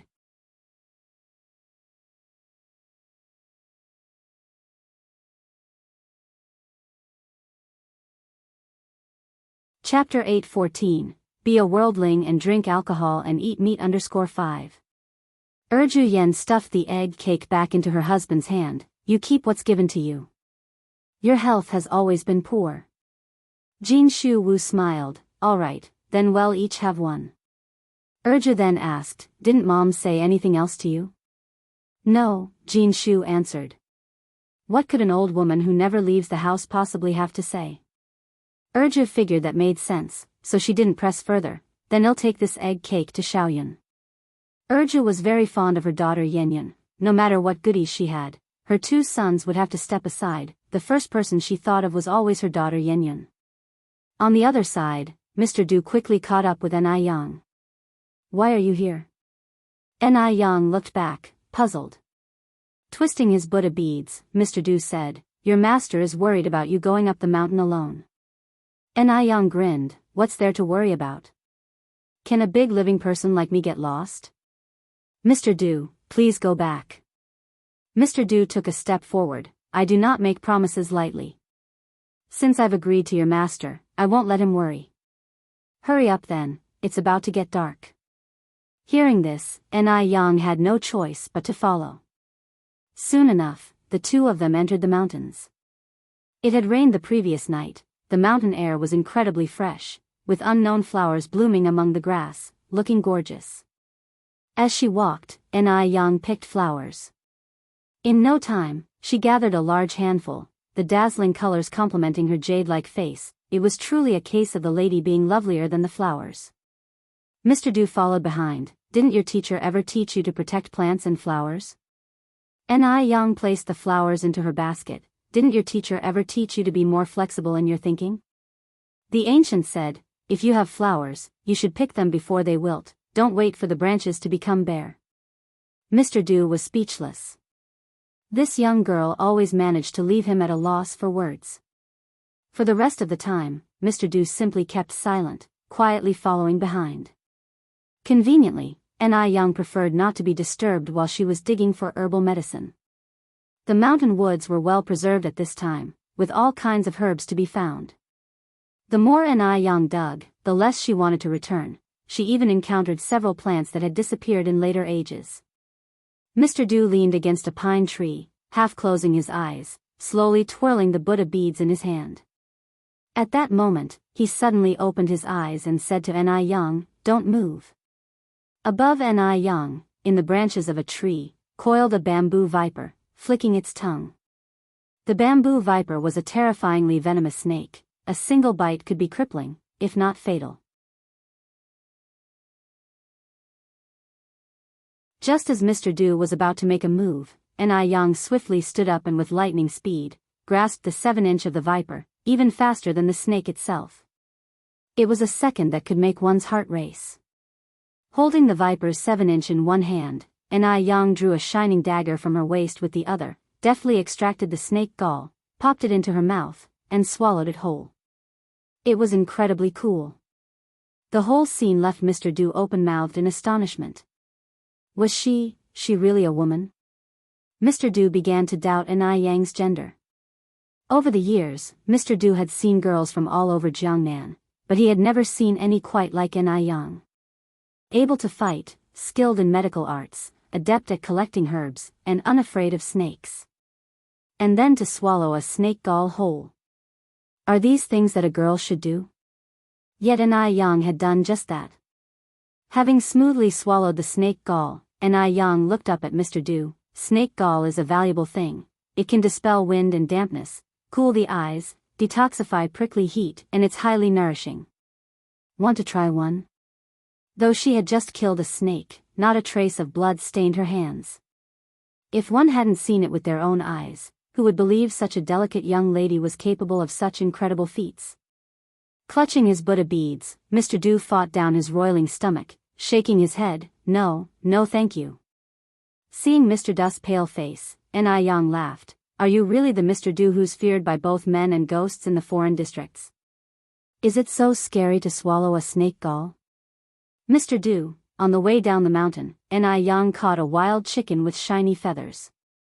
Just when Mr. Du thought Yang would comment on the chicken's beauty, she directly said, "This beautiful wild chicken will make the most delicious roasted chicken." Mr. Du's mouth twitched.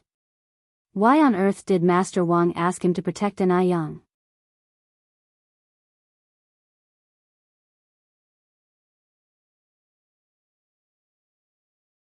Chapter 8:15. Be a commoner, drink alcohol and eat meat. 6. The protected ones should be the small animals in the mountains. Fortunately, Yang only came to pick some herbal medicine. If Yang lived in the mountains year-round, wouldn't she scare away all the small animals? While walking, Yang suddenly stopped. Master Du did not expect her to stop so abruptly and bumped right into a human wall, nearly falling as his steps wavered. A pale hand quickly grabbed his wrist and then just as swiftly let go. Watch where you're going. Master Du steadied himself. What happened? Yang looked around. It seems we're lost. By this time, the sky had gradually darkened, and various sounds of small animals echoed through the forest, which would certainly make anyone with a faint heart tremble with fear. Master Du, who had plenty of outdoor experience, said, "It's the ghost hitting the wall." Yang massaged her temples. What should we do? Master Du remained unperturbed, playing with his Buddha beads. Now we can only wait until the sun comes out tomorrow morning to leave. Yang sighed and took off her backpack. Then that's the only option. Master Du looked at Yang, bewildered. Ghost hitting the wall, aren't you afraid? A normal young lady hearing ghost hitting the wall wouldn't react so indifferently. Yang sat down against a pine tree. What's there to be afraid of? It's not like there are real ghosts. The mountains harbored miasma, and it was pitch black all around. Encountering ghost hitting the wall was quite normal. Actually, ghost hitting the wall isn't really about ghosts, it's just a phenomenon. Biology had already provided a definite answer. When people lose their sense of direction, everything around them appears circular, so they keep going around in the same place. They can only wait for the sun to come out in the morning to regain their sense of direction. Master Du chuckled. You seem to know quite a bit. That I do, Yang replied unabashedly. Master Du played with his Buddha beads and remained silent. Yang took a water bottle out of her backpack, took several gulps, and then turned to Master Du. Are you thirsty? After walking half a day in the mountains, how could he not be thirsty? But sharing a water bottle between a man and a woman, that seemed somewhat improper. Just then, Yang tossed him a bright red fruit. This wild fruit is full of water and quenches thirst very well. Master Du paused, then accurately caught the wild fruit. Thank you. Yang continued, if one isn't enough, there are more in the backpack. Where did they come from? Master Du asked. I picked them while I was gathering herbal medicine, N.I. Young replied. Master Du bit into a wild fruit. Crunch. Indeed, the fruit was very juicy and crispy. It tasted great.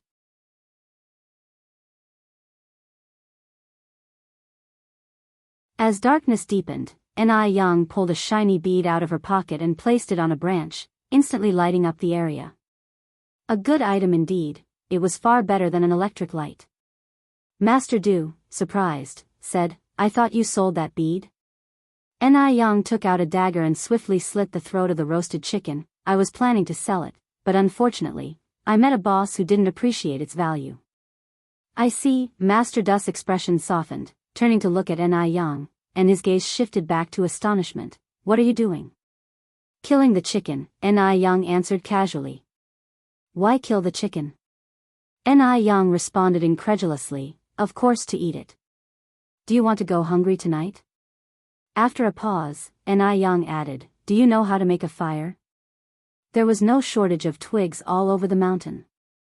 I don't have matches, Master Du said. You don't smoke?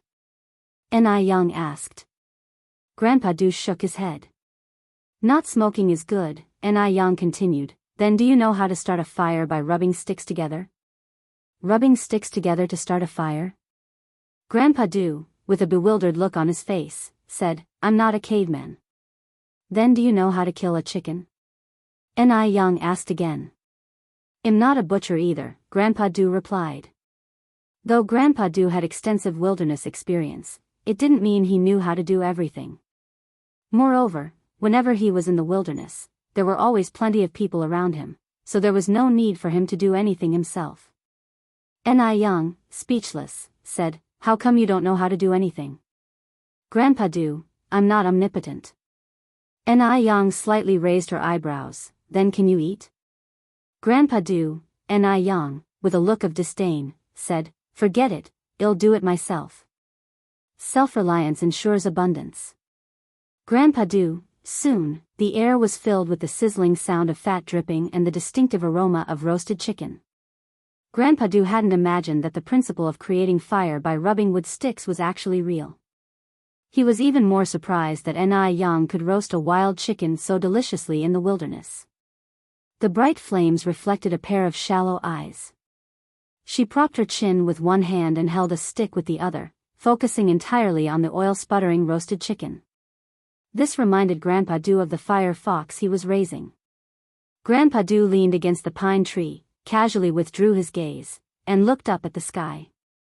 The sky was filled with brilliant stars, the splendid Milky Way, where the cowherd and the weaver girl stared at each other from afar.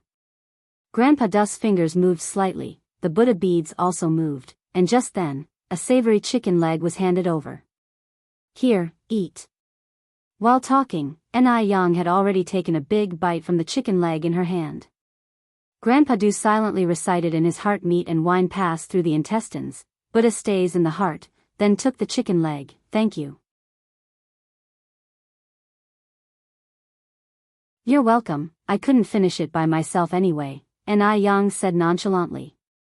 The chicken leg was deliciously roasted, crispy on the outside and tender on the inside, with each bite filling his mouth with meat. Grandpa Du hadn't felt this satisfied in a long time.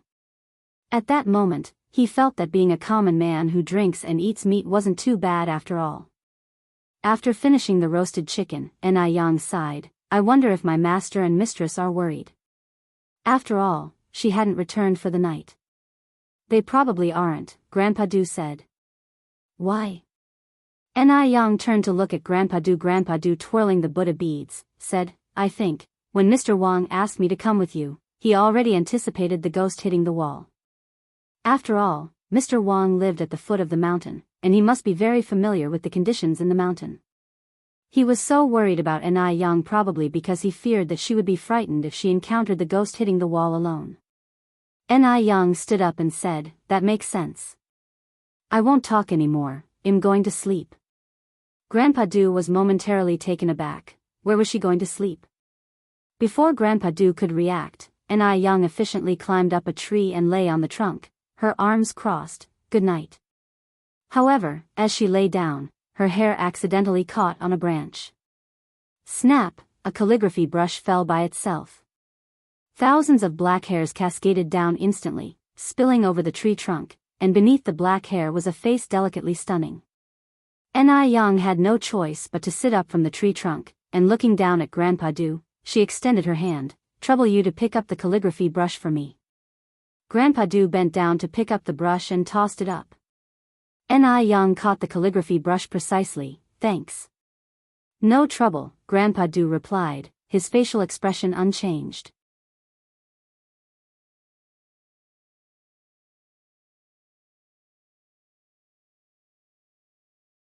Chapter 8:16, The Truth.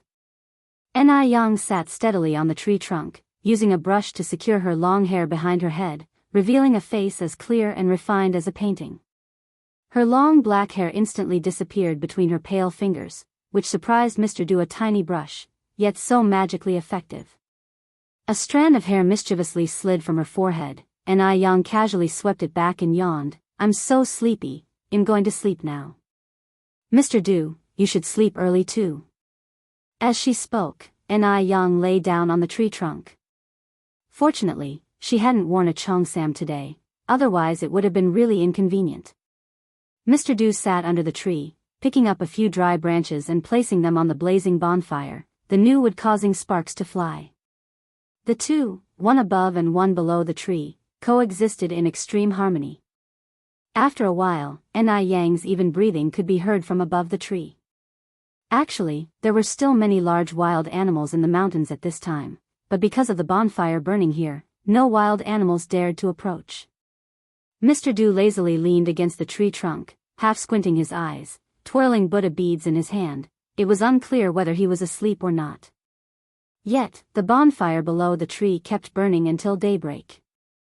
Time passed, and in the blink of an eye, it was the next morning.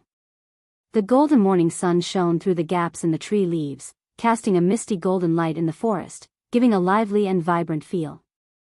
Young slowly opened her eyes, looked at the tender green leaves above her, was momentarily bewildered, then sat up from the tree trunk, stretched her limbs, and loosened her muscles. A bit more awake, Young looked down from the tree. Mr. Du, who had been sleeping under the tree, was nowhere to be seen, and only a few sparks still flickered on the nearby bonfire. Where could he have gone so early in the morning? Eaten by a tiger?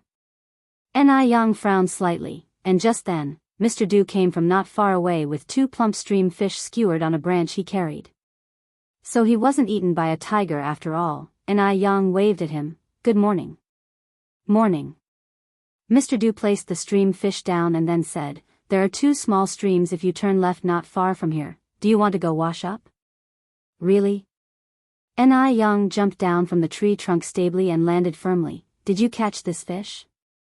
Yes. Mr. Du nodded. I didn't expect you to be able to fish, Young continued. I'll go wash up first. Let's have grilled fish for breakfast. Give me the fish, I'll take them and prepare them. Prepare? Mr. Du asked puzzledly. Isn't it just grilled directly? Young helplessly shook her head. You must be one of those aristocrats who don't concern themselves with worldly matters. No, rather, a wealthy noble, not to know such basic life skills.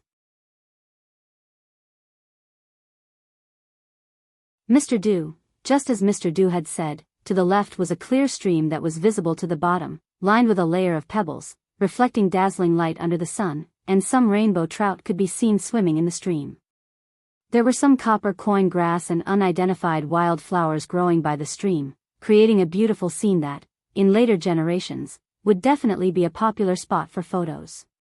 The cool water splashed on her face, immediately making her feel much more awake. There was no toothpaste in the wilderness, but fortunately, Young found a kind of herbal plant substitute, chewed it a few times in her mouth, then rinsed with clean water. After grooming, Young began to clean the stream fish. When Young returned with the fish, Mr. Du had rekindled the nearly extinguished bonfire. He sat cross-legged in front of the bonfire, twirling the Buddha beads in his hand as if ready to ascend with the wind at any moment. Young didn't disturb him, and began to grill the fish in front of the bonfire. The wild stream fish from the mountains were extremely delicious, incomparable to the feed-raised fish from modern days, and soon the air was filled with an irresistible aroma. Mr. Du's eyelids twitched, finally understanding why Ananda, the elder, had never been able to fully renounce worldly attachments. This mortal world was indeed hard to leave behind.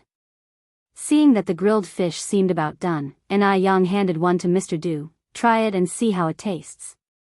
Mr. Du lightly lifted his eyelids, took the grilled fish, and took a bite. The fish was fresh and tender, leaving a lingering taste that was delightful. It was very different from the fishy taste he had anticipated. Very good.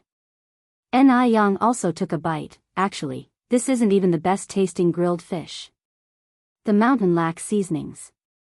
Authentic grilled fish brushed with sesame oil and chili oil and then topped with spring onion, ginger, and garlic that is truly delicious.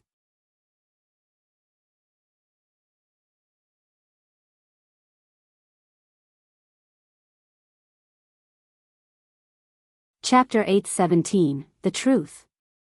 _2.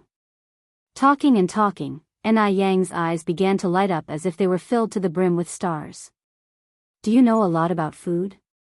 Grandpa Du slightly lifted his eyes, meeting a pair of clear, bottomless eyes, then subtly lowered them again. Yang took another big bite of fish. "It's okay, just a bit pickier than the average person."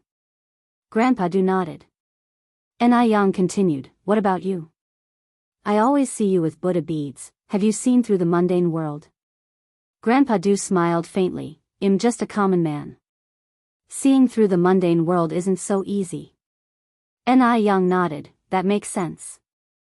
In this vast mundane world, there are wines, meats, and beauties. It's indeed not easy to see through all that." "You seem to understand life quite well," Grandpa Du said in a light tone. Having finished the last bite of the fish, Yang clapped his hands, stood up from the ground, and said, "Let's head back." "Okay," responded Grandpa Du, standing up as well. Yang poured the water from his water bottle over the campfire to extinguish it, and they descended the mountain together. They walked one after the other. Yang led the way, and Grandpa Du followed.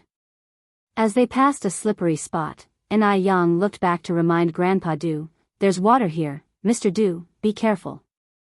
Grandpa Du lifted his eyes towards Yang. Somehow, he felt that he was not here to protect Yang. In fact, the one being protected had always been him. Right, how could someone who could slaughter chickens, kill fish, fight, and even dare to swallow a snake gall need anyone else's care? A faint smile unwittingly appeared on Grandpa Du's lips. Soon, they arrived at Old Wang's house. The old couple were leaning against the door, looking out. Seeing Yang and Grandpa Du return, they excitedly greeted them. "Yang, Grandpa Du, you're back. Was everything okay last night?" "All good," Yang replied, grasping Wang Zishi's hand. "Don't worry, mistress." Old Wang looked at Grandpa Du. "It must have been tough for you last night." This was the Grandpa Du who was respected by everyone within 10 miles. To think that he spent a night on the mountain. "It's not worth mentioning," Grandpa Du said slowly. Old Wang continued, "Grandpa Du, you and Yang must not have eaten breakfast yet? There's porridge and 8 treasure congee in the pot. I'll serve you some." "No need," Yang grilled some fish on the mountain, replied Grandpa Du. Hearing that Grandpa Du had already eaten, Old Wang didn't insist further. When they reached the courtyard, Yang put her basket on the ground and said, "Master, mistress, I didn't return all of last night. My folks are surely worried. I'll head back now." "Oh, and the medicinal herbs are inside." "Okay, take care on your way." Old Wang came over. "Okay," nodded Yang, not forgetting to bring along a bunch of wildflowers she had picked on the mountain. As they were kept alongside various medicinal herbs, the wildflowers hadn't withered and were still stunningly vibrant. Before leaving, Yang didn't forget to greet Wang Ziki and Grandpa Du. "Elder brother, Mr. Du, I'm heading back first." Grandpa Du nodded slightly. "Be careful on your way." Wang Ziki said, "Goodbye, junior sister." Yang looked back and waved at them, "Goodbye." Yang had come by bike, placing all the wildflowers in the front basket, stepped on the petals, and like a freed butterfly, she disappeared down the narrow path ahead. After a while, Grandpa Du and old Wang said their farewells. Wang Ziki said, "Grandpa Du, should I see you off?" "No need, I can make my way back," Grandpa Du replied. "You rarely get a holiday, spend some quality time with your parents." But, Wang Ziki looked a bit worried. "It's all right," Grandpa Du gestured with his hand. Wang Ziki continued, "Then let me walk you to the junction." This time Grandpa Du didn't refuse. The car couldn't reach the foot of the mountain, so Grandpa Du had to walk to the main road. When Wang Ziki returned, Wang Zhosher said, "Your Grandpa Du truly cares about his subordinates." Wang Ziki nodded in agreement. "Yes, our Grandpa Du is very kind." Old Wang scoffed lightly. "Kind? What kind of kindness? If he was really that kind, he wouldn't have waited so long to give Ziki a holiday." Wang Zhosher, pulling on Wang Ziki's sleeve, added, "Don't listen to your dad. By the way, Ziki, has Grandpa Du mentioned a wife? If not, introduce him to your second aunt's cousin. Every elder has the heart of a matchmaker, always the first to think of keeping good prospects within the community."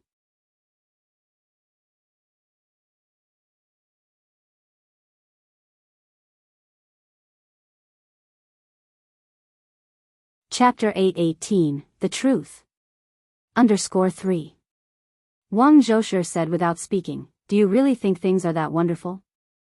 Do you think Di could take a fancy to Xiangqin? It doesn't cost anything to talk about it," Wang Zhosher said with a smile. "Xiangqin isn't ugly, what if Di took a liking to her? Ziki, I think Di is quite affable and has a good temperament. Try and mention it to Xiangqin, will you? Good temperament? Affable?" A twitch tugged at the corner of Wang Ziki's mouth. If his mother saw the dark side of Di, she probably wouldn't make such a comment. Seeing that Wang Ziki was silent, Wang Zhosher became unhappy. "What's wrong with you, child? Mum is talking to you. Does Di have a wife or not? Xiangqin is your cousin, and yet you're not taking this to heart at all." Only then did Wang Ziki react. "Di only has 2 concubines, no official wife." "Concubines?" Wang Zhosher thought she was hallucinating. "How long has it been since liberation, and your Di actually still has 2 concubines? Ziki, are you sure you're not mistaken?" Wang Ziki shook his head. "Di is not a citizen of China, so the laws of China do not apply to him. Not only does he have 2 concubines, but both of them are strikingly beautiful. Considering Xianqin's circumstances, I don't know if she could even become the 3rd concubine. How could someone with 2 concubines possibly set his eyes on her niece, Xiangqin?" So Wang Zhosher didn't entertain any more wild thoughts. Continuing, Wang Zhosher said, "Forget it, Ziki, let's pretend I never said anything. However, Di seems so refined and cultured, yet he's quite a playboy. It's really surprising that he has 2 concubines. Does he have any children?" Wang Ziki continued, "Di doesn't have any children at the moment. Having 2 concubines and yet no children. That's really strange. Under normal circumstances, there should be at least dozens of children." Wang Zhosher asked, "Is there a problem with Di, in that regard?" Wang Ziki touched his nose. It probably isn't that." Wang Zhosher narrowed her eyes. "I believe it's definitely something wrong with your Di, otherwise, those 2 concubines wouldn't be without children." Unable to continue the conversation, Wang Ziki said, "I'm going to help Dad dry the herbal medicine." When Enai Yang got home, she happened to meet Enai Tsuehua and Shengguan Dehui hurrying out. "Dad, Mum, where are you going?" Enai Yang parked her bike on the side. Enai Kuihua's eyes lit up and she immediately ran over, grabbing Enai Yang's wrist. Yang, you're back. Where did you go last night? You kept your dad and me up all night." Shengguan Dehui said, "If you had come back any later, your mum and I would already be at the police station by now." If it weren't for the rule that one cannot report a disappearance until 24 hours have passed, they would have already called the police. Enai Yang said very apologetically, "I'm sorry, Dad, Mum, for making you worry. I went to my master's place, got held up with something, there's no phone service up in the mountains, it won't happen again next time. Shangguan Dehui continued, it's fine as long as you're okay, let's go inside. Ni Yang nodded and followed Shangguan Dehui and Ni Tsuehua inside. Because they didn't want to worry the old couple, Ni Tsuehua and Shangguan Dehui didn't tell grandfather Zhang and grandmother Zhang that Ni Yang had not come home all night, instead telling them that Ni Yang had gone to a classmate's house to play. Little Ni Yan saw Ni Yang returning, and with a swoosh, she jumped out of grandmother Zhang's arms. Sister. Sister's back. Little Yun Yun. Ni Yang picked up little Ni Yun. Chirp chirp, Yang Yang. Duo Duo flew in from the window and landed on Ni Yang's shoulder. Yang Yang? Was that Yang Yang call from Duo Duo just now? Ni Yang looked at Duo Duo with delight. Duo Duo, can you talk now? Duo Duo rubbed its little head against Ni Yang's chin. Yang Yang. So Duo Duo really could talk now. Grandfather Zhang and grandmother Zhang were also very surprised. This little bird is so smart. Ni Tsuehua came over to tease Duo Duo. Duo Duo, say it again. Yang Yang. Duo Duo called out with its voice raised again. Ni Tsuehua laughed as well. Then call out Yun Yun. Yang Yang. Indeed, Duo Duo could talk, but it didn't say everything, it only knew Yang Yang. Zhang Xianjing came downstairs and, looking at this joyful family scene, her eyes filled with resentment. This was her home. This was where she had lived since she was a child, so why should these people take it over?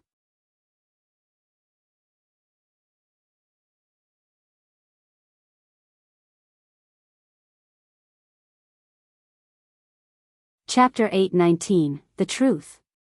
_4. And that dead bird. It screeches all day long, annoying me to death. Just wait, one day it will turn into a real dead bird. Sister Xianjing, little Ni Yun, who liked Zhang Xianjing more, ran over to her with her little short legs. Sister Xianjing, have some candy. This was little Ni Yun's favorite candy. Usually, she wouldn't give it to anyone except Ni Yang. Thank you, Yun Yun. Zhang Xianjing's face was full of smiles as she took the candy. Little Ni Yun reached out her hand to Zhang Xianjing. Sister, hug. A hug? If you asked Zhang Xianjing who she hated most in this family, little Ni Yun was certainly one of them. Because the Zhang family's old master and old mistress really adored this wretched girl too much. Zhang Lingling had told her that when she was young, the old master wouldn't even glance at her, but now he took little Ni Yun out for a walk every day. His kindly appearance seemed like he had turned into another person. Was this wretched girl doing this on purpose? Did she know that she hated her and that's why she came running over to be hugged? Did she think she was some great treasure? That everyone in the Zhang family had to revolve around her?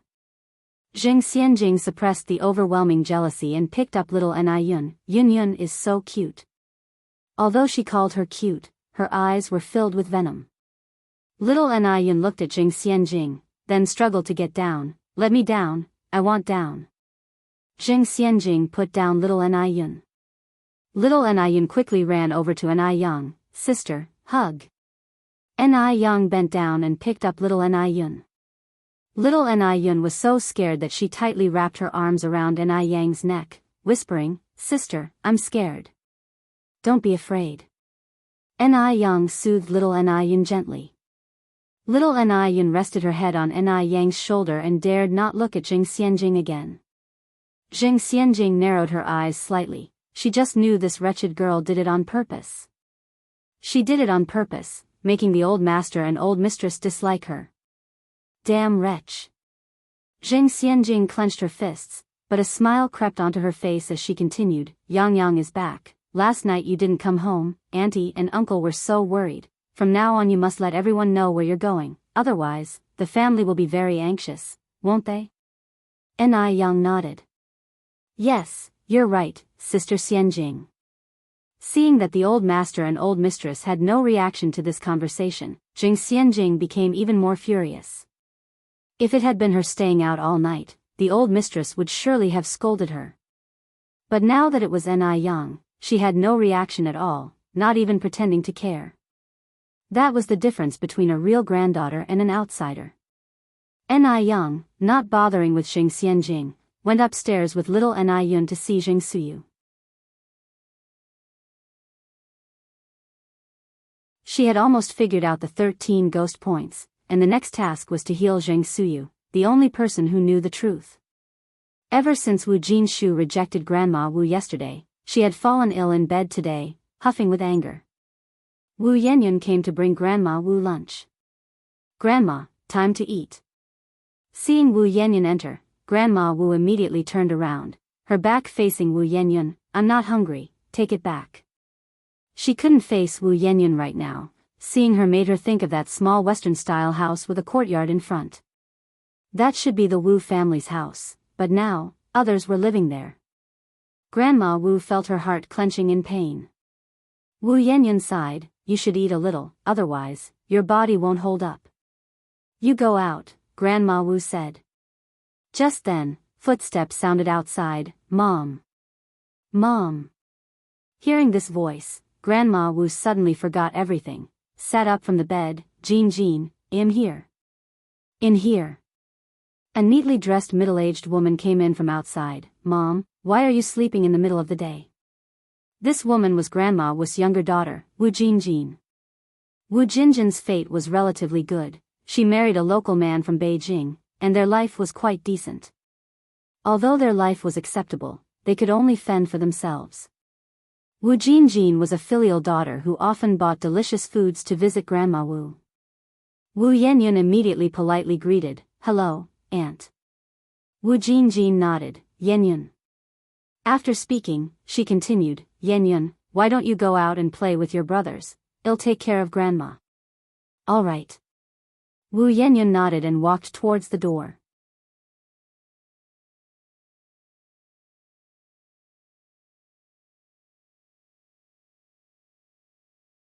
Chapter 820, The Truth. _5. Wu Jinjin closed the door after Yenyun left and immediately took out 2 chicken legs wrapped in oil paper from her bag. "Mom, these are the chicken legs I saved especially for you. You should eat them while they're still warm, and make sure none of those kids see them." Having chicken legs, Grandma Wu certainly didn't want to eat them herself. She wanted to save them for Wu Jinshu and her 2 grandsons. Although her son was somewhat disobedient, she was still a mother. How many mothers would hold a grudge against their son? Grandma Wu carefully put away the chicken legs. "I just had dinner and can't eat any more right now. I'll save them for later." Wu Jinjin did not know Grandma Wu's cautious thoughts and continued, "Mom, what's going on with you? Lying in bed in the middle of the day, are you feeling unwell?" Speaking of this, Grandma Wu sighed deeply. "It's like this." Grandma Wu recounted the entire story to Wu Jinjin without missing a word. Wu Jinjin, surprised, said, "Such a great opportunity and my brother disagrees?" Wu Lan's family conditions, in high society, might only be considered ordinary, but compared to families like Wu Jinjin's and Wu Jinshu's, they were definitely wealthy. For Yenyun to marry into such a family would be marrying above her status. Grandma Wu said, "That stubborn brother of yours, he says he wants to sell his daughter." Wu Jinjin grabbed Grandma Wu's hands. "Mom, you can't listen to my brother on this. While you're still here, you should be the one calling the shots. Not to mention Yenyun isn't even my brother's biological child. Even if she were, marrying into such a well-off family would be a huge stroke of luck for her. If it were someone else, they might not even be able to marry so high." Grandma Wu sighed. "The man is as old as your brother and already has 2 daughters. Your brother probably feels pity for Yenyun marrying into a family and becoming a stepmother. Being a stepmother is not easy these days." Wu Jinjin said, "What about being a stepmother? Who you marry is who you marry. Rather than marrying some poor guy, it's better to marry someone with good conditions and later become a wealthy lady." Times have changed. Back in the day, decent families' daughters still became concubines to landowners and rich merchants. There were even old men at 80 marrying 18-year-old girls. At only 35, he's not old at all.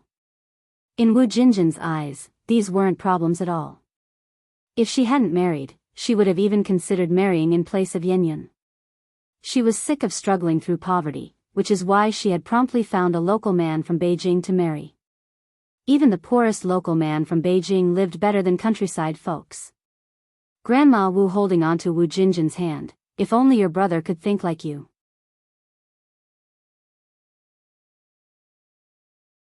Wu Jinjin speechlessly said, why care about my brother? Yan Yun is your eldest granddaughter. Even if you make this decision for my brother, he can't do anything to you. After you've raised him through such difficult times, is he going to deny you as his mother? Wu Jinjin was young but full of cunning ideas. Learning that her niece could marry into such a good family, of course, she couldn't miss this opportunity. Jinjin, now you're the only one I can rely on. Tell me, Mom, what should I do? Grandma Wu eagerly held Wu Jinjin's hand. Wu Jinjin smiled. Mom, listen to me, Wu Jinjin whispered a lot into Grandma Wu's ear. After listening, Grandma Wu felt a burden lift from her heart and smiled. The old saying is right, a daughter is a mother's little quilted jacket. Wu Jinjin continued, Mom, since Yan Yun is so beautiful, you should ask for a larger dowry. Grandma Wu said, Lanzi already promised me that once it's settled, he'll give our family that 2-story townhouse with a courtyard, and he'll also sort out our household registration issues, and take care of Dalong and Erlong's schooling. Mom, do you have such low aspirations? Wu Jinjin continued, the reason they're offering such favorable terms is because they really fancy Yan Yun. Our family has only one beautiful girl like Yan Yun. Once this chance is missed, there will be no next shop, so why not ask for more while you can? Besides, our family has raised her for so many years, it's time she gave back. The more Grandma Wu listened, the more she felt Wu Jinjin was making sense. So, Jinjin, what should we ask from them? Grandma Wu asked. Wu Jinjin said, why ask for objects? Objects are trivial. Of course, it's most reliable to ask for money. Their family has money, right? Besides those 3 promises you were given last time, ask for an additional 2,000 yuan.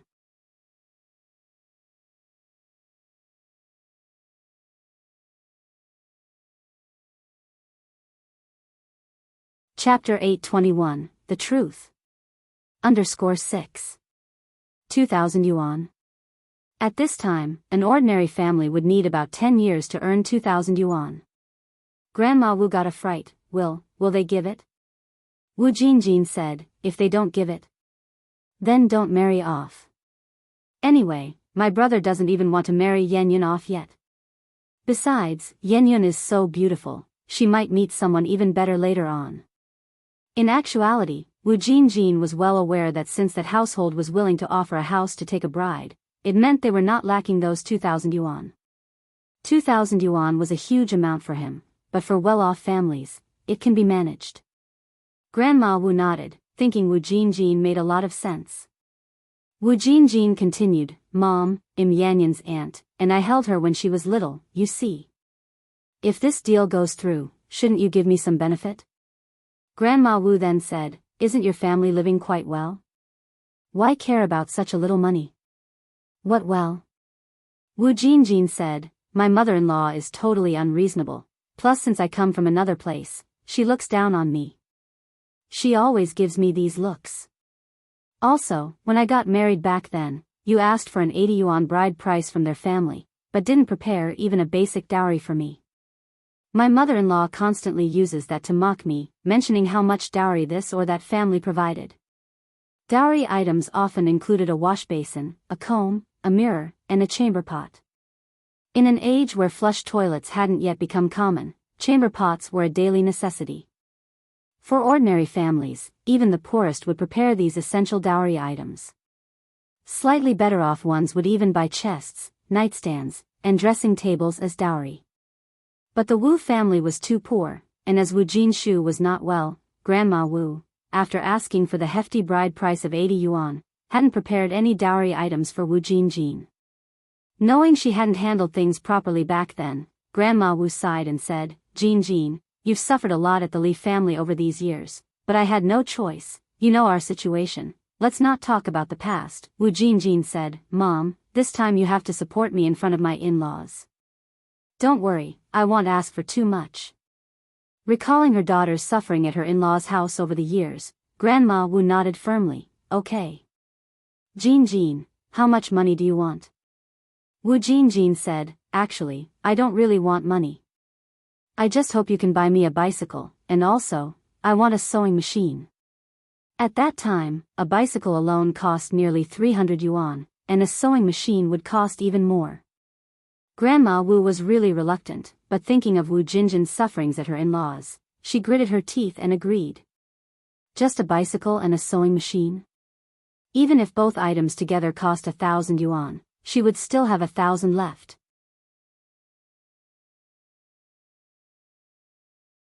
Besides, they would still get a house and a Beijing household registration, considering that, they weren't losing out. Seeing that Grandma Wu agreed, Wu Jinjin was very happy. Mom, that settles it then, you really mustn't regret this. Don't worry, I won't regret it, said Grandma Wu. That's great.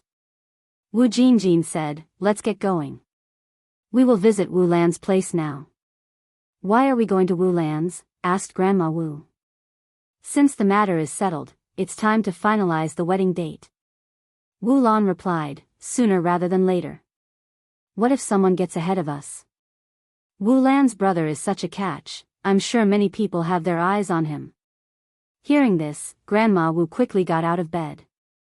All right, let's go. Wu Yanyan knew why her grandmother was so angry. She probably resented her for eating too much. With not a lot to go around, one more person eating was just additional burden. Wu Yanyan sat in the courtyard, looking up at the sky, and let out a deep sigh. Just then, she saw Grandma Wu and Wu Jinjin hurrying out. Grandma, Aunt, where are you going? Wu Yanyan immediately stood up. Wu Jinjin looked back impatiently. It's adult business, kids should stay out of it. Wu Yanyan had nothing more to say.